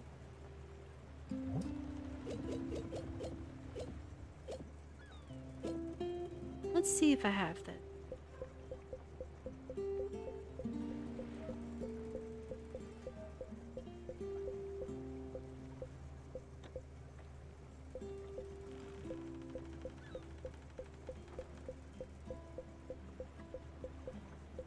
Do. Guess I just have to wait for him to be hungry. But it turns out Jackie's favorite food is chilaquiles.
Are those chilaquiles?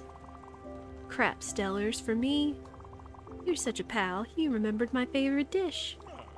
Steaming hot, crispy, and so spicy it burns twice. You're the best, Stella. Thanks.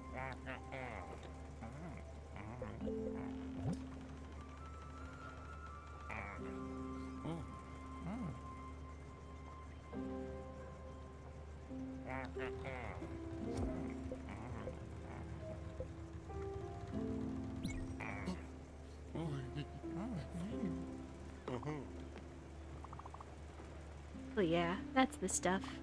Thanks.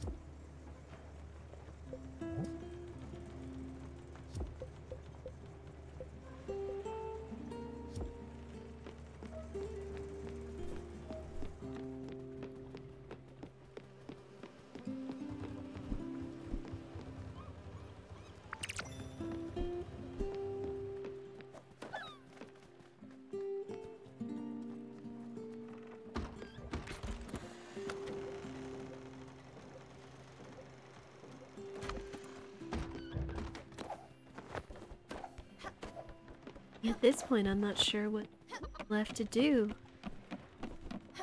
But it seems Buck will stay with you until you go through the other door. What about Jackie?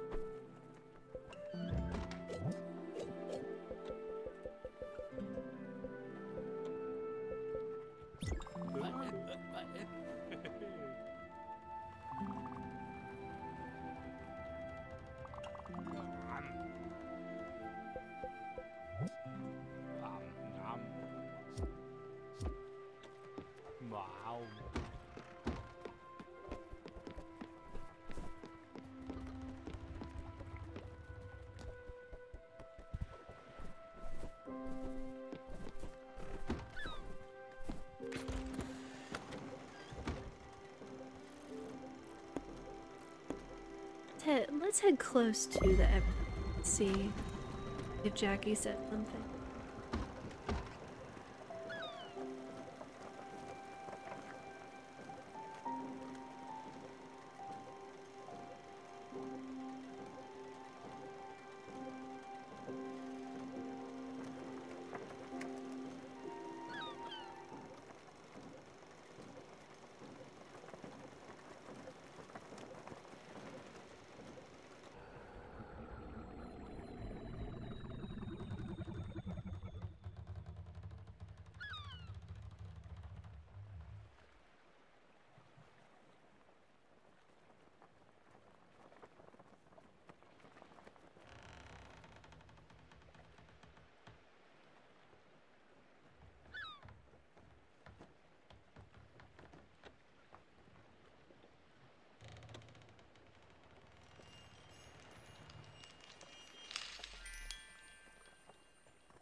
It really seems like it's just waiting for him.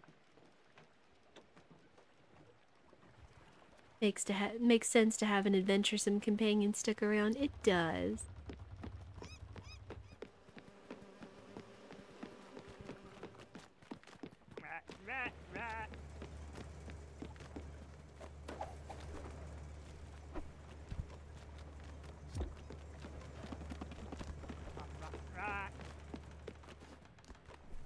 Well, let's just go around, see, and wait for Jackie to.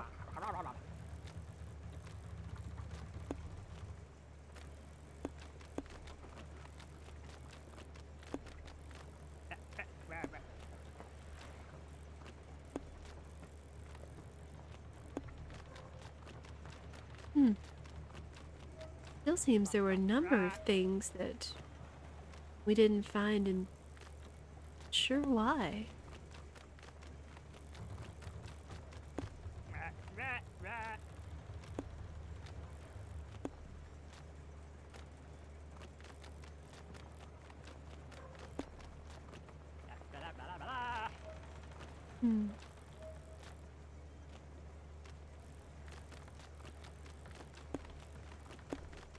Well, for now, let's just go.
Just explore around and see what we can find in place.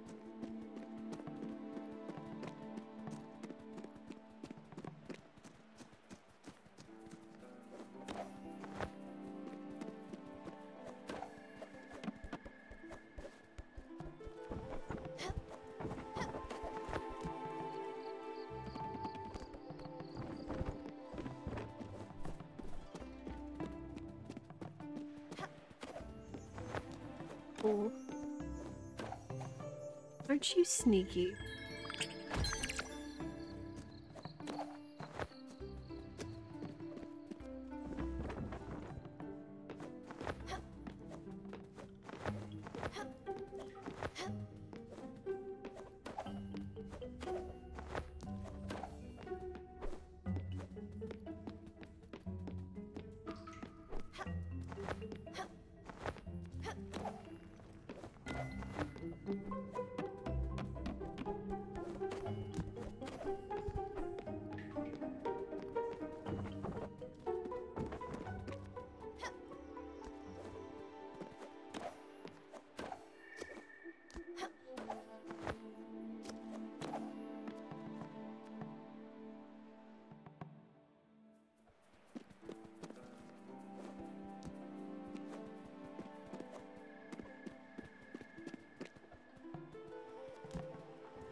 Hmm.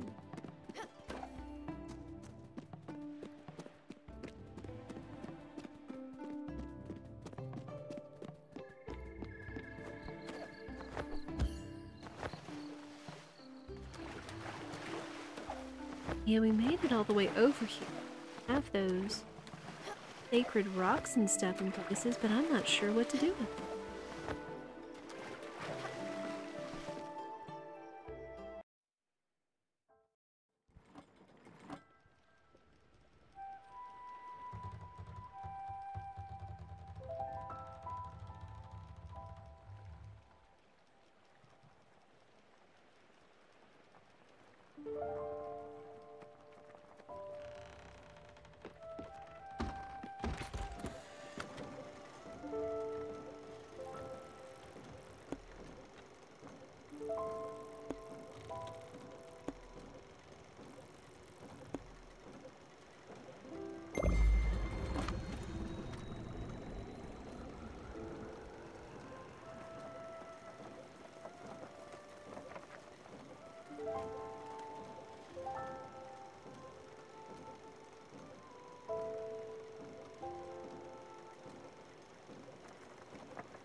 I'm just doing some research to see what there is to find, I guess.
Hmm.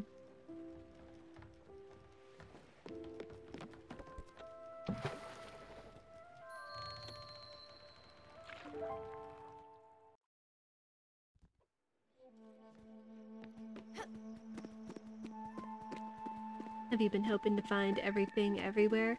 I would like to, but at the same time, I know that that would take up an amount of time that would probably not have a lot going on. Wouldn't be as fun.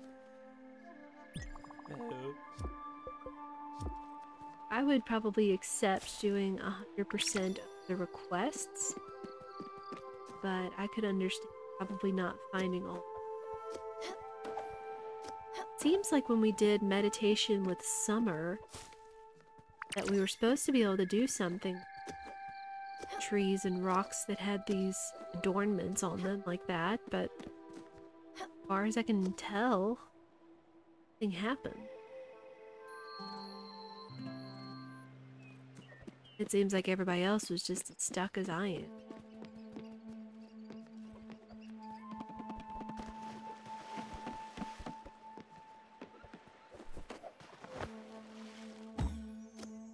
I guess at least I got over here now with the dash ability.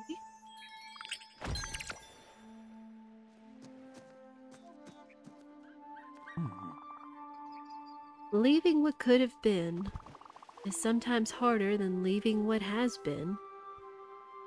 Wow. You are not wrong.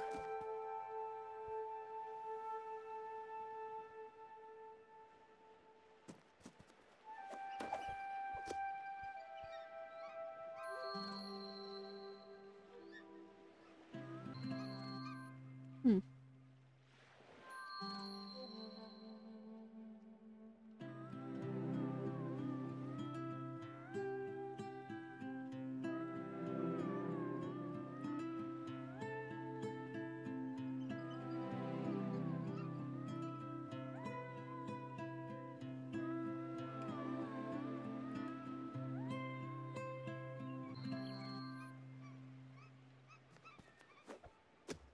Yeah, nothing I'm doing seems to do anything with these trees.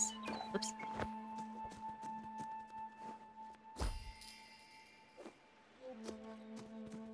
Oh no.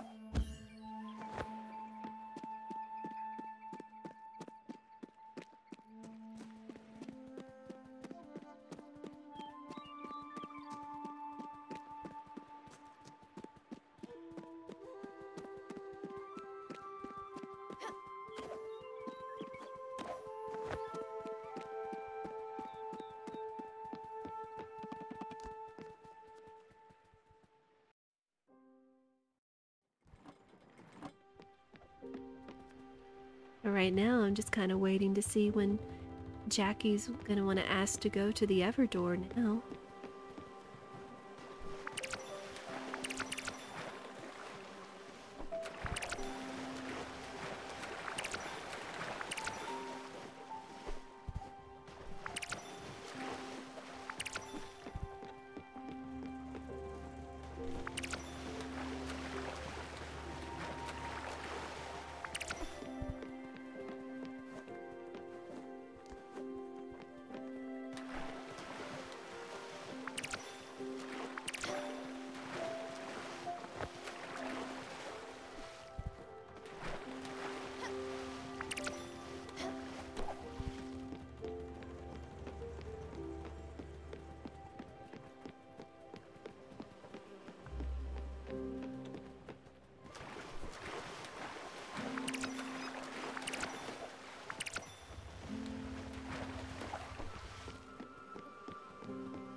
Huh.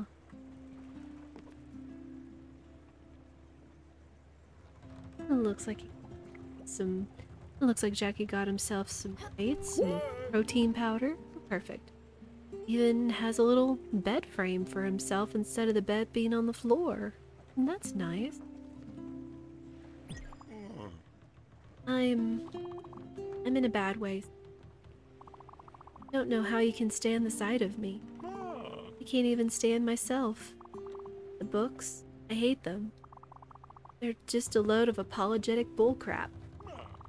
They all say the same thing. Be the change that you want to see in the world. Ask for forgiveness. There's always time to be better. Do you think I can give better? Think I deserve forgiveness? Yeah, I figured you'd say that. Little doe-eyed Stella. You're smart, but you're an idiot. People don't change. Know why? All these books, they say you can change by acting different. They're all looking forwards into the future. The future doesn't exist. It's just a big whole bunch of nothing. Bag of lies we tell ourselves so that we can be happy. In comic books, the heroes forgive the villain and then he joins their team, and everything's good forever. We conveniently forget that they raised a whole city. They're genocidal maniacs, but it's okay. Because forgiveness. Real life ain't like that. People, they're made up of all the same thing they've done. Good or bad, doesn't matter. Same for everybody. You can't ever change your past, no matter how much you hate it. You just gotta own up to it. And what if you can't? Nothing, that's what. Listen, Stella, I'm sick of it. I give up. It was a fun ride. Well, actually, it was crap. Just give me a holler when we get to the Everdore. I'll get out of everyone's way.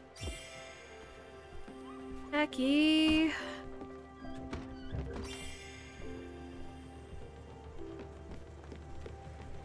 You know, I feel like you could do some good listening to cinema therapy talking about heroes or villains or the psychology of a villain or hero, etc. Or even how to heal relationships. Heal yourself. Man.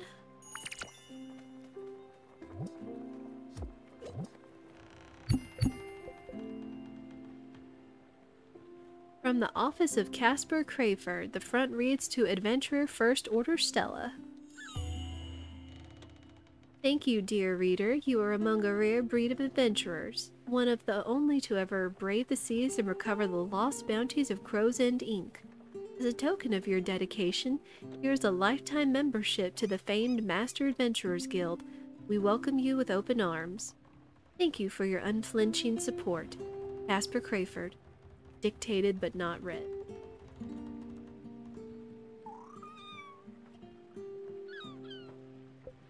Cool.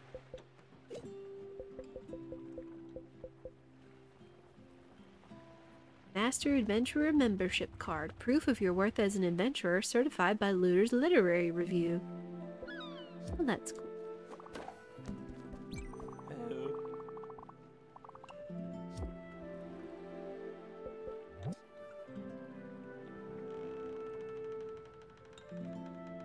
Yeah. On we go, I suppose. Not really missing much of anything that would stop us from progressing or doing requests.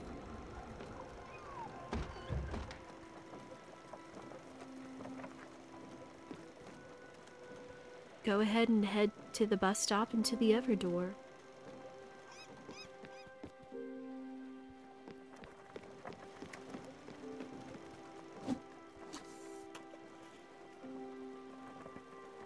But this has been fun. This has been quite an adventure.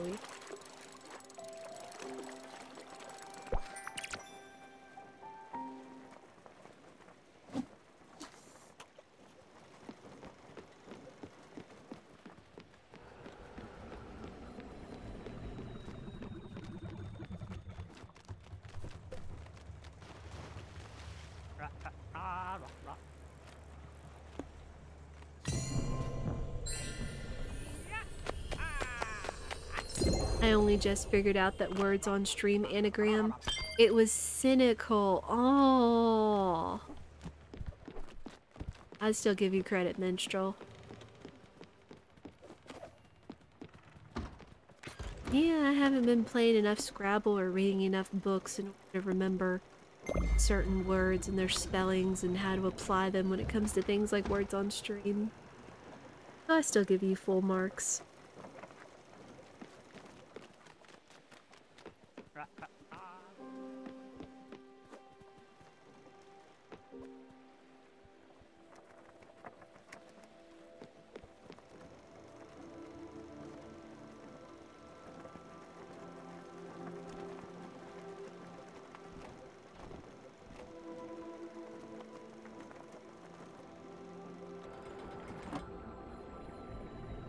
Does that mean this is the end game now? This is absolutely the end game as far as I know.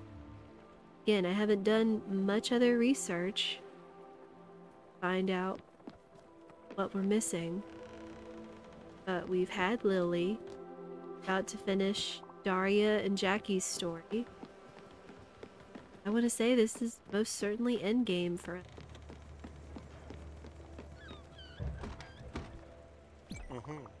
Oh, hey Stella. It's time, huh? I cleaned up a bit. Might as well leave the place tidy. I found this old suitcase, so I packed my stuff. But I guess I don't need it anymore. Kinda feels silly. Well, I'll just leave it here. You ready to do this? Okay, sure. I'll be in the tender.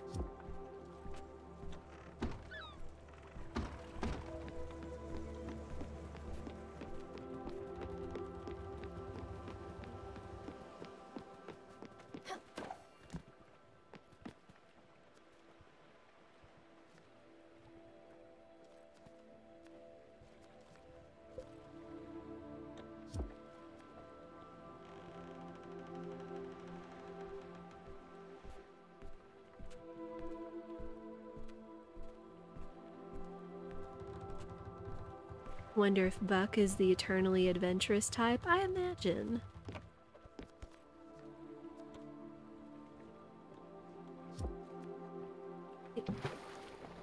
On our way with Jackie.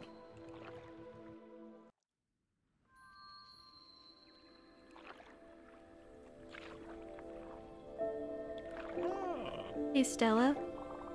I know it's a bit late, but I wanted to thank you for taking care of me. You know, on the boat. I know I didn't deserve it. Maybe that's the difference between you and me. You don't care about all of that. Don't judge. I don't want to sound mean, but you're simple like that. You see someone who needs help, and you help them. No questions asked. No payment expected. That's just how you are. And you didn't try and stop me when I said I wanted to leave. Thanks for respecting that.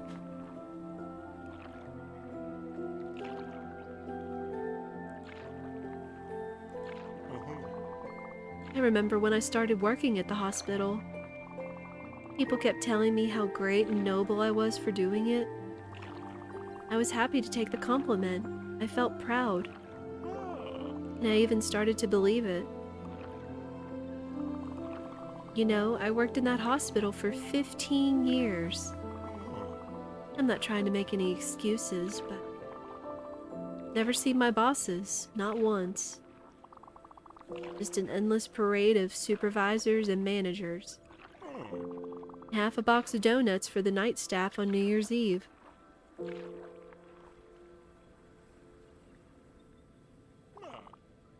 There was a book. You know, in the books you gave me. It was about, myths and stuff. Like old stories. One of the book's chapters was about the afterlife. Things that happen after people die. In one of the stories, there was a river. And if you drank from it, you'd forget everything from your life. Just like blank slate. Poof, like that. Ain't that crazy? Then there was this other place with a weird name. Like Shoal? Something like that. It was kinda like hell, except not really. No fire and no pitchforks. That's where dead folks go. Not just the bad ones. Everybody. And in the shoal, I remember that everybody's equal. There's no comfort. Doesn't mean it's uncomfortable, there's just nothing. Nothing good, nothing bad. You're shielded from light, judgment. The dead go there to be forgotten by the living. They also forget, then turn to dust. Till there's nothing left. Just dust and forgetfulness, everywhere and forever.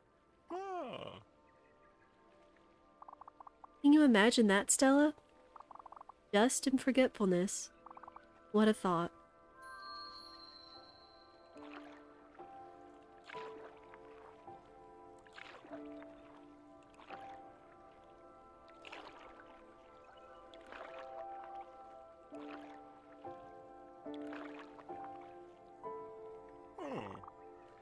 Yeah, okay. We're there. Huh? Just, yeah, just bring it in. See you on the other side, Stellars. Or not.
Bother this game touches on a lot. It does, Minstrel. Again, just life and all the types of people and their backgrounds, their stories, their experiences, and how they each face it going forward. But now, and I actually did get the achievement that said Spiritfared. They're showing the constellation for Jackie. Imagine that means all of the spirits that I guess Buck will go when he's ready, or be done or already gone when Stella does. We get to say goodbye one more time. And since our sister's actually here. Is that Daria? Yes, that's right, Minstrel. When we went to the Everdoor to take Daria back, and she literally hung out here in the cabin on the way here. This is where she is, but it seems everybody that we've spirit-fared is here in spirit. In a way to say one last goodbye, it's then the butterflies that had seemed to have been our sister this whole time, even the butterflies in the spirit memories that Stella saw those 3 times with the giant owl spirit. And since our sister is here, it's nighttime, we can be able to give her a hug. Yeah, it just seems like time to just say goodbye to everybody one last time. Yeah.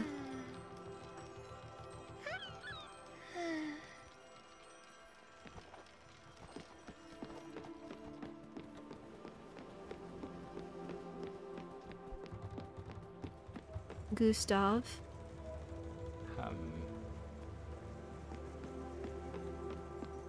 Jackie.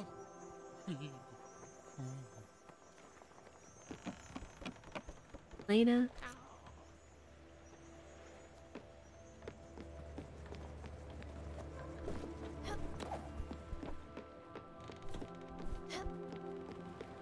Uncle Atul.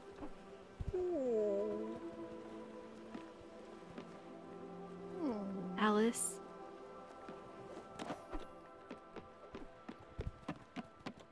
Summer.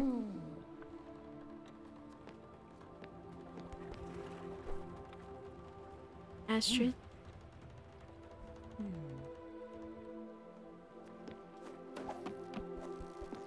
Giovanni.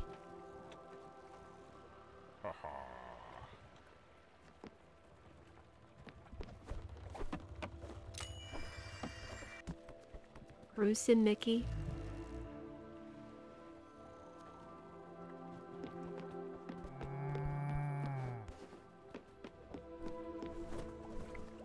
Beverly.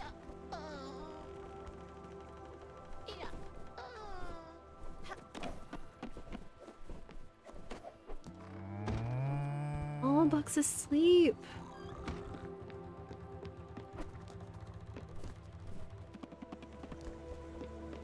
Stanley.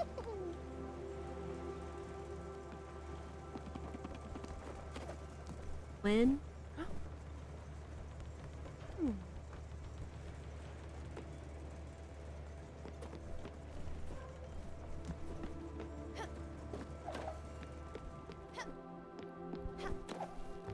want to say it's everybody.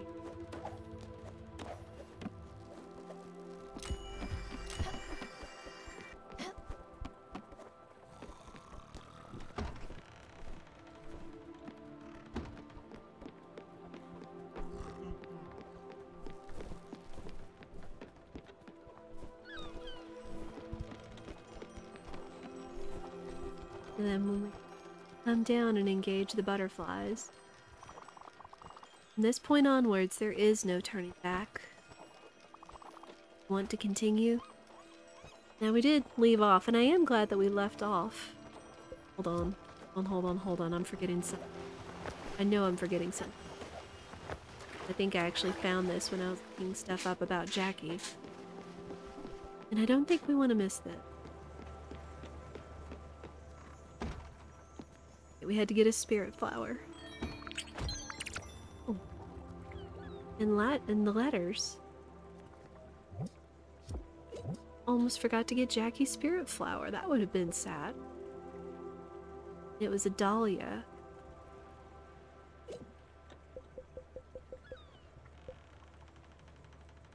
Crossed out letter from Jackie. A letter with Jackie's handwriting. Most sentences are legible despite being heavily crossed out. I know I hurt you. I've been thinking. I feel terrible. I hope you can forgive me. I hope you can forget. Sorry.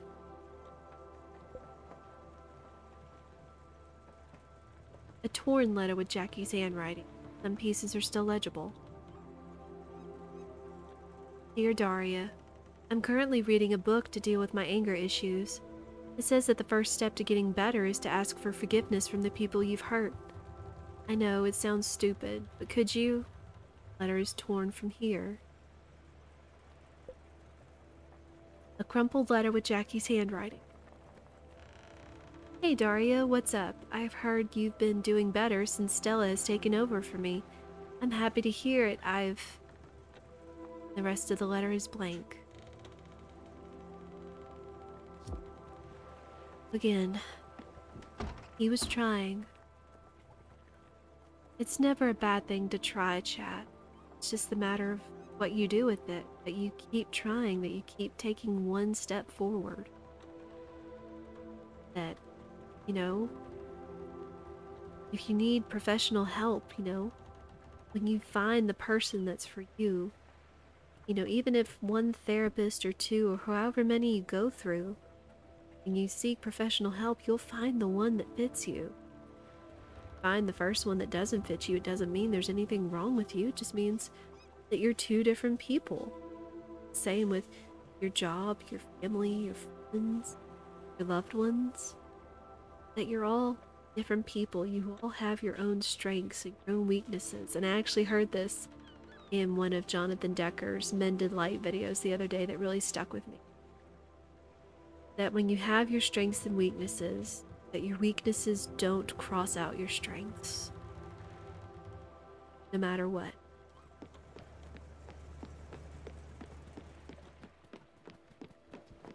We're all just different people, all on our own journeys and our life experiences. And it's what we do with it. No matter what our past is, no matter what we've done, how we've felt, how we feel now, it's just a matter of, do we acknowledge it? Do we want to try? Do we want to change? Not even change, but just grow. Grow to be a better person. Grow to be a better version of yourself. Like I'm hoping to do for this year for myself too. Grow to be a better version of myself. Grow to be a main character of my own story that's submitted to the author. Something like that. But now that we've found most everything that seems story related, I guess we can go on to the Everdor. Buck awake. You're right, it is daytime. At least it was nighttime and we got to hug our sister. Let's see. Buck is awake. Stayed with us till the end. Buck. I'm gonna ring the bell and you need to wake up. This is an important time to not be sleeping. Oh, it won't let me ring the bell!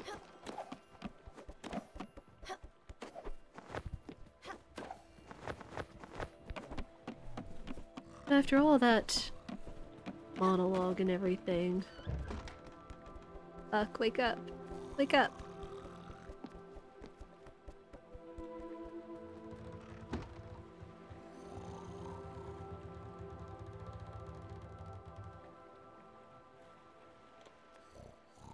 We'll give it a minute, maybe. Hopefully he should wake up and we'll be able to give him one last hug. Yeah, this is our last request. Our last task.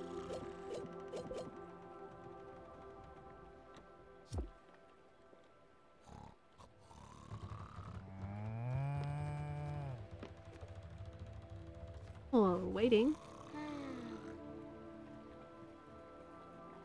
There we go. Buck, get back here.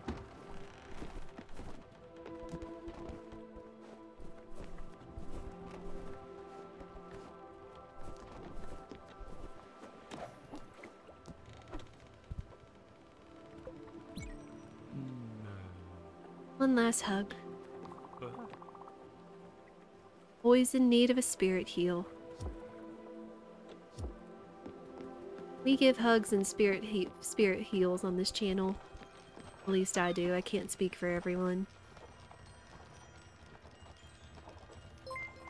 Let's see. Dolls! Thank you so much for the host. I'm so appreciative of it. Y'all came in at just the time. Like, this is endgame. This is the end. Let me see. Hold on just a moment. If you all don't know Dolls, he is a kind and funny individual that I've found through mutual communities and such. I'm very glad to do this.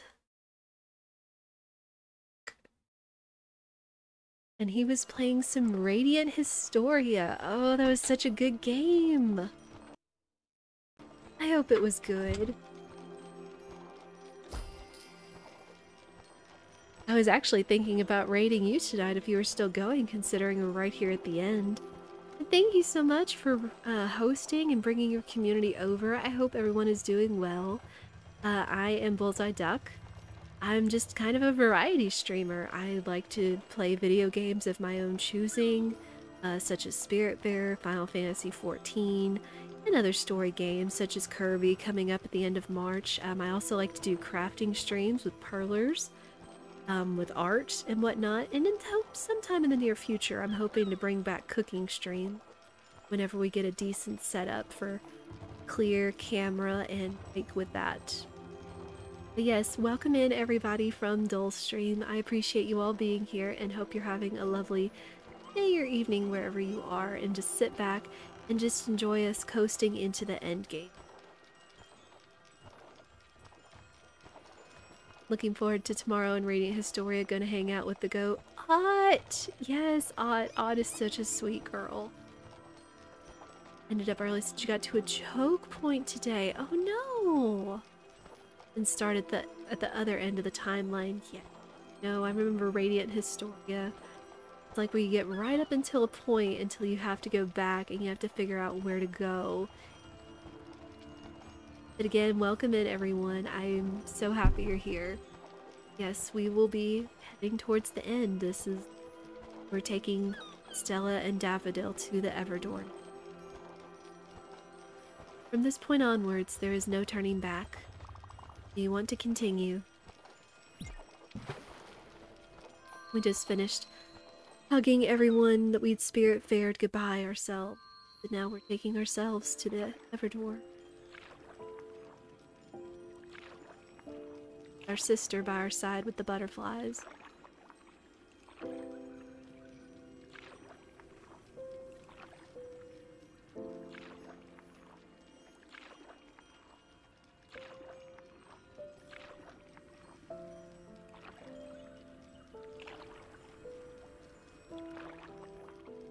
Most of the time, whenever we've been to the Everdor, it's always been who we're taking that's been speaking. Stella's been kind of a antagonist. Always her ride.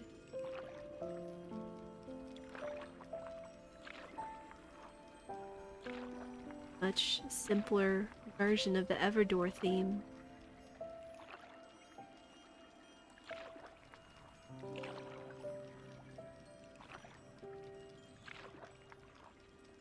But I guess if we can reflect on Bella's life is that we learn that she met all of these spirits, and that she fared in one way or another in her travels across the world.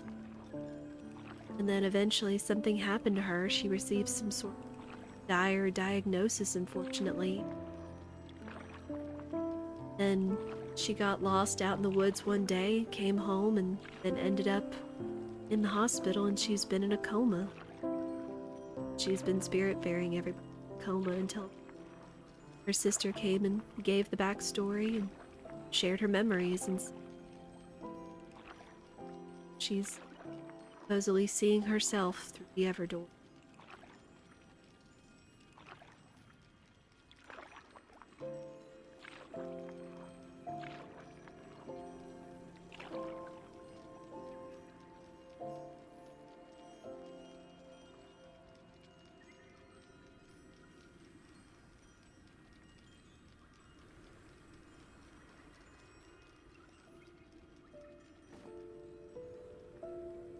One last hug with Daffodil.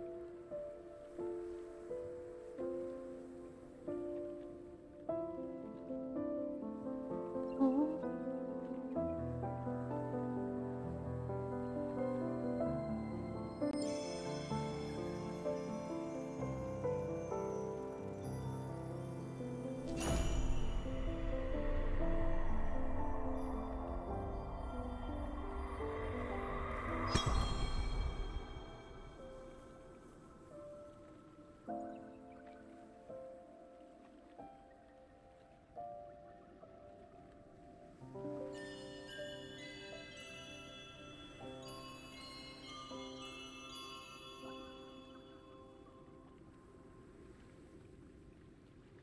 Oh.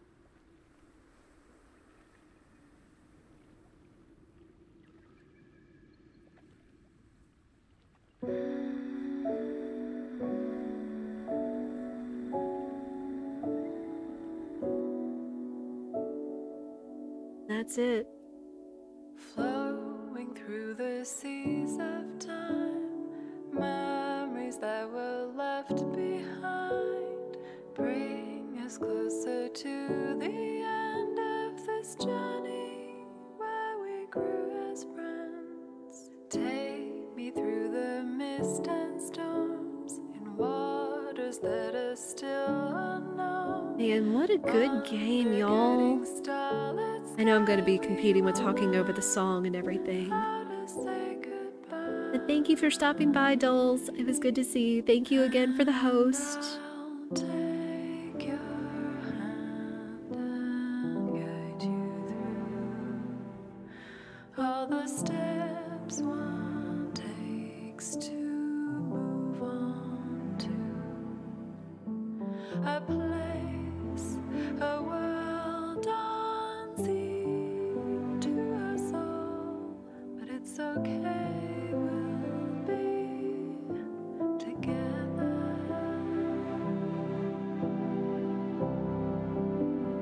And I'll take your hand and guide you through all the steps one takes to move on to a place, a world unseen to us all. But I know we will remember. And I'll take your hand and guide you through all the steps one takes to move on to a place, a world unseen to us all. But it's okay, we'll be together, my friend.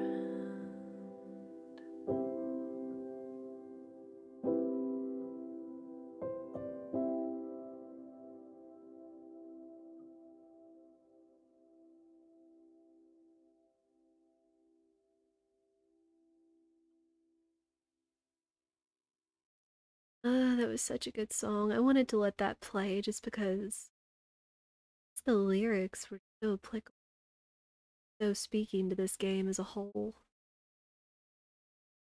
This is Stella's song combined with the Everdor game theme. Yes. I'd have trouble looking at the sky if all the constellations were my passed on friends. I could relate to that minstrel.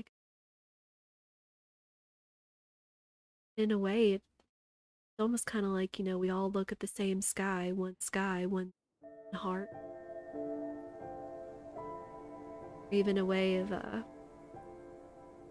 having somewhere to see and visit somewhere, like a cemetery. But that is Spiritfarer. I have to appreciate again the last achievement that we got at the end as we took off. It said, "Let it go." So there goes back to more of our Frozen references.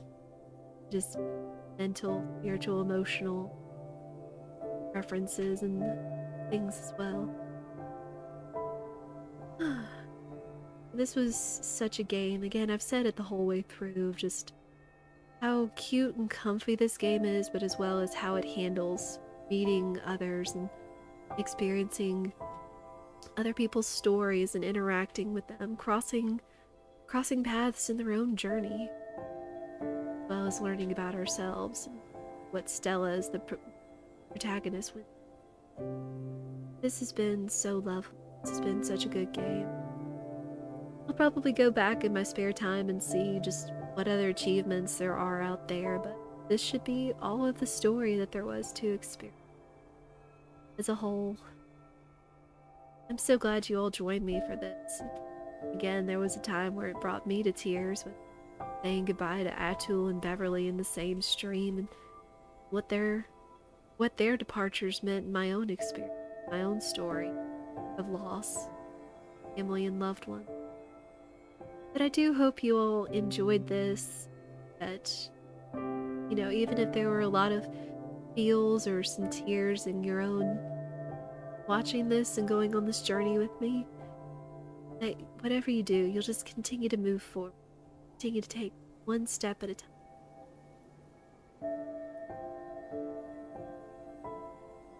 Thank you again, everyone. I hope you'll have a lovely day or evening, wherever you are in this. I guess now that we've wrapped up Spiritfarer, I'll look into see what else we can do this week. I do still plan to stream tomorrow, Wednesday, and Friday from 1 p.m. Central Time. So we'll just see what we can do out there if we go do more Final Fantasy XIV blue spell farms. I've been getting back into that. I had the itch for it. Or if we do some crafting, we'll see what happens. I'll be sure to update the schedule appropriately. And we'll just go from there. Well, let's see if there's someone we might raid in the meantime.